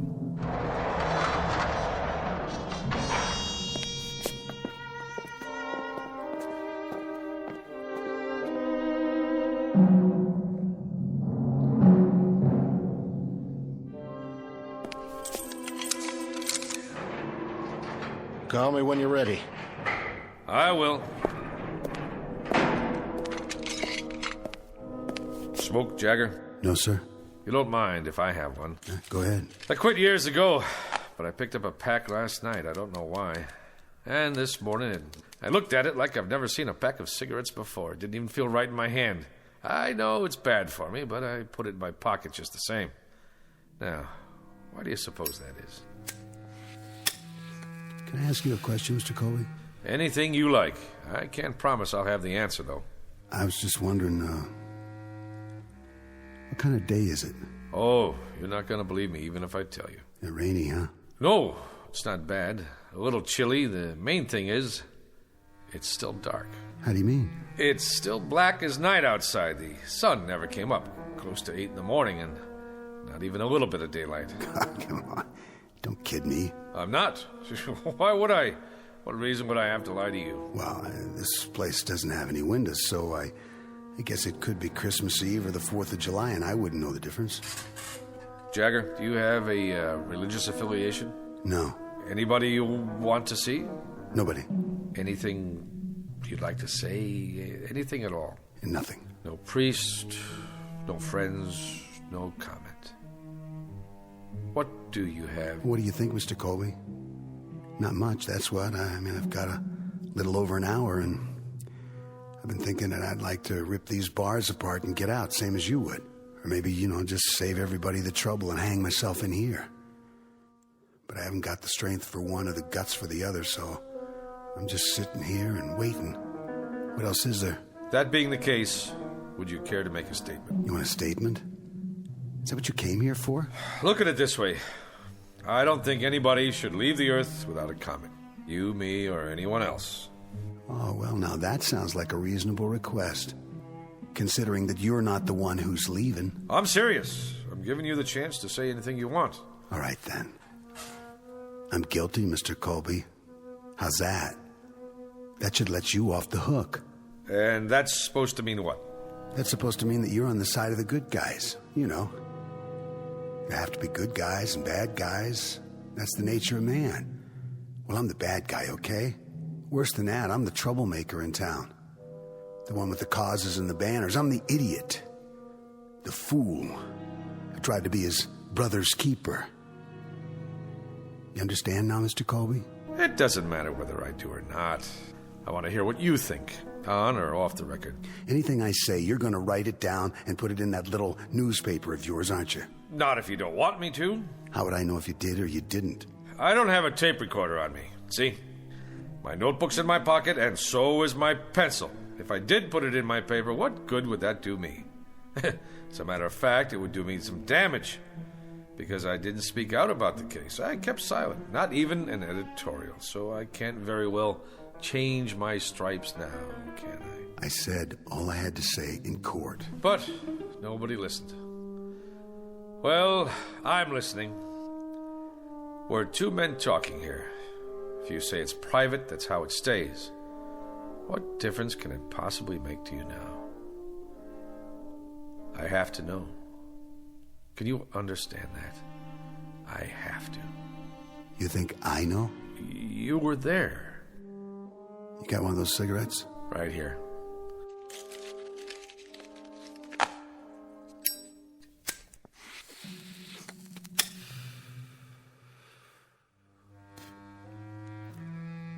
There was a shotgun. It wasn't mine, it was his. Everybody knows that, but they convicted me on premeditated murder. Even though I'm the one who tried to take it away from him before he could go out and use it. So you fought with him? I either loaded the gun and put it in his hands, or I tried to get it away from him. Take your pick. All I remember is the gun going off, and that's what counts, isn't it? Not motives, not what's in your head. You know what road is paved with good intentions. Good, bad, it doesn't matter. I'd say there's a big difference. A huge one. Except that the man I killed, he was the White Knight. I wouldn't say that. Well, I would. The things he did, other people only thought about. What they wanted to see happen but didn't dare do. He was the cross burner, the bomb thrower. He did their dirty work for them, like whipping some poor, scared guy just for being black, when nobody else had the guts to pick up a stick or a rock to do it themselves.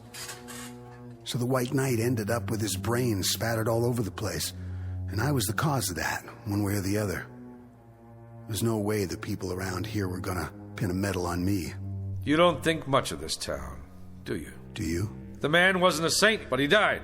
And what the jury said was that regardless of how it happened, we cannot dispense life or death because someone offends us. That's the distinction between men and animals.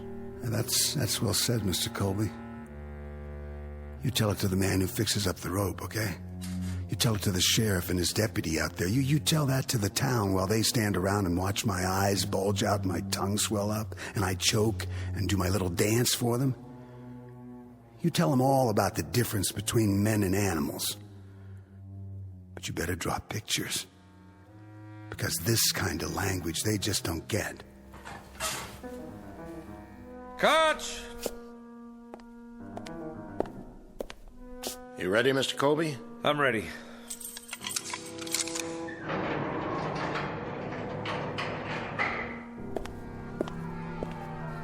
A lot of commotion out there. I guess they just can't wait. That's not it. It's because nobody can see where they're going. Why's that? I told you, it's dark out. For real? The darkest I've ever seen it.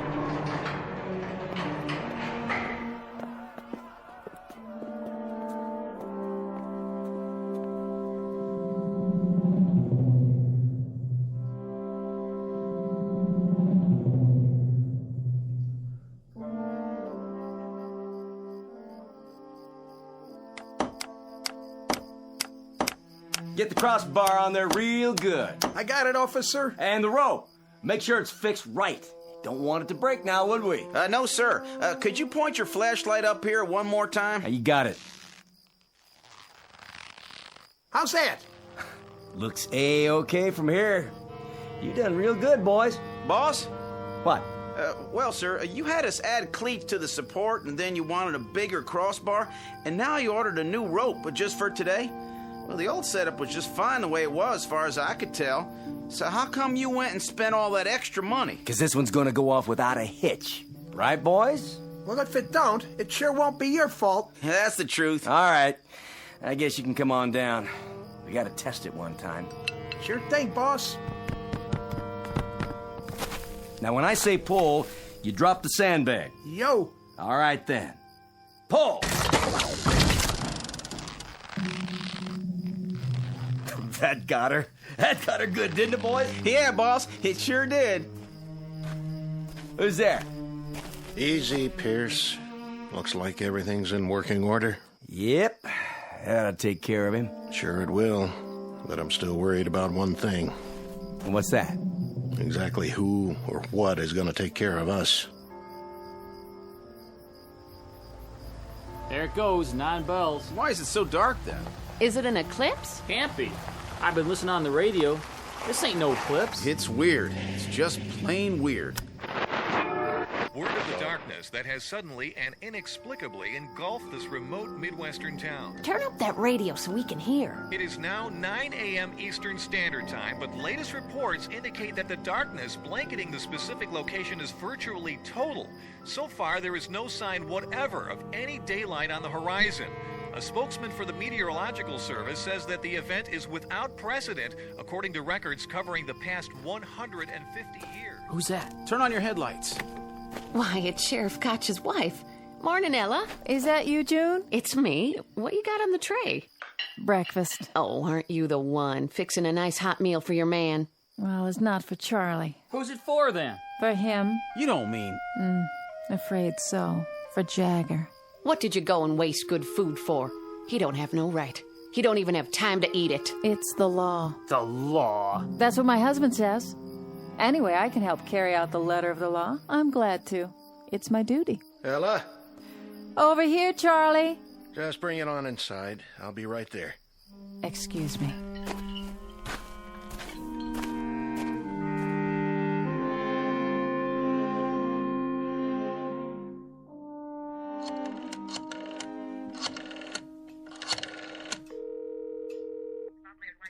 The governor, please. Yes, I'll wait, but please tell him it's urgent. Mr. Colby? Hi, Ella.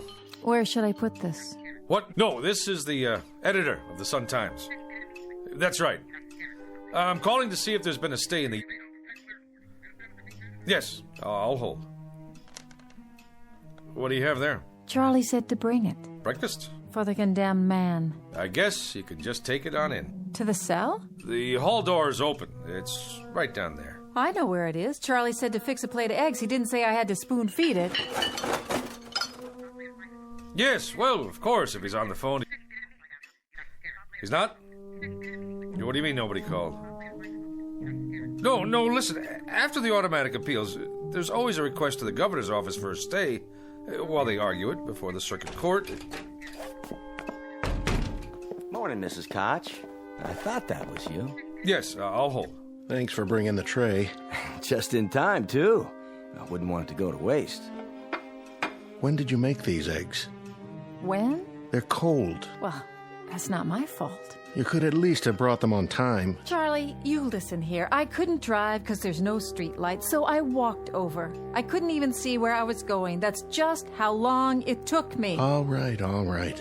I'll take it into him. If he doesn't like it, he can throw it in the trash for all I care. Well, now, don't do that. I mean, I haven't had nothing to eat this morning. I said I'll take it to him. Yes, I'm here. I see. You sure? That's it, then. All right, yes. Who was that? The governor's secretary. And? No dice. I see. Well, there you go. Sure is a big, fat surprise. No, but I'll tell you what is. It's a surprise that someone can go to trial for his life with a third-rate public defender who's afraid to stand up to the local DA. It's a surprise that no private lawyer somewhere heard about the case and went to bat pro bono. It's a surprise that the public defender didn't even try to call the governor a half hour before the sentence is carried out. And it's a surprise that I didn't give up the ghost on this place a long time ago. But it's not a surprise that you, Pierce, and this whole town are out of your minds with glee over the cold-blooded taking of a life that's about to occur.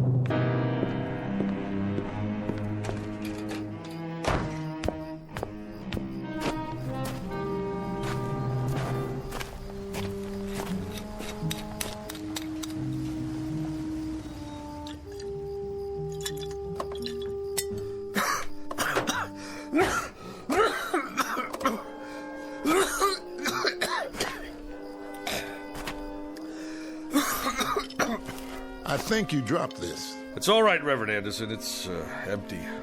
Whiskey helps, does it, Mr. Colby? It doesn't hurt. Helps you see things more clearly? Or does it keep you from seeing? You suppose, Reverend, that there's some theological explanation for this morning? Theology? That's for divinity schools. This is a time for faith. Faith in death or in darkness? Maybe if we thought there was a divine act going on here, we could find a way to live with it. God is always with us, whether we know it or not. Is he? Even now. This isn't the first gallows ever built, Reverend, or the last. Won't be the first man to lose his life at an untimely age, and we won't be the last mourners on this earth either. Did you see him? Did you talk to him? Briefly. He wouldn't see me. Wouldn't even let me in his cell. That's a pity. He's a lonely boy. But at least he won't be lonely for much longer. That's the truth. He's going to glory. I'm glad you think so. And you don't, Mr. Colby? It would be easier if I did. But I gave up my faith years ago.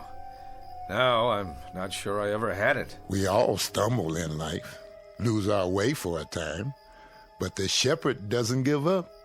He keeps on looking for us. What happens if the shepherd loses his way, too? It must be time. Listen to them. Oh, they want blood. Reminds me of sports fans in an arena somewhere. Yes, a Roman one. How's it look out there? Hard to tell. When they light their torches and storm the jail, I'll let you know. Well, I'd better get the prisoner ready. You're going through with it? Unless something happens in the next 10 minutes, I have no choice. Then I suggest we use this time wisely. And how do we do that, Reverend? There's only one thing left to do. We pray.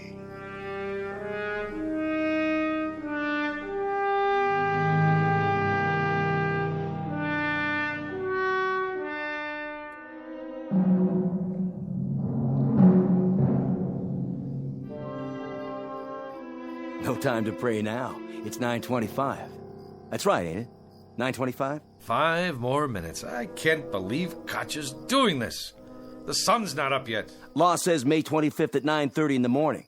Well, that's what it is. May 25th, and it's pretty near 9:30 already. Quite apart from the fact, Mr. Pierce, that you're not the most sensitive of men, doesn't this morning suggest to you that there's something odd going on, and that perhaps we'd better dispense with business as usual until we find out exactly what it is? You know something? I take an awful lot of crap from you. And just who are you, anyway? A little shot editor of a crummy little paper? That's right, a crummy little paper that crawls along on its hands and knees from one edition to another.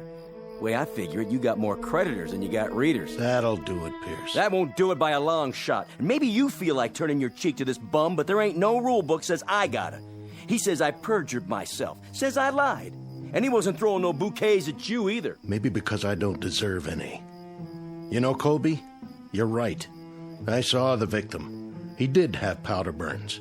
And when a committee of townspeople came to me and said there'd be no autopsy, I just bent my head and shuffled my feet and nodded. We've all got little axes to grind, don't we? I'd like to be re-elected sheriff. And you, Colby, you'd like to keep that newspaper going. And Deputy Pierce over here, he likes to feel important. He likes to be popular. He likes to stay on the side of the majority. So here we are, gentlemen. All of us treading water in a sewer. I don't take it from him, and I don't take it from you neither. Watch who you put your hands on, Pierce. Oh, what? You better unravel it right now, or I'll spread you all over the yard. It's 9:27, Koch. Then we better go get the prisoner. At last, Mr. Pierce. A labor of love, huh? You coming, Pierce? Yeah, I'm coming. I wouldn't miss it for the world. I want to see Jagger's face when he gets a look at that gallows. You won't be able to see anything, and neither will anybody else as long as it stays dark out.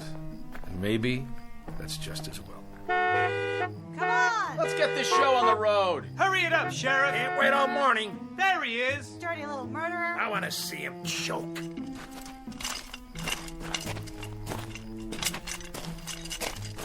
You don't need the chains. I'm not going anywhere.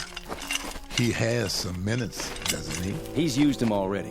We're behind schedule. You can talk to him now, Reverend. Take your time. It's my time. I got nothing to talk about. Then let's go. Let's get on with it. Don't waste your last minutes, Jagger. We're a different color, and I know we have different faiths, but you've stood up for me and mine. You've spoken for us.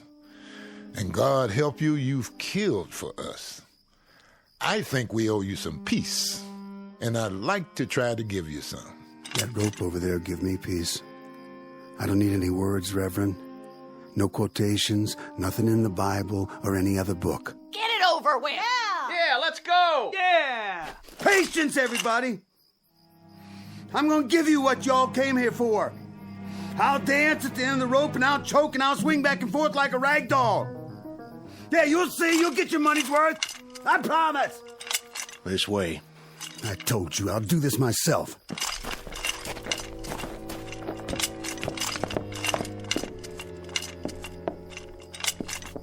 Any last words? Not on your life. That's one thing I won't give you people. I won't give you the satisfaction of saying, I'm sorry. Yeah! Yeah! Yeah! Yeah! Yeah! Yeah! Yeah! Don't return their hate. Don't dishonor yourself. Why don't you go home? Go on. Get out of here. Just tell me one thing. When he came at you, Jagger, did it feel good then? What's the difference? And when you aimed that gun at his head, that wasn't such a bad moment, was it? Good or bad, who cares? If I wanted him dead or not, it ended the same. What was in my heart didn't matter, because it's what you do that counts, isn't it? Not what you wish for. So, when you killed him, Jagger, when you blew his head off, there were no regrets then, were there? If I told you I didn't mean it, would you let me go? The law's the law. It's what I did in this life. The same as for him, and I hated his kind. You enjoyed seeing him dead, didn't you? You know it. Now I know it too. I know it only too well. This man is guilty. We're all guilty. Guilty as sin. It's important to get with the majority, isn't it? That's the big thing. That's what really matters to you. We're all the majority. The minority died on the cross 2,000 years ago. You want a statement? I'll give you a statement. Tell everybody that. Tell them they're no better than me. Who wants to put the rope around my neck, huh? You, lady! You want to put it on, mister? Yea, though I walk through the valley of the shadow of death. And who wants to pull the lever, huh? You, Reverend? You know we're all murderers. I'll do it.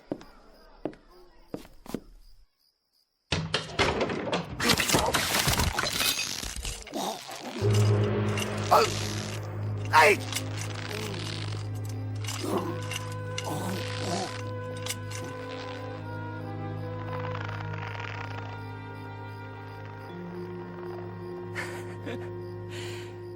You seen the light, Reverend?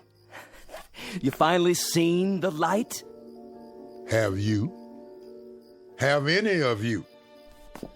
In all this darkness, can anyone make out the truth? Look at what's hanging from that gallows. He hated. He killed. Now he dies. You hated. You killed. And not one of you isn't doomed. Not one. Do you know why it's dark? Do you know why there's night all around us? Do you know now what the blackness really is? It's the hate he felt. The hate you've felt. The hate all of us felt. There was too much. There was way too much, and we had to vomit it up, and now it's surrounding us and choking us. So much hate. So much miserable hate.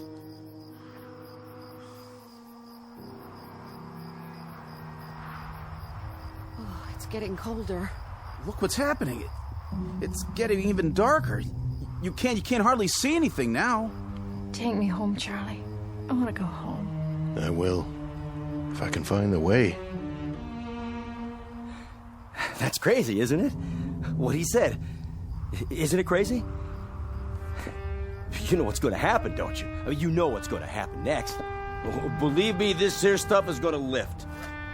It'll just all of a sudden just plain lift. Because it's just a fog is all it is. Nothing more than a fog. And it'll lift. And there'll be the old sun, high up and bright. Wait and see. There'll be the old sun shining to beat the band. I don't know. I don't know if there'll ever be daylight again. Only God knows. And I'm not even sure about that. Reports now coming in of similar occurrences here in the United States and abroad. At 9 o'clock this morning, a dark cloud suddenly appeared over several widely separated U.S. cities. The government of Israel has verified the fact that a rectangular area over the West Bank appears to have gone dark. In China, correspondents just filed a news item about several square blocks, including a political prison, thrown into darkness early this morning.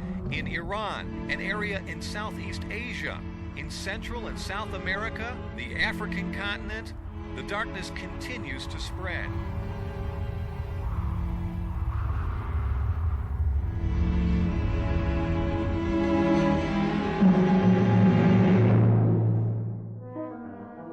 Witness the effects of a sickness known as hate. Not a virus, not a microbe, not a germ, but a very real sickness just the same. Universal and not easily contained. The diagnosis? Highly contagious and unfortunately quite deadly in its effects. Consider yourself forewarned. Don't look for this one in the realm of science fiction, but rather right in front of you, in the mirror. As a matter of survival, you'd be well advised to eradicate it now, right now, before the light goes out, somewhere in the vicinity of your town. A prescription prepared for all within listening range of the Twilight Zone.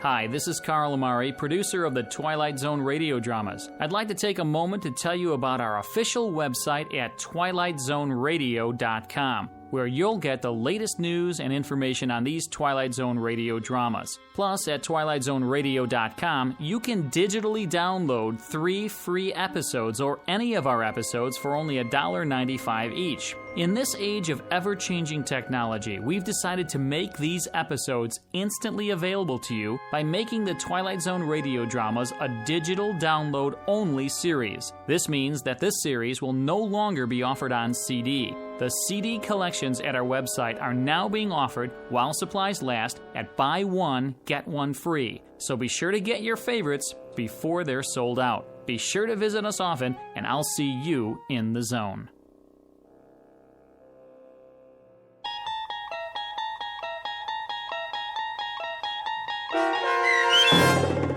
I Am the Night, Color Me Black, starring John Ratzenberger with Stacy Keach as your narrator, was adapted for radio by Dennis Etchison and based on a script by Rod Serling. Heard in the cast were Taylor Miller, Rick Peoples, Doug James, Norm Woodell, John Watson Sr., Turk Muller, Jeff Lupetin, Paul Patch, Maggie Carney, Lynn Foley, Carl Amari, and Irene Olsen. To learn more about the Twilight Zone radio dramas and to obtain audio cassettes and CDs of these programs, visit our website at twilightzoneradio.com. This copyrighted radio series is produced and directed by Carl Amari and Roger Wolski for Falcon Picture Group. Doug James speaking.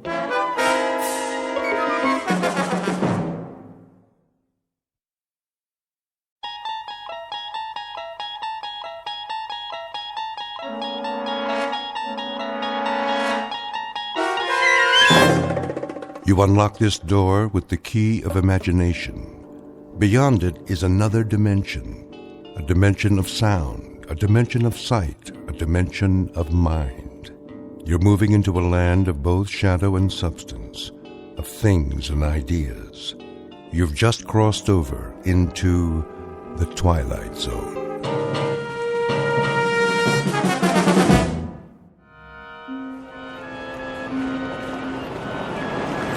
Taxi cab? Who needs a taxi? Over here. There's a cab. Tell him to wait, Wilfred. Quickly, before someone else gets it. Junior, come along. I'm coming. At least carry your mother's suitcase. Her shoulder's bothering her. I got it. Evening, folks. I got your bags. Can you take 4? What's that? There are 4 of us. Sure. 3 in the back seat, 1 in the front.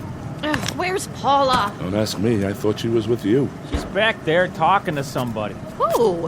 Who? A guy. Who do you think? Paula, come over here right now. Yes, Daddy. Hey, can I get your number? Now, I said. I heard you. And who was that? Who's who? That young man you were talking to. A college boy. In a fraternity. Come along, Paula.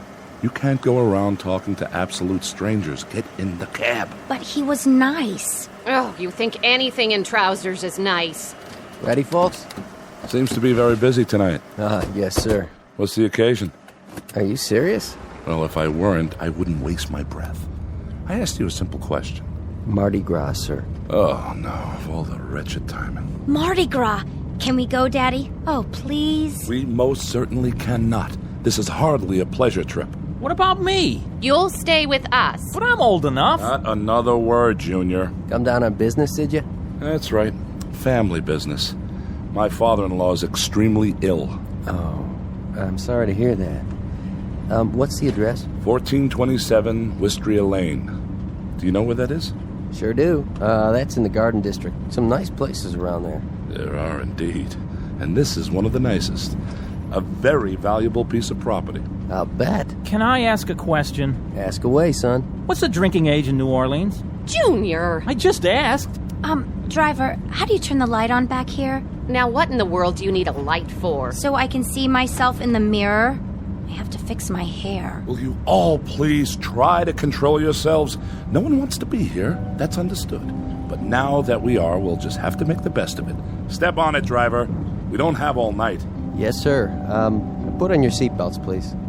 I know a shortcut. Otherwise, we'll never get there. They don't call it Fat Tuesday for nothing. Meet the Harpers. Not your typical American family, perhaps, but people who belong together, like birds of a feather. First, there's Wilfred Harper, father and husband, a money-hungry, conniving sort with shifty, piggish eyes that reflect the contents of his soul. His wife, Emily, on the fading side of 45, with a petulant, mousy face and a voice to match, a thin-lipped hypochondriac. Then there's Wilfred, Jr., with a face devoid of any suggestion of character. He has inherited much of his father's avarice and all of his mother's weakness. The combination gives him a half-hungry, half-cruel look that one usually finds on cornered animals. And his teenage sister, Paula, a vast desert with only one structure on it, a mirror. She is committed to her own appearance and nothing else on earth. These four received a phone call concerning the health of Emily's father, one Jason Foster, who lies dying in his mansion. Soon we'll meet Mr. Foster, a tired ancient who on this particular evening will leave the earth.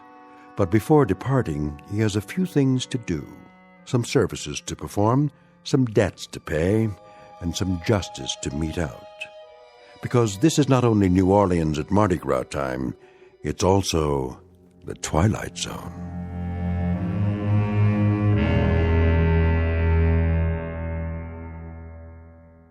And now, The Twilight Zone and our story, The Masks, starring Stan Freberg with Stacy Keach as your narrator.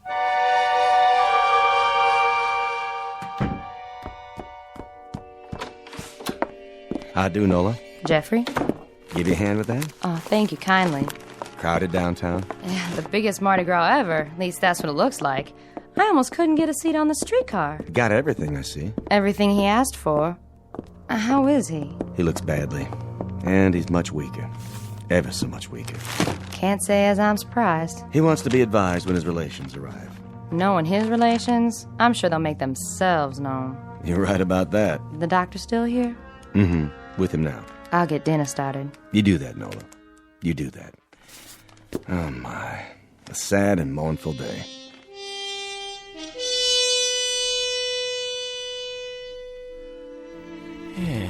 Well, Sawbones, how's the pulse? How do you think? Too fast, too weak, too uneven? For what? What do you have in mind? Where were you when they taught bedside manners in medical school? Trying out for the soccer team? Huh? I've been your physician, Jason, for, how long is it now? 42 years. First time I attended to you, it was for a head cold. I allowed myself one compassionate cluck. Just one. And you threw a lamp at me.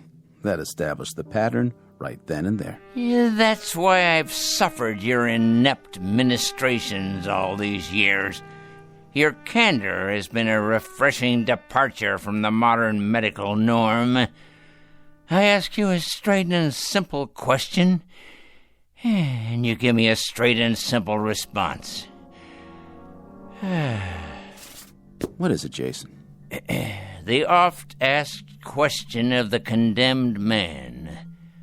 How long? Well, there's really no telling. How long have I, Sam? A week? A day and a half? Huh? Or is there no need to wind my watch to cover the exigencies of the next 4 hours? My guess is that you may now measure your life in moments. I think it could come at any time. That you've lasted this long, Jason, is a tribute to an inner strength most of us are not privileged to possess. Nonsense!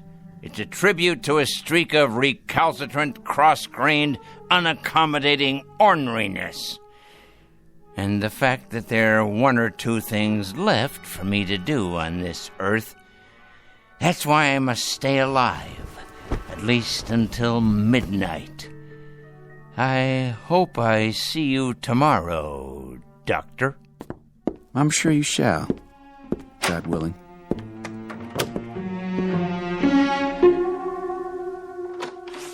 Right this way, please. Thank you, Jeffrey. And the hat box, Jeffrey, that blue thing. Yes, ma'am. Be particularly careful. It has all my medicines in it. Stand up straight, Junior. You'll get round-shouldered. Why do you still call me Junior, Pop? I'm not a kid anymore. I could break you in half if I wanted to. Oh, such talk. Well, couldn't I? Now, let's watch our words. And you, Paula, behave like a young lady. All right. Paula. Hello, Emily. Oh, how nice to see you again, Dr. Thorne. You've met my husband. Yes, some years ago, the last time he was here. How are you, Mr. Harper? As well as can be expected under the circumstances. And you, Mrs. Harper? How are you? Bearing up, Doctor. As best I can. This is our son, Wilford Jr., and our daughter, Paula. Hi. Hello. This is your grandfather's doctor, children. Your father's been expecting you. I'm very glad you could make it. Crowded at the airport, was it?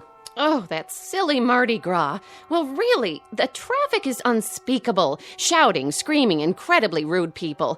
It's a wonder we were able to get here at all. As for your father's condition, he's... Oh, yes. How is he? We're all really quite concerned on tenterhooks, you might say. Well, he's extremely ill. How long? Well, a good educated guess would be that it's just a matter of days. Days, you say? Hours, perhaps. Is that right? How simply awful. We've been expecting it, of course. Jeffrey? Yes, ma'am. Our rooms, are they ready? Yes, ma'am.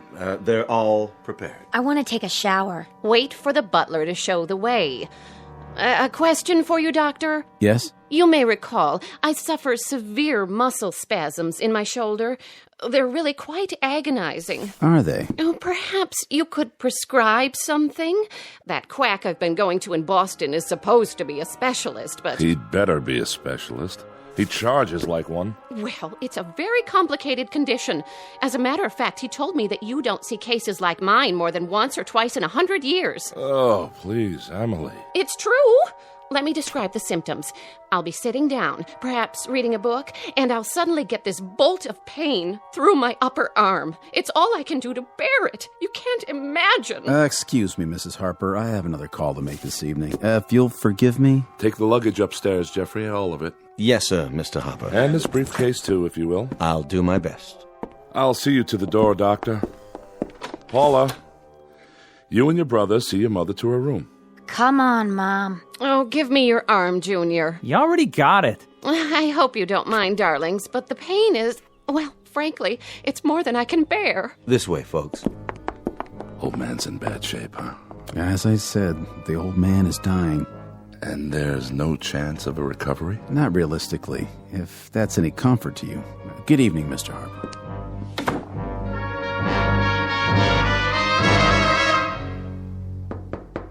Father? Don't worry, I'm awake.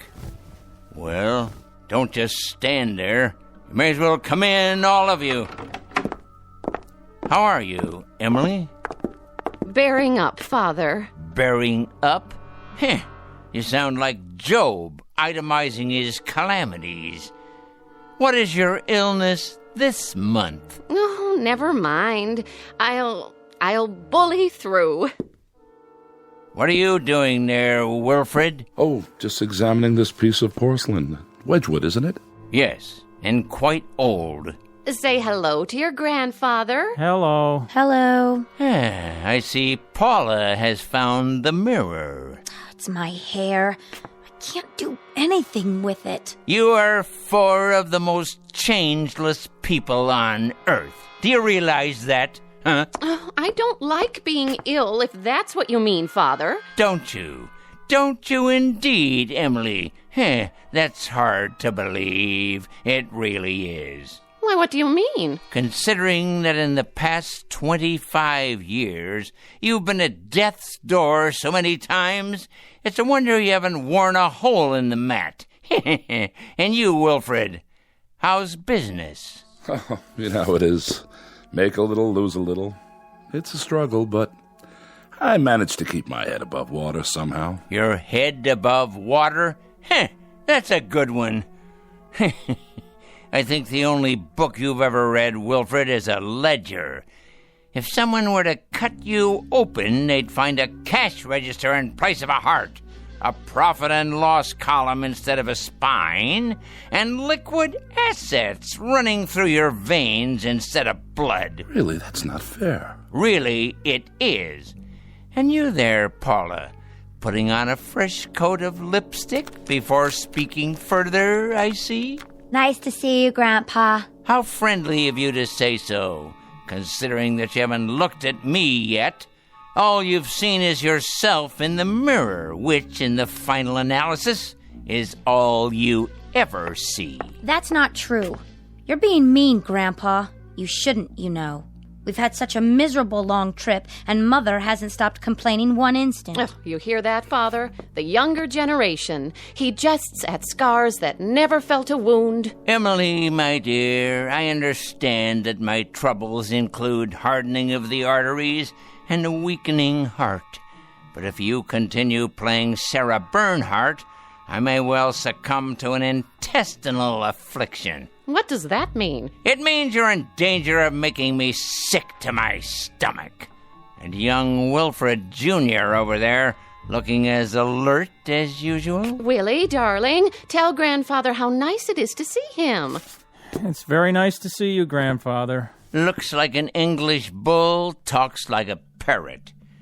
How gracious and unselfish it was for you all to come and see me. Father dear, wild horses couldn't have kept us from you. Not even my own agony. Well, I hope you survive, Emily. You're to have an excellent dinner this evening. And then I've planned a surprise. But, Grandpa, it's Mardi Gras.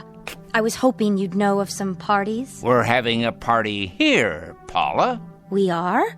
Have you invited any boys? Better than that. We'll have a marvelous time. I've arranged for us all to wear masks. Masks? How droll, Jason, masks. I swear you people don't just celebrate tradition down here, you succumb to it. I think you'll find that there's absolutely nothing traditional about them. Masks, huh? Well, it might be kind of fun. It shall be, my boy, it shall be. Perhaps not the same degree of satisfaction you receive from torturing small animals as I've seen you do in the past. Oh, come on, Grandpa. I haven't done that in a long time. Willie is doing very well in school now, Father. He made the football team. A chip off the old block, I'm sure. Well, now, why don't you all prepare for dinner? I think we'll have an interesting evening. As a matter of fact, I guarantee it. As you wish. Will we see you downstairs? I wouldn't miss it for the world. Come, children. Emily. Everything all right, Mr. Foster? Jeffrey, get the masks and place them in the study, if you will. Those masks? Yes, those masks. You know the ones. Yes, sir. A tremendously interesting evening for all, I promise. Come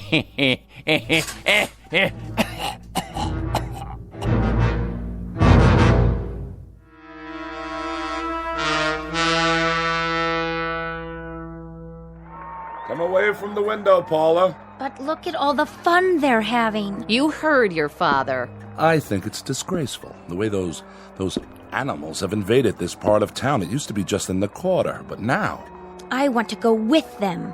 Paula! Well, why not? The most exciting night of the year, and we're stuck in this mausoleum.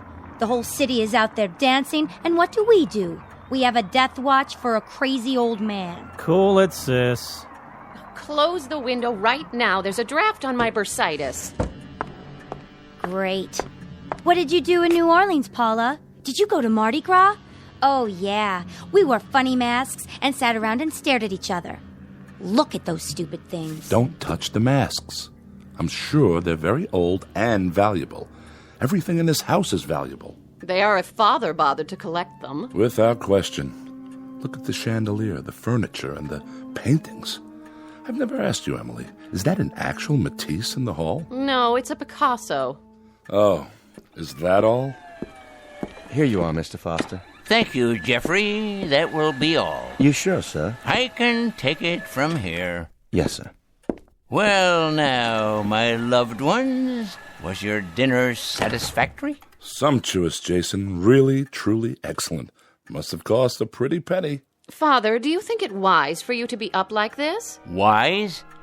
Probably not, but necessary, assuredly. Have you, examined your masks? Our masks?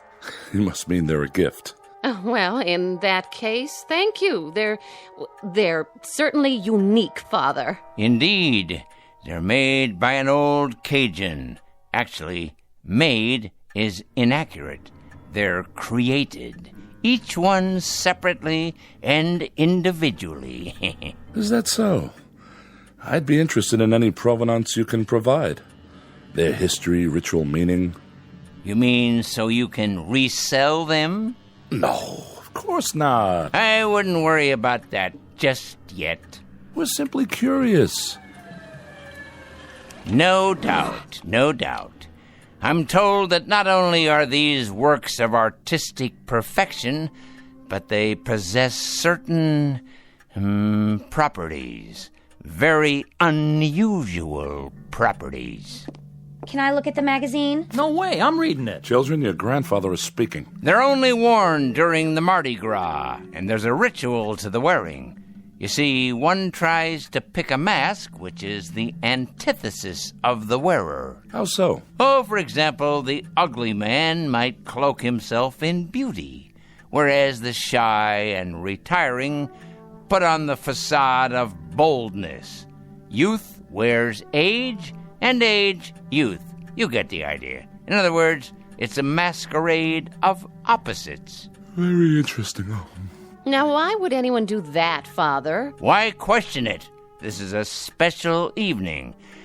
And now, dear ones, let's pick our appropriate masks, shall we? If you say so. You, Wilfred, how do you fancy yourself? I don't understand. Come on, be candid. When you shave in the morning, who looks back at you? Why, I do, of course. I don't see... Please, it's a crucial question. What do you see? Really, Jason, I think we're a little old for parlor games. Let me be the judge of that. Indulge an old man. Oh, all right. Give me a self-assessment. Come on, be honest. You're serious? Never more so. Well, I suppose you could say I'm good-natured. Congenial. Ah, now we're getting somewhere. I've always been a congenial man. No matter what the circumstances, I try to take things in stride. Very good, Wilfred. Congenial, friendly, outgoing, even extroverted. In short, amiable. I think so. So it follows that as part of this amiability, this general goodwill, you feel a deep rapport with your fellow man. Oh, yes. Yes, indeed. Now, the opposite of your affability would be, this face, here. This one? Surely not. Look at it, Wilfred. Hold it in your hands. Feel the way the wood is carved. The angry, feral lines, the gnawing, rat-like teeth. The opposite of the way you see yourself, remember? Charming. I take your point. Hardly an appealing image, though. Live with it a while. Try it on. Come on. It has great subtlety. The features reflect greed, avarice, cruelty, like a predatory animal. In short, all the character traits that you don't have. An ironic choice, wouldn't you say? Quite. And now, the brave lady on the couch. Oh, really, Father? I don't feel well. I'm not up to... Of course you are, my dear darling daughter. You're up to anything. Your courage dictates that you accommodate a relatively brief period of self-sacrifice. It should come naturally to you. How about this one? But it's hideous. Of course it is. Look at it closely, my dear. The face of a sad, sniveling, self-centered coward, flabby and without character. Fearful eyes, no chin at all, in contrast to your own bravery, your doughty, intrepid strength. Well, I suppose it does serve as a contrast. Next, the one over there, who walks in beauty like the night. What? Pay attention. Your grandfather is speaking. If you want to know, I think this whole thing is a bore. Paula! Well, it's the truth. Wear this one, just for a short while. All right. But it's horrible. Ah, look closely. The round porcine features. It's the face of a pig with beady eyes, puffed out jowls, and a shiny pink snout. A self-indulgent face that's never satisfied. Not like you, my dear. It has none of your heart, none of your selflessness, none of your great concern for others at the expense of yourself. Well, if you put it that way. And last but hardly least, the timid one over there, the gentle and quiet Wilfred Jr. Oh, come on, Grandfather. But you haven't seen it yet. Well, what's this one supposed to be? You're opposite, my boy. The face of a dull-witted, stupid clown. Thanks. Notice the low brow, the bulbous nose, the slack, oversized mouth, as opposed to your own manful refinement, your courteous, deferential gentility. Yeah, I get it. And now we're almost done. What about your mask? This one.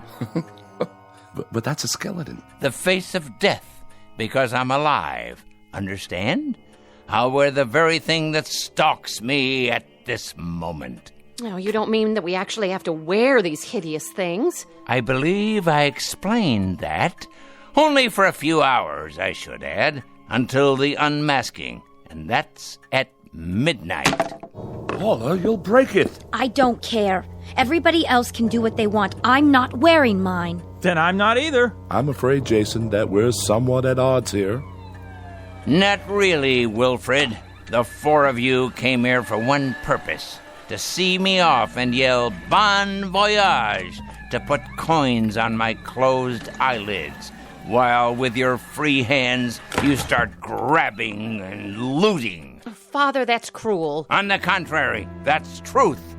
You came here to reap everything I've sown, to collect everything I've built, to covet everything I possess. And I'll not disappoint you. The will is prepared. Everything is left to the four of you. Everything. Money, house, property, holdings, stocks and bonds. All of it. All of it. Jason, you break our hearts when you talk that way. The most touching thing you've ever dredged up, Wilfred, by way of conversation. But I must emphasize this little addendum. One small proviso. You're to wear those masks until exactly midnight. Not a moment more, not a moment less. What? I don't believe this. Really, Father? Mark my words, if you take them off, if you do, you'll each receive from my estate the equivalent of a ticket back to Boston. And that's it. That's it. That's absolutely, positively all. Never fear, we won't be spoil sports. If this is your pleasure, we'll indulge you. Quite happily, I might add. It's the least we can do. Oh, you're joking. It smells old and musty. Who knows where it's been? Here, Emily, let me help you fasten it to your head. But the germs. Don't be an idiot. Put on the miserable mask. Don't throw away a fortune because of your wretched hypochondria. Oh, all right, Jason, we're doing it, see? And now, I'm putting on mine.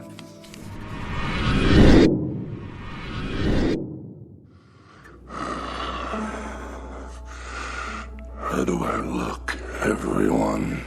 Oh, Paula! Willie! Do as your father says! What do we do now? Dance, sing, or vote for the ugly prize? You win, sis! Man, look at the snout on her! Very good. And now, dear ones, it's my turn. Now let's all wait for the stroke of midnight, when all things will be revealed.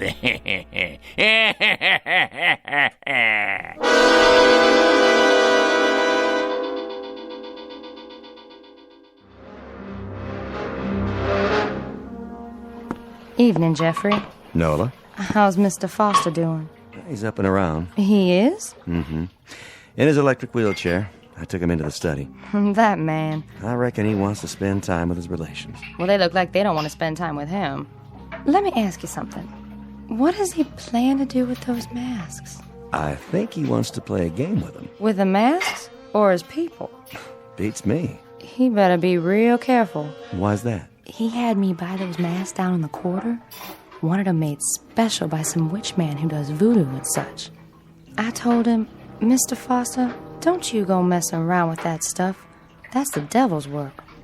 Nola, he said, don't you worry. I know what I'm doing. I surely do hope he was right. Me too. Once you go that way, there's no turning back. That's the truth. Help me put away these dishes, Jeffrey. It's getting late.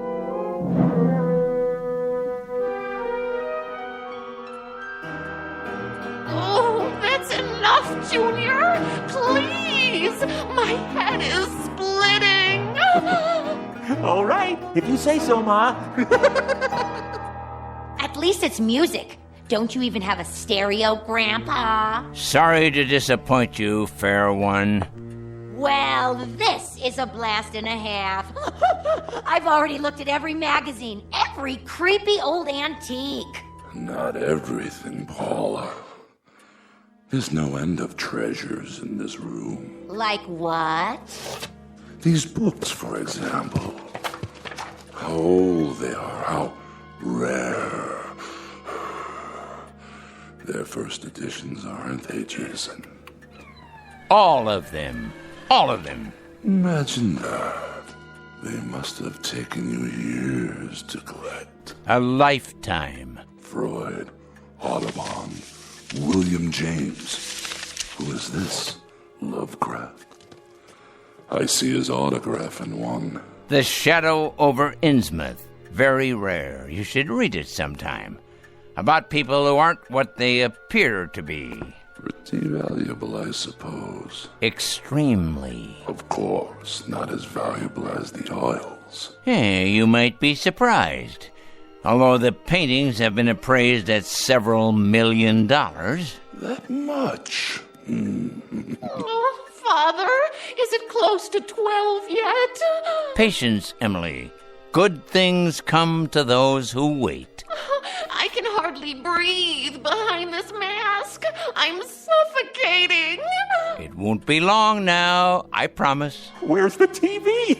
You gotta have a TV. Sorry, no cartoons for you tonight. Oh, we don't need entertainment. Why would we? We're rocking out right here in this room. We're getting down, aren't we? Having a ball. We're raising the roof. Party on, everybody. Let's play charades. Spin the bottle. Post office. Let's go. Let's do it. Let's... Oh, look what you've done. I couldn't help it. Just lost my head, I guess. It was an accident, okay? Oh, I'll clean it up. The maid will take care of it. But the value, it must be irreplaceable. Not really. Just an early Ming Dynasty vase. Still plenty of them available. I'm taking this thing off my face. I can't stand it one more minute. Paula, don't be a fool. Oh, I don't blame her. I don't blame the child one bit. Nor do I. How could I? We each behave according to our natures. I told you it was an accident. This is cruel, Father. A cruel, heartless torture. I have to agree, Jason. Really, this has gone far enough.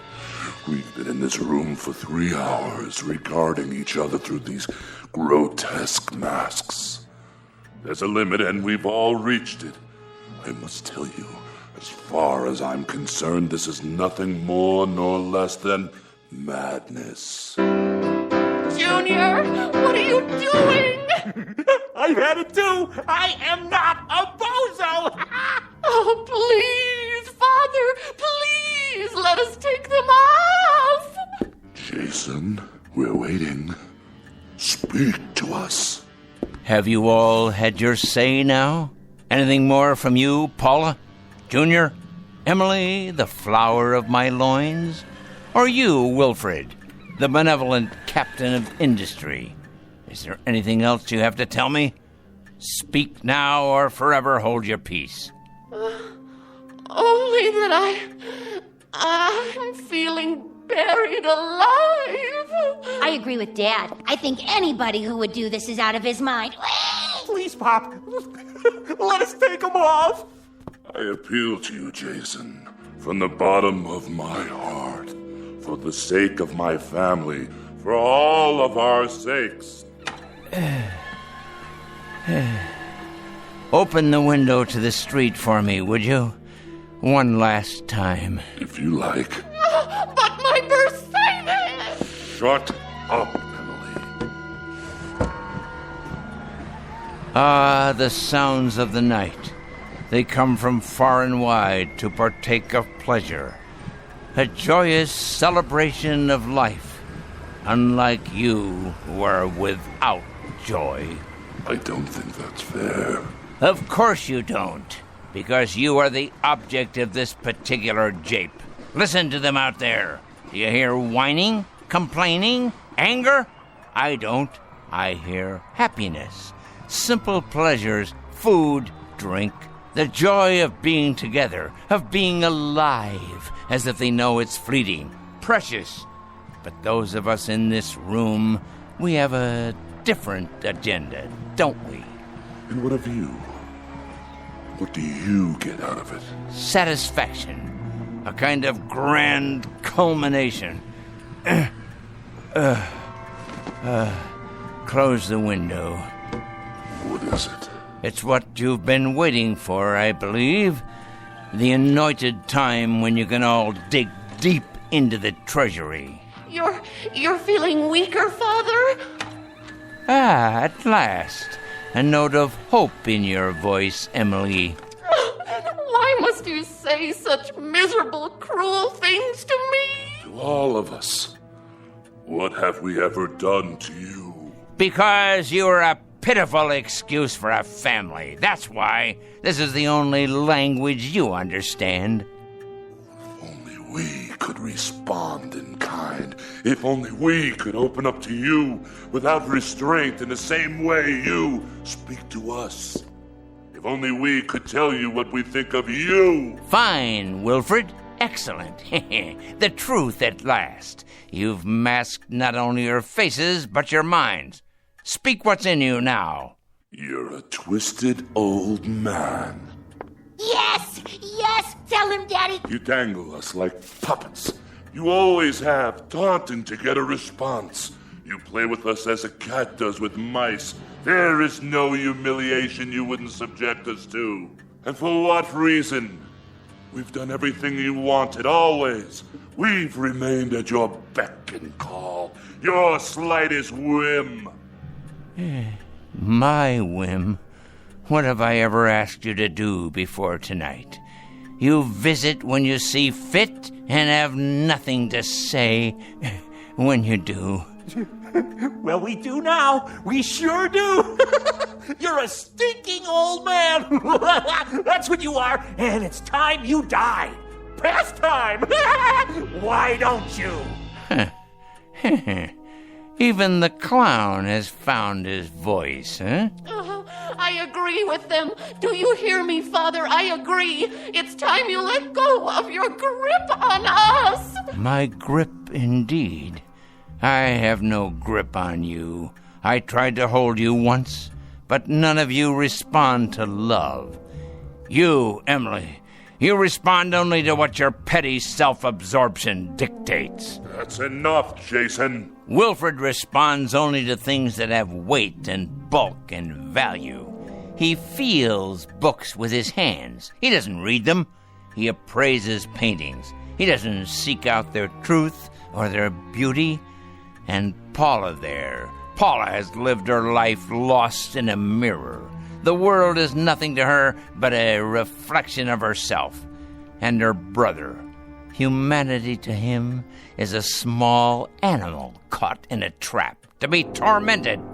His pleasure is the giving of pain, and from this he receives the same sense of fulfillment that most human beings get from a kiss or an embrace.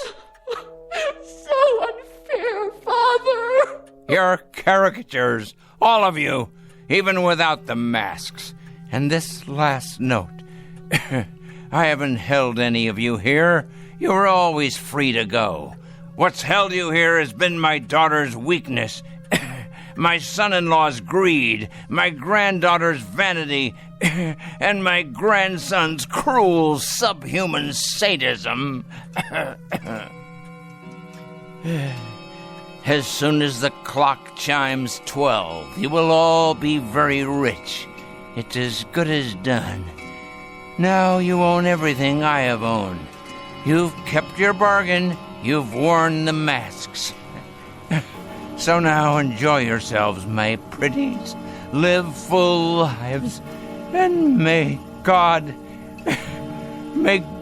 have pity on you.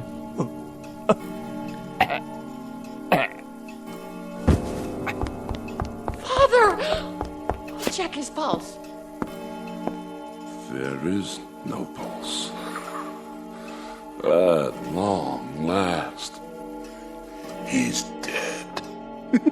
So, what do we do now? What do you think we do? We take off the masks and celebrate.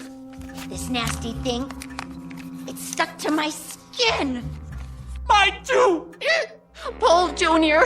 Put your fingers under the chin and pull. Watch me. What's the matter with all of you? Your masks are off now. Wilfred! Your face, Wilfred. It's not your face anymore. It looks just like the mask. What are you talking about? Look in the mirror and then look at me. No, it can't be. But it is. What are we going to do? She's right. He did this. That old creep. If he weren't already dead, I'd kill him. No.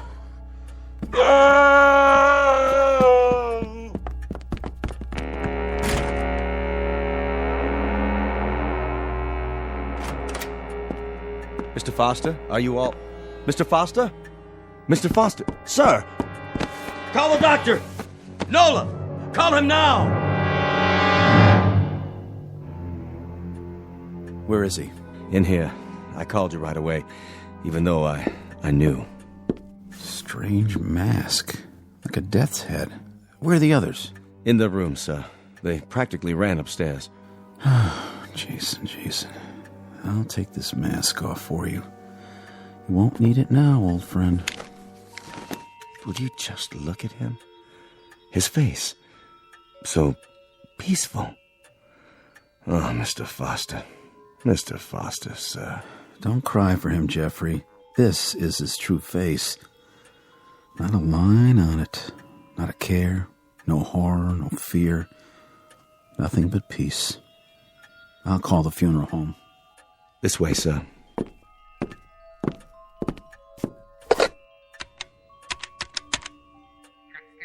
Yes, this is Dr. Sam Miller. I'm at the Foster home. Yes, that's right. Mr. Foster has passed away. Time of death, 12 midnight. Right, I'll fill out the death certificate. Someone will be here. His family.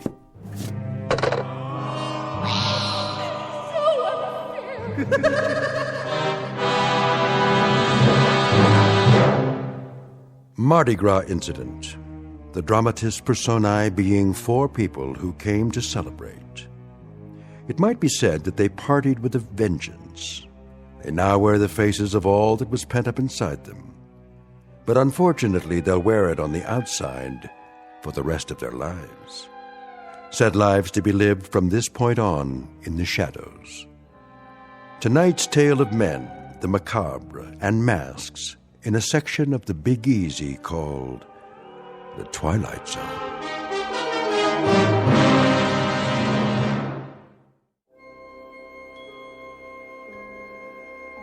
Hi, this is Carl Amari, producer of the Twilight Zone Radio Dramas. I'd like to take a moment to tell you about our official website at twilightzoneradio.com. where you'll get the latest news and information on these Twilight Zone radio dramas. Plus, at twilightzoneradio.com, you can digitally download 3 free episodes or any of our episodes for only $1.95 each. In this age of ever-changing technology, we've decided to make these episodes instantly available to you by making the Twilight Zone radio dramas a digital download-only series. This means that this series will no longer be offered on CD. The CD collections at our website are now being offered while supplies last at buy one, get one free. So be sure to get your favorites before they're sold out. Be sure to visit us often, and I'll see you in the zone.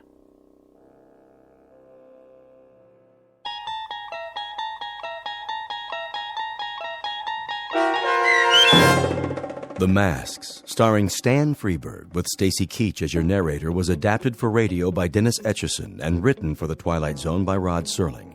Heard in the cast were Mike Starr, Maggie Carney, Craig Brawley, Elizabeth Lado, Jeff Lupetin, Doug James, Kurt Nabig, Sarah Marks, and Carl Amari. To learn more about the Twilight Zone radio dramas and to obtain audio cassettes and CDs of these programs, visit our website at twilightzoneradio.com.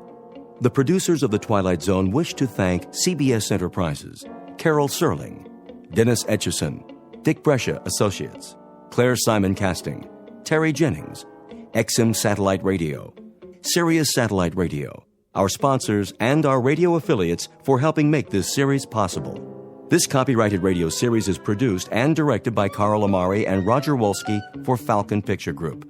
Doug James speaking.